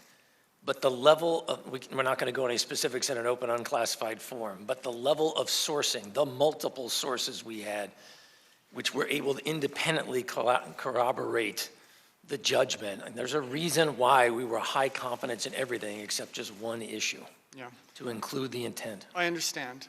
I spent some time out at the CIA last week. I was with the staff as best we could through the 2,000 some odd pages. And by the way, not many people did. And some people are casting, aspersions in and not making the effort to go out there and actually look at that. But I'm telling you that having done that, I think a reasonable person could say what I've said here today, that there is another element to this, that there is another, as you said, Mr. Comey, another side of the coin. And this is a very, very difficult, in my opinion, thing to say with high levels of confidence, which is why, once again, the intelligence community isn't perfect sometimes, and we do make mistakes. And, Mr. Chairman, I yield back. I'd like to come back for just a few minutes if we could after. Gentleman yields back. Mr. Schiff's recognized. Thank you. Just a couple of quick follow-up questions by myself and Mr. Himes, and then we'll go to Mr. Castro. Director, you were asked about Director Clapper's comments, and I think your response indicated that they were correct as far as the unclassified intelligence assessment goes. Yeah, that's what I understood the question to be about the report itself. I want to make it clear to people, though, the intelligence assessment, the unclassified intelligence assessment, doesn't discuss the issue of U.S. person coordination with the Russians, and I assume that's because at the time of the report in January of this year, that was under an investigation that you have now disclosed. Is that right? Correct. The counterintelligence investigation is the FBI's business. The IC report was about what the intelligence community had about what Russia had done. So there is nothing in the report about coordination or anything like that. It's a separate responsibility of the FBI to try and understand that, investigate it, and assess it. So we shouldn't read Mr. Clapper's comments as suggesting that he takes a different view of whether you had sufficiently credible information and evidence to initiate a FBI counterintelligence investigation. I don't know exactly what he meant. All I can say is what the fact is, which is we just laid out. There's the report, and then there's our investigation. And the report doesn't cover the investigation? Correct. Mr. Himes.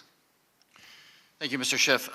Gentlemen, in my original questions to you, I asked you whether the intelligence community had undertaken any sort of study to determine whether Russian interference had had any influence on the electoral process, and I think you told me the answer was no. Correct. Correct. We said the U.S. intelligence community does not do analysis or reporting on the U.S. political process or U.S. public opinion. That is Okay. not our fault. So thanks to the modern technology that's in front of me right here, I've got a tweet from the president an hour ago saying the NSA and FBI tell Congress that Russia did not influence the electoral process. So that's not quite accurate, that tweet. I'm sorry, I haven't been following anybody on Twitter while I've been sitting here. I can read it to you. It says the NSA and FBI tell Congress that Russia did not influence the electoral process. This tweet has gone out to millions of Americans, 16.1 million to be exact. Is the tweet, as I read it to you, the NSA and FBI tell Congress that Russia did not influence the electoral process, is that accurate? Well, it's hard for me to react to that. Let me just tell you what we understand the state of what we've said is. We've offered no opinion, have no view, have no information on potential impact because it's never something that we looked at. Okay. So it's not too far of a logical leap to conclude that the assertion that you have told the Congress that there was no influence on the electoral process is not quite right. Right. It certainly wasn't our intention to say that today because we don't have any information on that subject. And that's not something that was looked at. Right. Admiral Rogers, before I yield back to the ranking member, there's another tweet that says NSA Director Rogers tells Congress unmasking individuals endangers national security. My understanding was, as a member of the committee, that there is a lengthy and very specific process for the unmasking, but that it does not inherently in of itself endanger national I security. assume the comment is designed to address the leaking of such information. But again, I have not read what you're saying to me, so I'm not in a position to comment on it, sir. Thank you. I'll yield back to the ranking member. Mr. Castro. Thank you. And thank you, gentlemen, for your service to the nation and for your testimony today. I want to take a moment to turn to the Christopher Steele dossier, which was first mentioned in the media just before the election and published in full by media outlets in January. My focus today is to explore how many claims within Steele's dossier are looking more and more likely as though they are accurate. First, let me ask you, Can you describe who Christopher Steele is? No, not going to comment on that. Are you investigating the claims made in the dossier? Not going to comment on that, Mr. Castro. Okay. Well, the reputation of the author, Christopher Steele, as a former accomplished British intelligence officer with a career built on following Russia is important. This is not someone who doesn't know how to run a source and not someone without contacts. The allegations it raises about President Trump's campaign aides' connections to Russians, when overlaid with known established facts and timelines from the 2016 campaign, are very revealing. So let's begin. In general, as my colleagues have discussed before, is it true that a large number of oligarchs and wealthy businessmen in Russia have profited from their continuing close relationships or cooperation with the Kremlin? Could you say that one more time, sir? I want to make sure I understand. Have oligarchs and wealthy folks in Russia profited from their connection to the Kremlin? Yes.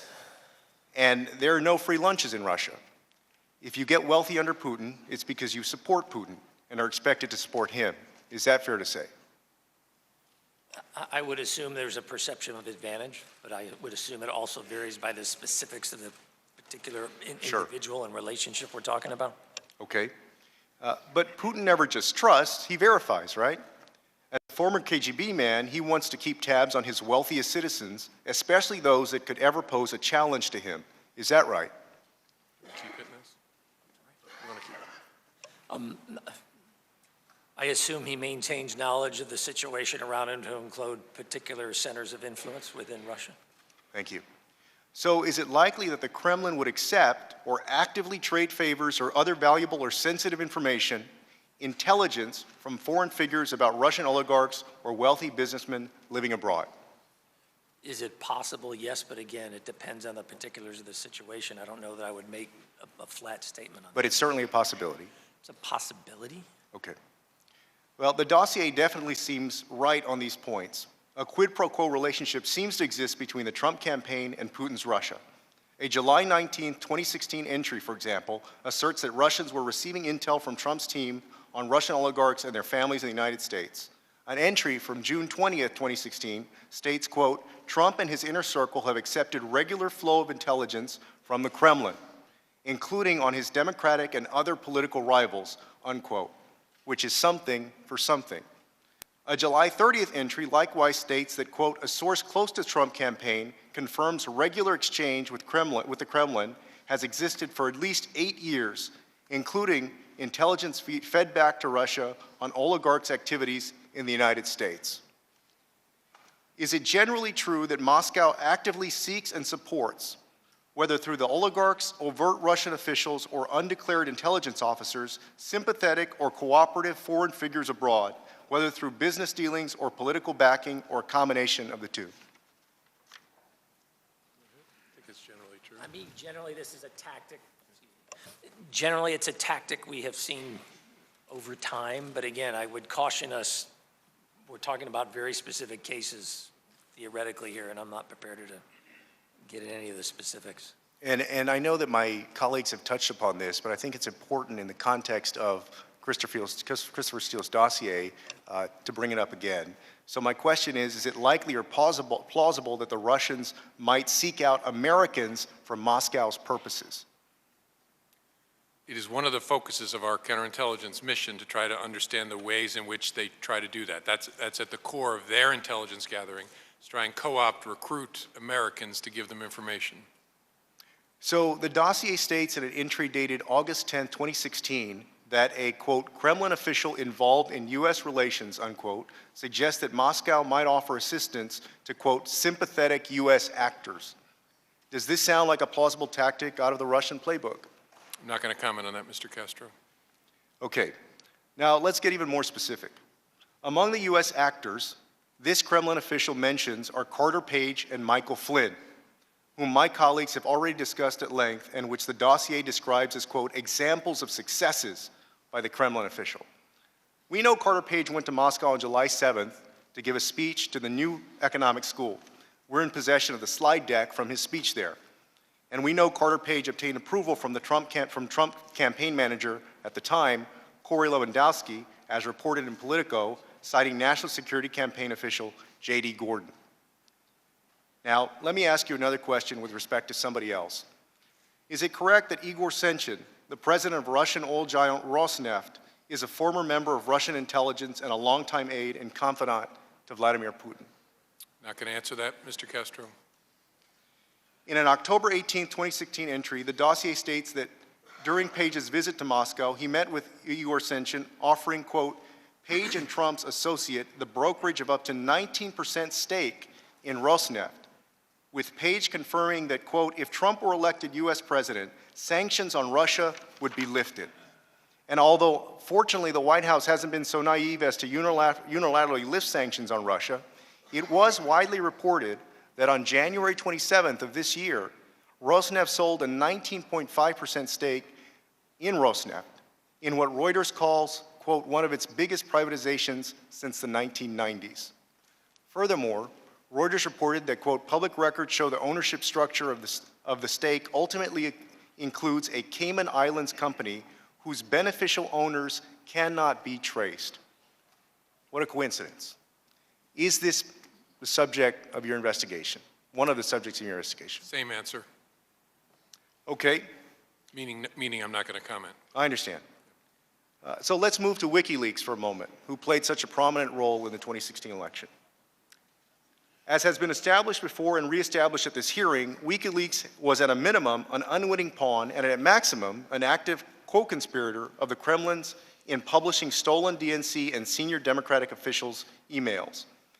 And do you agree this was done in order to offer Moscow some measure of separation as to mask its hand in having hacked and stolen the data in the first place, but so it could still have it publicly posted to inflict damage on the Clinton campaign?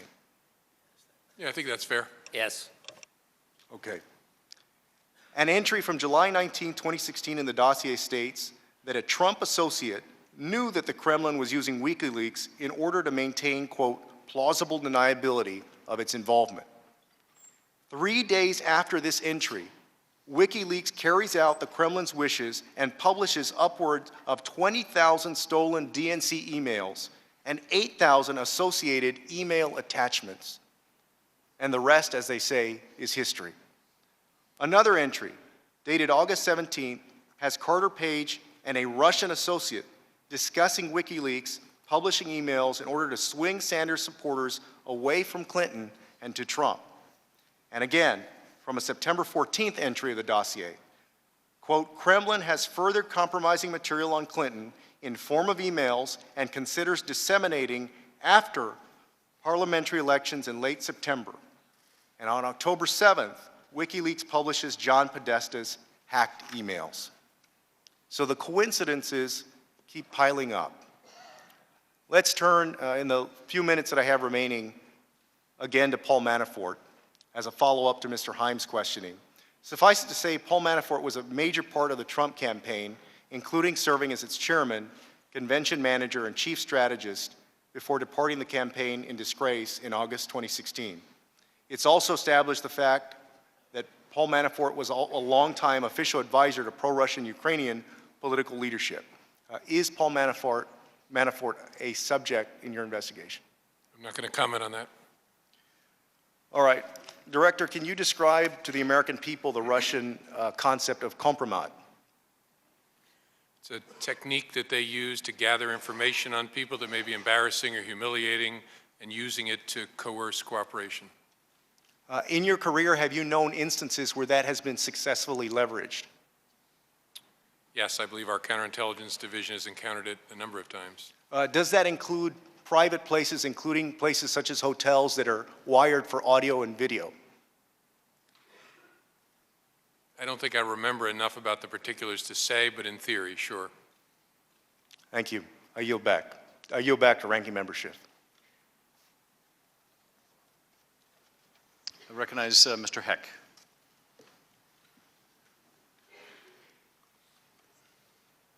Admiral Rogers, before I get into my main body of my remarks, I want to go back to your earlier comment about that there is no evidence to indicate that there was a successful Russian hacking of voter results or tabulations. What I did not hear you say is whether or not there had been any attempts to hack into election systems of any kind? I can answer Comey. that because the FBI's responsibility is in the United States. We saw no indication of that. We saw efforts to penetrate voter registration databases, state boards of elections at that level. We saw no efforts aimed at the vote itself. But you did see efforts to penetrate registration rolls? Correct. Did you see efforts to penetrate any other portions of election systems other than registrations? In this country, it's a highly decentralized system. And as a consequence, as you will recall, then Secretary of Homeland Security Jay Johnson indicated that election systems should become a part of our critical infrastructure for cybersecurity purposes. Their efforts were aimed at the voter registration systems in various states, and it takes different forms in various states. Sometimes there's a private vendor, sometimes it's state, but that's where it was focused and not on the vote itself, vote machines, vote tabulation, vote transmission that we've seen.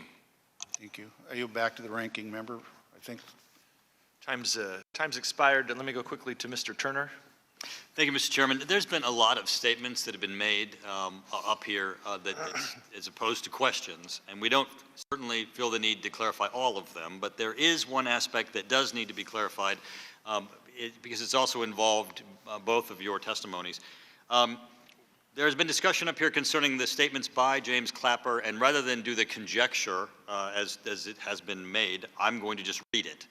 Chuck Todd said, "Let me ask you this. Does intelligence exist that can definitively answer the following question, whether there were improper contacts between the Trump campaign and Russian officials?" James Clapper said, "We do not include any evidence in our report. I say our, that's NSA, FBI, and CIA, with my office and the Director of National Intelligence, that had any reflection of collusion between members of the Trump campaign and the Russians. There was no evidence of that included in our report." Chuck Todd followed up, "I understand that, but does it exist?" James Clapper answered, "Not to my knowledge."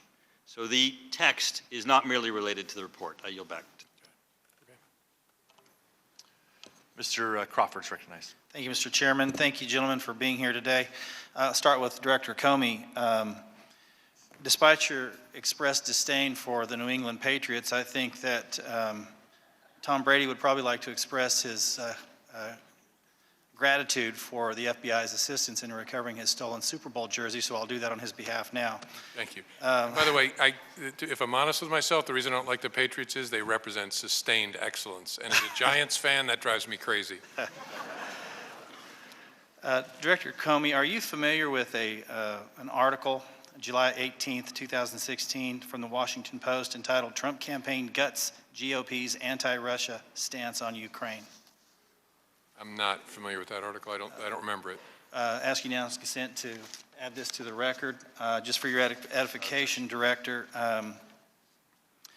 there's an allegation contained in that article that as a National Security Committee platform meeting, Trump staffers wrote an amendment to an amendment that stripped out platforms call for providing, quote, "lethal defensive weapons," and replace it with softer language calling for, quote, "appropriate assistance." Are you familiar with a March 18th, 2017 story in the Washington Examiner entitled "How Pundits Got Key Parts of the Trump-Russia Story All Wrong"? Are you familiar with that? I don't think I am. I'd ask unanimous consent to add that to the record. And also for your edification, I'll go to some of the meat of that story. Are you aware of an allegation that Trump staffers gutted the Ukraine plank of the platform? Am I aware of the article on that? Are you aware of anything of that nature, the article, or any activity to that end? I don't want to talk about anything. I'm willing to comment on whether I've seen different things in the media. I don't want to talk about anything beyond that. Okay. So then, safe to say you're not aware of the final platform that retained all of the language from the original platform plus a portion of the amendment offered by the platform committee member? I don't want to comment. Okay.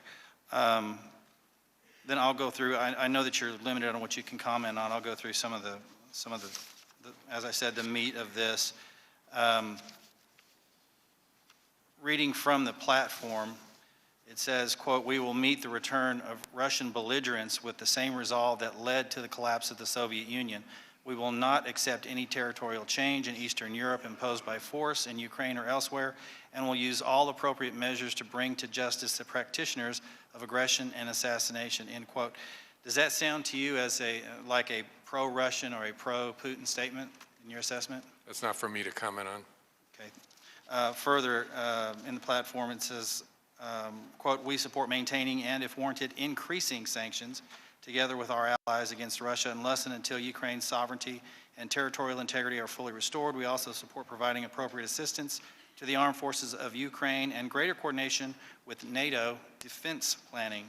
And again, that sounds like fairly clear language in their relationship to Russia. Would you agree?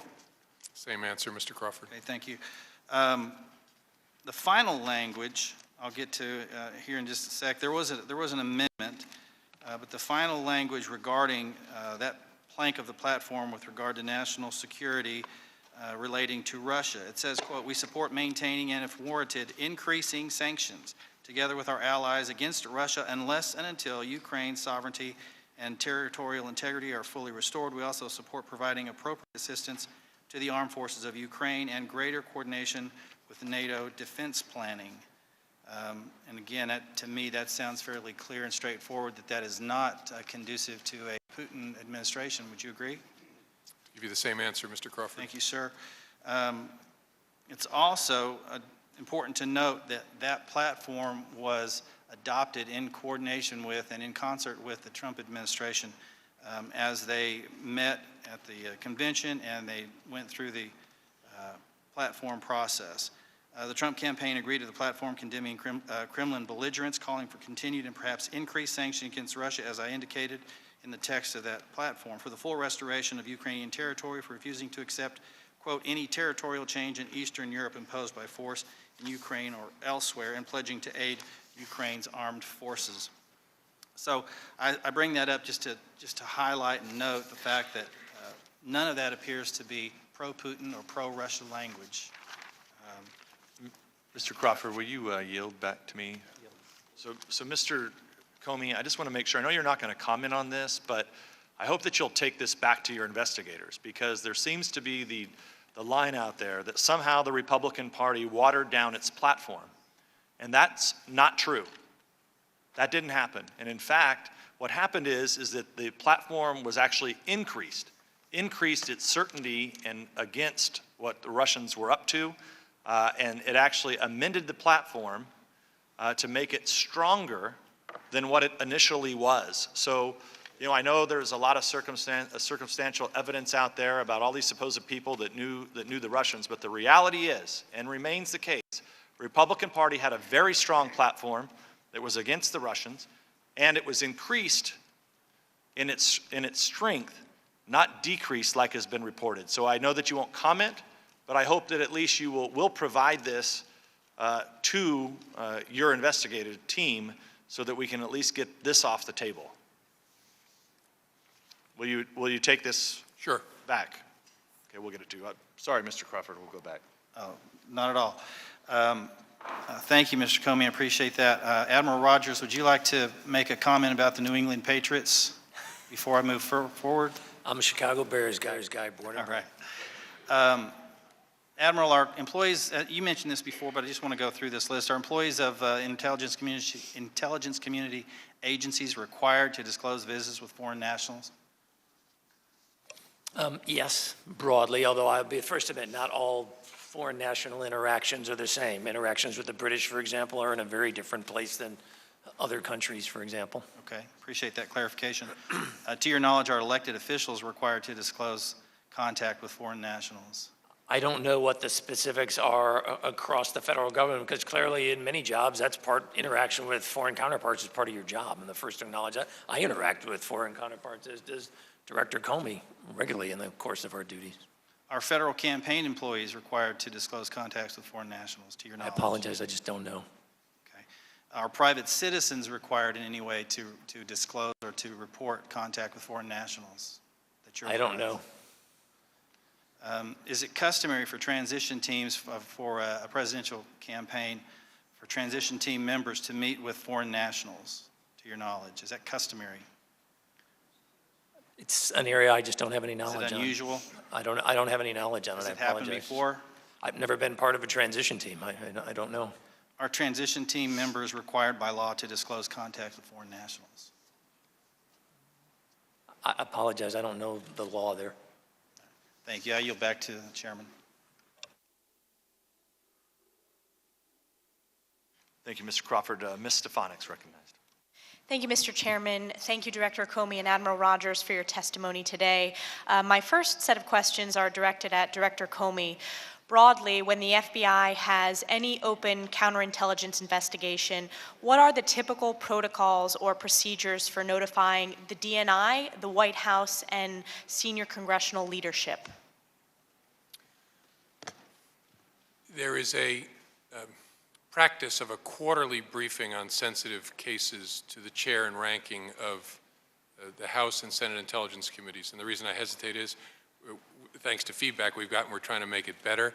And that involves a briefing of the Department of Justice, I believe the DNI, and some portion of the National Security Council at the White House. So if that's So quarterly, to brief them before Congress is briefed. so it's quarterly for all three, then senior congressional leadership, the White House, and the DNI? I think that's right. Now, that's by practice, not by rule or by written policy, which is why, thanks to the chair and ranking giving us feedback, we're trying to tweak it in certain ways. So since in your opening statement you confirmed that there is a counterintelligence investigation currently open, and you also referenced that it started in July, when did you notify the DNI, the White House, or senior congressional leadership?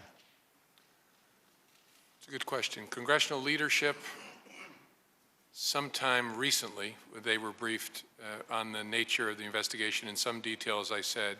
Obviously, the Department of Justice has been aware of it all along.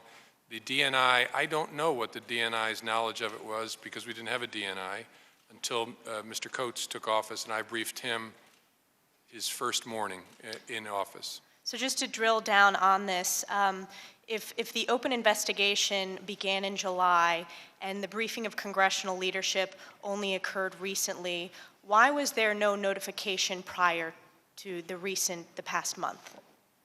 I think our decision was it was a matter of such sensitivity that we wouldn't include it in the quarterly briefings. So when you state our decision, is that your decision? Is that usually your decision what gets briefed in those quarterly updates? No, it's usually the decision of the head of our counterintelligence division. And just, again, to get the detailed on the record, why was the decision made not to brief senior congressional leadership until recently, when the investigation had been open since July, a very serious investigation? Why was that decision made to wait months? I think because of the sensitivity of the matter. Stepping back more broadly, in the case of Russia, we know that cyber hacking is just one tactic that's typically part of a broader influence or information warfare campaign. And we know the Russian government is ready and willing to employ hacking as but one of many tools in their toolkit to obtain information for use against the United States. Is there any evidence that Russia tried to hack other entities associated with the 2016 presidential campaign in addition to the DNC or Clinton campaign operatives? Yes, many others. Can you specify those others? Did that include the RNC? Did that include any of the other campaigns of candidates in the primaries, either Democrats or Republicans? I think what we can say in an unclassified setting is what we have in the report, that there were efforts to penetrate organizations associated with the Republican Party, and that, I think that's what we said in the report, and that there were not releases of material hacked from any Republican-associated organizations. But the hacking, the use of cyber tools as part of their broader, whether you call it hybrid warfare or information warfare campaigns, it was done to both parties. Correct. Thank you. Taking a further step back of what's been in the news recently, and I'm referring to the Yahoo hack, the Yahoo data breach. Last week, the Department of Justice announced that it was charging hackers with ties to the FSB in the 2014 Yahoo data breach. Was this hack done, to your knowledge, for intelligence purposes? I can't say in this forum. Press reporting indicates that Yahoo hacked targeted journalists, dissidents, and government officials. Do you know what the FSB did with the information they obtained? Same answer. Okay, I understand that. How did the administration determine who to sanction as part of the election? How familiar are you with that decision process, and how is that determination made? I don't know. I'm not familiar with the decision process. The FBI is a factual input, but I don't recall, I don't have any personal knowledge of how the decisions were made about who to sanction.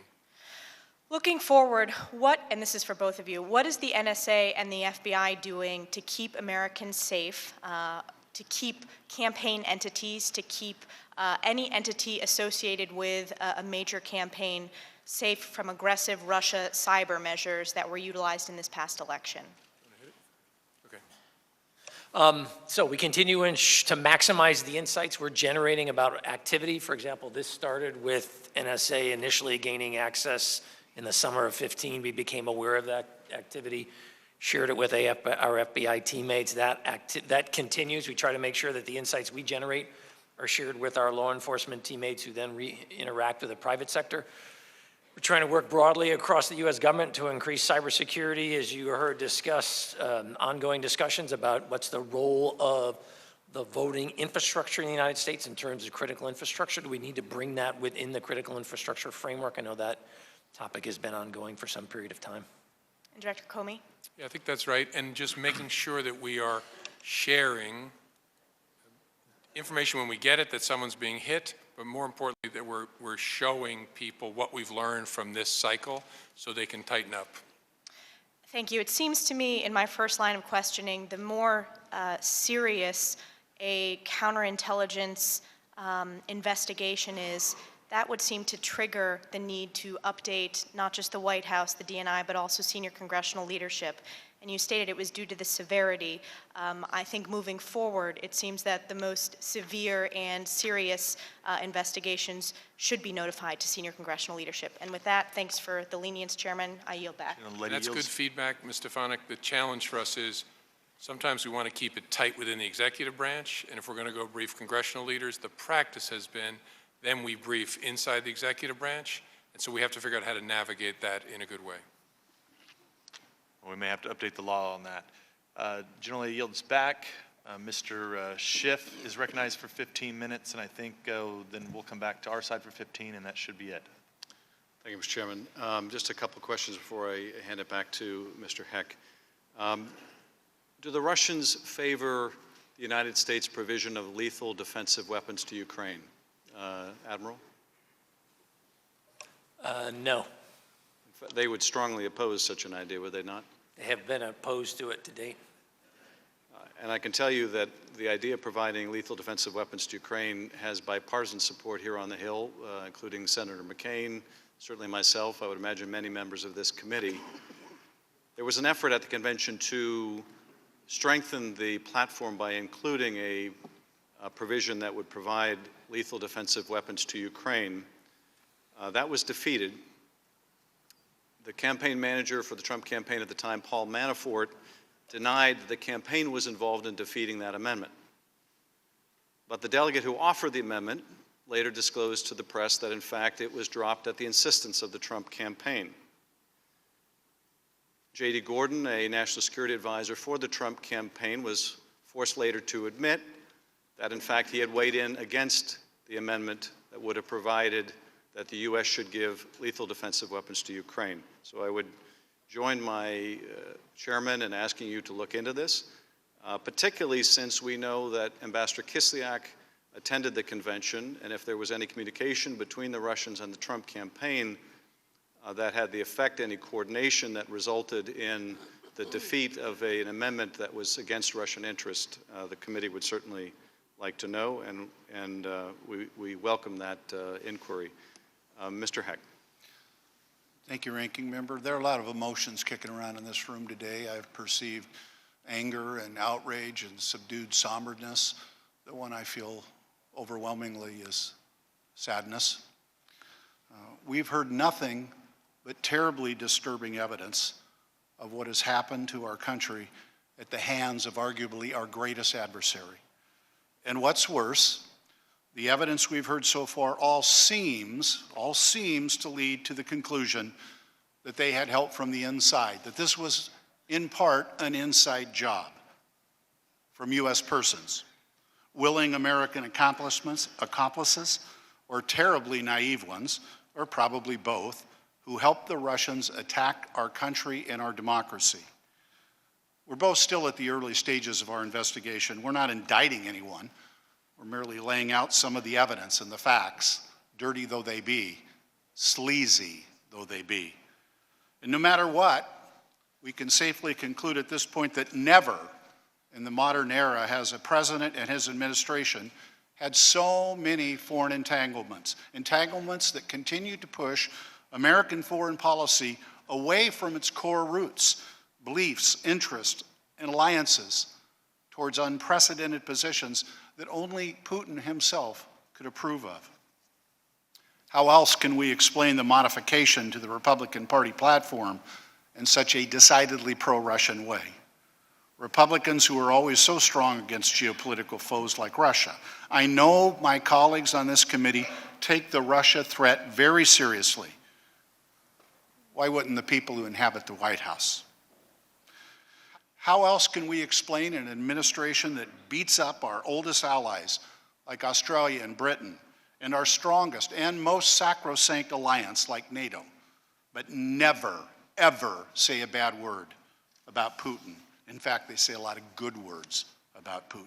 An administration that, we have heard decisively, makes up baseless wiretapping charges against a former United States president, equates our intelligence agencies to Nazi Germany, and argues moral equivalence between a repressive authoritarian states with an abhorrent human rights record like Russia and our free and open democracy. And yet, this administration never, ever utters any criticism of Russia.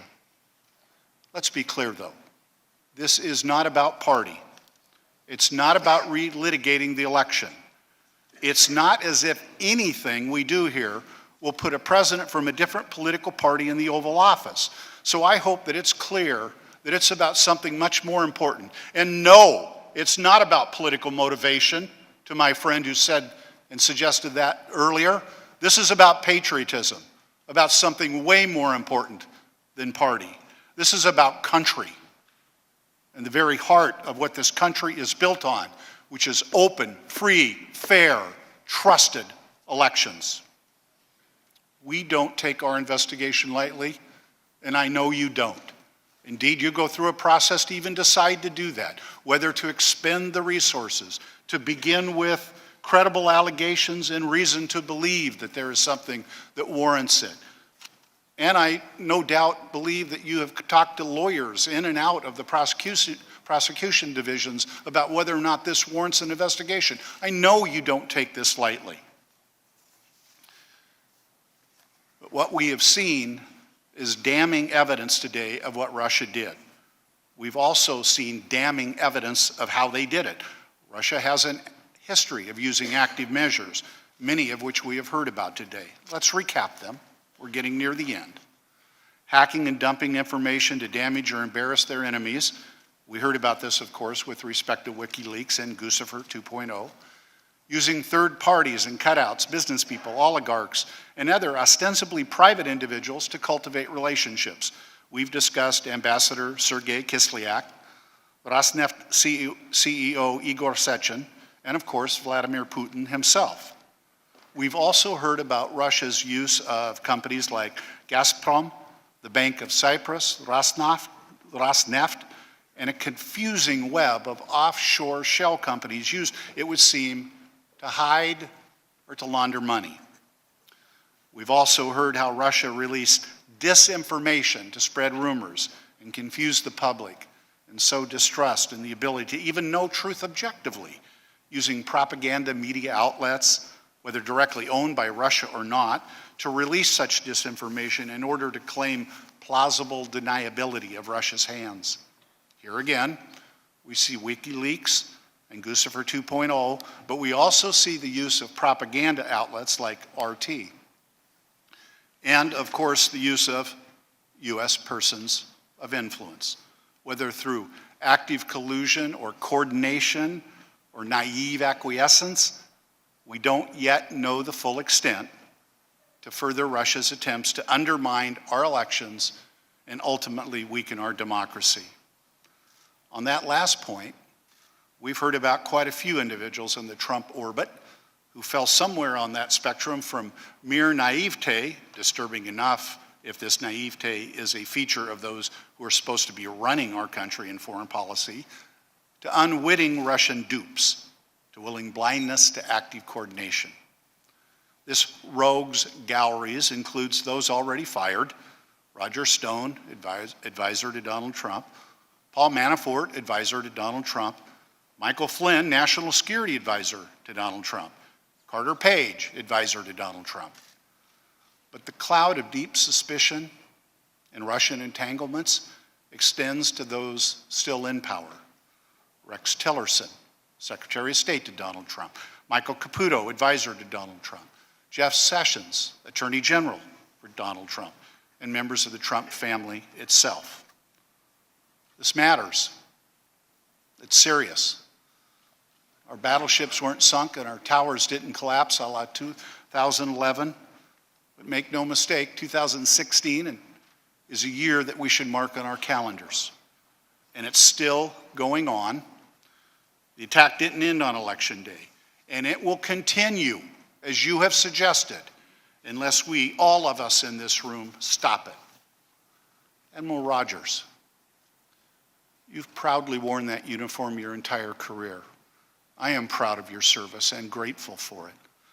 But I would ask you, sir, not even with respect to this specific investigation, to use your own words, as someone who no doubt has been in theater, who's lost brothers and sisters in combat, to explain to me, but more importantly to the American people. Don't assume they know the answer. Tell them in your words why we should care about Russia's active measures campaign aimed at destabilizing our democracy and that of our allies. In your words, sir, why should they care? I don't think it's in the best interest of our nation for any external entity to attempt to manipulate outcomes, to shape choices. That should be the inherent role of a democracy. The investigation we're going through, I think, is a positive in the sense that it'll help illuminate to all of us, regardless of party, what are the implications here and what does it mean for us? Because I think our conclusion and that of the intelligence community broadly here is this, absent some change, this behavior is not likely to stop. Absent some change in the dynamic, this is not likely to be the last time we'll be having these discussions about this kind of activity. And I don't think that's in anybody's best interest for us as a nation. Director Comey, parallel question. Again, in general terms, and not with respect to the specific investigation you have revealed here today.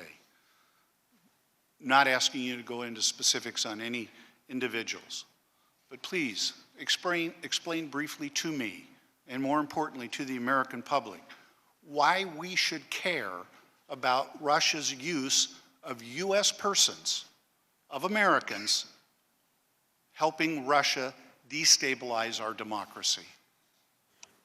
Well, like Admiral Rogers, I truly believe we are a shining city on a hill, to quote a great American, and one of the things we radiate to the world is the importance of our wonderful, often messy, but free and fair democratic system and the elections that undergird it. And so when there's an effort by a foreign nation state to mess with that, to destroy that, to corrupt that, it's very, very serious, threatens what is America. And if any Americans are part of that effort, it's a very serious matter. And so you would expect the FBI to want to understand, is that so? And if so, who did what? But again, I want to be very careful that people don't overinterpret my words. To preserve our ability to answer those questions, we're not talking about our work. I'm not here voluntarily, right? I would rather not be talking about this at all.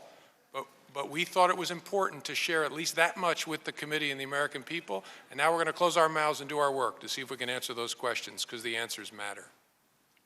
They do indeed. I thank you both for those answers, and I thank you both for your service to our country. I would like to think that we can turn this from a sad event into a positive one. This country has stood up and fought on behalf of its own health and welfare and that of its citizens, and met any number of challenges throughout our nation's history. The worst thing we could do is underestimate the nature of this challenge before us today. With that, Ranking Member, I would appreciate it if I could yield to my friend from Texas, Mr. Castro, briefly. Mr. Castro. Thank you. One more question with respect to leaks. I know that's been a big topic of the line of questioning and, of course, is of concern to all of us, regardless of political party. But I want to ask you, Director, is it possible that some of those leaks could come from not the intelligence community, but from members of the White House staff, for example? Sure, it could come from lots of different places. And it's often one of the things that's challenging, as I said, about a leak investigation. You think it's going to be a small circle, but it turns out a lot of people either knew about it or heard echoes of it and had stories to tell to journalists about it. So in my experience trying to figure these things out for decades, it's often coming from places you didn't anticipate. No, and the reason I ask the question is because the President has berated the FBI and the intelligence community on the issue of leaks, and others have berated the intelligence community and the press because of these leaks.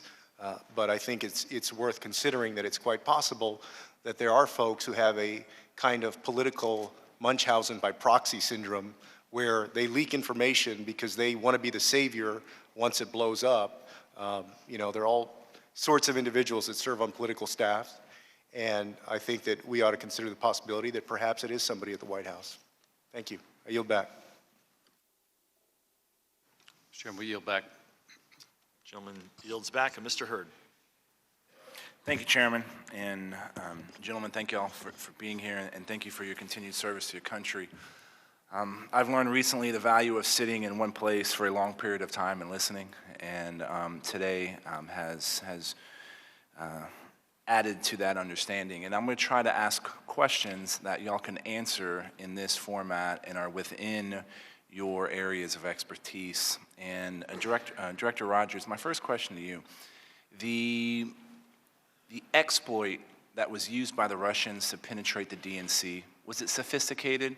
Was it a zero-day exploit? A zero-day being some type of, for those that are watching, an exploit that has never been used before? In an open classified form, I'm not going to talk about Russian tactics, techniques, or procedures about how they executed their hacks. If members of the DNC had not, let me rephrase this, can we talk about spear phishing? Sure, in general terms, yes, sir. Spear phishing is when somebody sends an email and somebody clicks on something in that Right, email. the user thinks they're receiving an email either of interest or from a legitimate user. They open it up and they'll often click, if you will, on a link, an attachment. Was that type of tactic used in the... Again, I'm not in an unclassified form, just not going to Copy, get I apologize. Director Comey, when was the first time the FBI notified the DNC of the hack? Roughly. I think August of 2015. And was that prior to any of the information being leaked, to being sent on, put on WikiLeaks? Yes, the first Russian-directed releases were middle of June of the next year by DC Leaks and this Guccifer 2.0 persona, and then that was followed by WikiLeaks. So about a year, a little less than a year earlier. So there was about a year between the FBI's first notification of some potential problems with the DNC network and then that information getting on WikiLeaks. Yes. Have you been able to, when did the DNC provide access to the FBI for your technical folks to review what happened? Well, we never got direct access to the machines themselves. The DNC in the spring of 2016 hired a firm that ultimately shared with us their forensics from their review of the system. Director Rogers, did the NSA ever get access to the DNC hardware? The NSA didn't ask for access. That's not in our job jar. That would be Good copy. So, Director, FBI notified the DNC early, before any information was put on WikiLeaks, and when you have still never been given access to any of the technical or the physical machines that were hacked by the Russians. That's correct, although we got the forensics from the pros that they hired, which, again, best practice is always to get access to the machines themselves, but this, my folks tell me, was a appropriate substitute. At what point did the company the DNC use share that forensic information to you? I don't remember for sure. I think June. I could be wrong about that. The company went public in June of 16 with their conclusions, I would assume. Yeah, I think it was about the time, I think it was a little bit before the announcement, but I'll say approximately June. So that was how long after the first notification that the FBI did of the DNC? 10 months. 10 months. So the FBI notified the DNC of the hack, and it was not until 10 months later that you had any details about what was actually going on forensically on their network. That's correct. Assuming I have the dates about right, but it was some months later. Knowing what we know now, would the FBI have done anything different in trying to notify the DNC of what happened? Oh, sure. What measures would you have done differently? We'd have sent up a much larger flare. We'd have just kept banging and banging on the door, knowing what I know now. We made extensive efforts to notify. I might have walked over there myself, knowing what I know now. But I think the efforts we made, that our agents made, were reasonable at the time. Good copy. And do you have a ballpark of the number of private sector entities that you have to notify of these types of breaches? Hundreds and thousands. In this particular case, we had to notify hundreds, I think maybe more than 1,000 entities that the Russians were hitting at the same time. Admiral Rogers, do you have anything to add to that? No, because as we passed the information to the FBI, what started all this was a pretty massive effort on the part of our Russian counterparts. I've said this many times, the outcome of Grizzly Step, what the intelligence community refers to as the Russian hacking, has been the wedge, whether real or perceived, between the executive branch, the intelligence community, and the public. And this is an asymmetrical tool that the Russians are using in order to destabilize liberal democratic institutions. And I think it is important that we do everything we can to review this, which I fully believe federal law enforcement is doing, as y'all have talked to here. And I'd like to end before yielding back to the chairman. My colleague from California, the ranking member, said in his opening statement, the question most people have is whether we can really conduct this investigation in the kind of thorough and nonpartisan manner that the seriousness of the issues merit, or whether the enormous political consequences of our work will make that impossible. And he adds, the truth is, I don't know the answer. I do. We must. The American people demand this. The future of our democratic institutions demand it, and I'm glad we have two people like y'all involved in this. Mr. Chairman, I yield back my time to you. Gentleman yields back. Mr. Gowdy's got a follow-up. Thank you, Mr. Chairman. Mr. Chairman, I want to thank you and Ranking Member Schiff for having this hearing. Mr. Chairman, you were talking about Russia long before it became fashionable to talk about Russia. If memory serves me correctly, you referred to Russia as possibly our greatest national security threat post 9/11. And as you know, Chairman, I come from a state with a fellow named Graham, who is also no fan of Russia.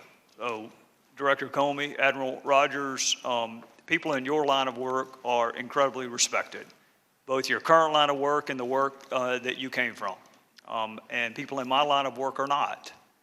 And there's a reason. The justice system is respected, and the political process is not. So this is, while this hearing is important, what's really important is what you do after this hearing. And I want you to go find every single witness who may have information about interference, influence, motive, our response, collusion, coordination, whatever your jurisdiction is, wherever the facts may take you, though the heavens may fall, go do your jobs. Because nature abhors a vacuum. And right now, you can't answer most of the questions, either by policy, by law, or because the investigation has not been complete. Therefore, a vacuum exists, which people in my line of work are more than happy to fill. So I need you to fill. I need you to do it with all deliberate speed. But Director Comey, I think it's also important for my fellow citizens to take note of why the system that you come from, the one that I come from, is respected, and this system that I'm in now is not. What is hearsay? Information you don't know of your own personal knowledge, but learned from someone else. It's an out-of-court statement offered to prove the truth of the matter asserted. I was trying to be a little less lawyerly. All right, well, we'll go with your answer. And it is almost never admissible in court. How about anonymous sources? When you were in the Southern District, could you ever call an anonymous source to testify in one of your proceedings? No. You couldn't even use hearsay unless there was some widely accepted exception. And what I've heard this morning in some cases is quadruple hearsay. So it would never, a newspaper article would never, ever be admitted as evidence in a courtroom. So the system we respect would laugh you out of court if you came in armed with a newspaper article. But in the political process, that's enough. Let me ask you this, cross-examination. Why are you able to cross-examine witnesses in trial? Why do we have a right to confront witnesses? Well, it's embedded in our Constitution, and the reason it makes great sense is it's the crucible out of which you get truth. It is the single best way to elucidate the truth, to test and to probe and to challenge and to test someone's personal exposure to the facts. Cross-examination is the best tool that we have. How do you cross-examine an anonymous source? How do you cross-examine hearsay? I hope that you go find every single witness that you need to talk to and examine every single document. People are counting on you two and your line of work to find the facts. And people are welcome to draw whatever conclusions they want from the facts. But when I hear the word evidence, as I've heard lots and lots this morning, let me ask you this, Director Comey. Are you familiar with any trials where one witness may have said the light was red and one witness may have said the light was green? Does that ever happen? Yes, that's why you have a trial. Does it ever happen where one bank teller said the assailant was 5'10" and one said the assailant was 6'2"? Sure. So that's evidence. You got evidence he's 6'2" and evidence he's 5'11". He just can't be both. The light can't be red and green. So the word evidence, while fancy and legal, the reality is you find facts and then the finder of the fact can draw conclusions and inferences from those facts. So I wish you luck as you begin this process. It is all important. The fact that someone may have had a line of questions about leaks does not mean that they're not interested in all aspects of Russia. And vice versa, the fact that they may not have asked questions about leaks doesn't mean they're not interested in them. You have jurisdiction over all of it. So God bless you as you go on this journey for the facts. And then people can draw whatever conclusions they want. I hope that you will feel the vacuum that is created when y'all are not able to answer questions. With that, I would yield back to the chairman. Gentleman yields back. Mr. Comey, this is my final list of questions here. I just want to make sure we get this on the record. Do you have any evidence that any current Trump White House or administration official coordinated with the Russian intelligence services? Not a question I can answer. I figured you were going to say that, but I just wanted to make sure we got it on the record. How about Counselor to the President, Kellyanne Conway? It's the same answer, and as I said earlier, I constantly want to ask people, don't overinterpret the fact that I say I can't comment. I'm not going to comment on anybody. Well, I think I understand that, but here's the challenge: is that you've announced that that you have this big investigation, but now you've got people that are involved in our government that are, the Secretary of State, for example. These are important players, and the longer this hangs out here, the bigger the cloud is. And I know that you're not going to tell me whether or not you have any evidence, but I can tell you that we don't have any evidence. And we're conducting our own investigation here. And if you have evidence, especially as it relates to people in the White House that are working in the White House or the administration, that would be something that we really should know about, and we should know about quickly. And so if you can't give it to the entire committee, I hope you can at least give it to myself and Mr. Schiff, because there is a big gray cloud that you've now put over people who have very important work to do to lead this country. And so the faster you can get to the bottom of this, it's going to be better for all Americans. I understand. Thank you. All right, with that, I want to thank the members today, and especially our witnesses. It was a long day, but I think a good discussion.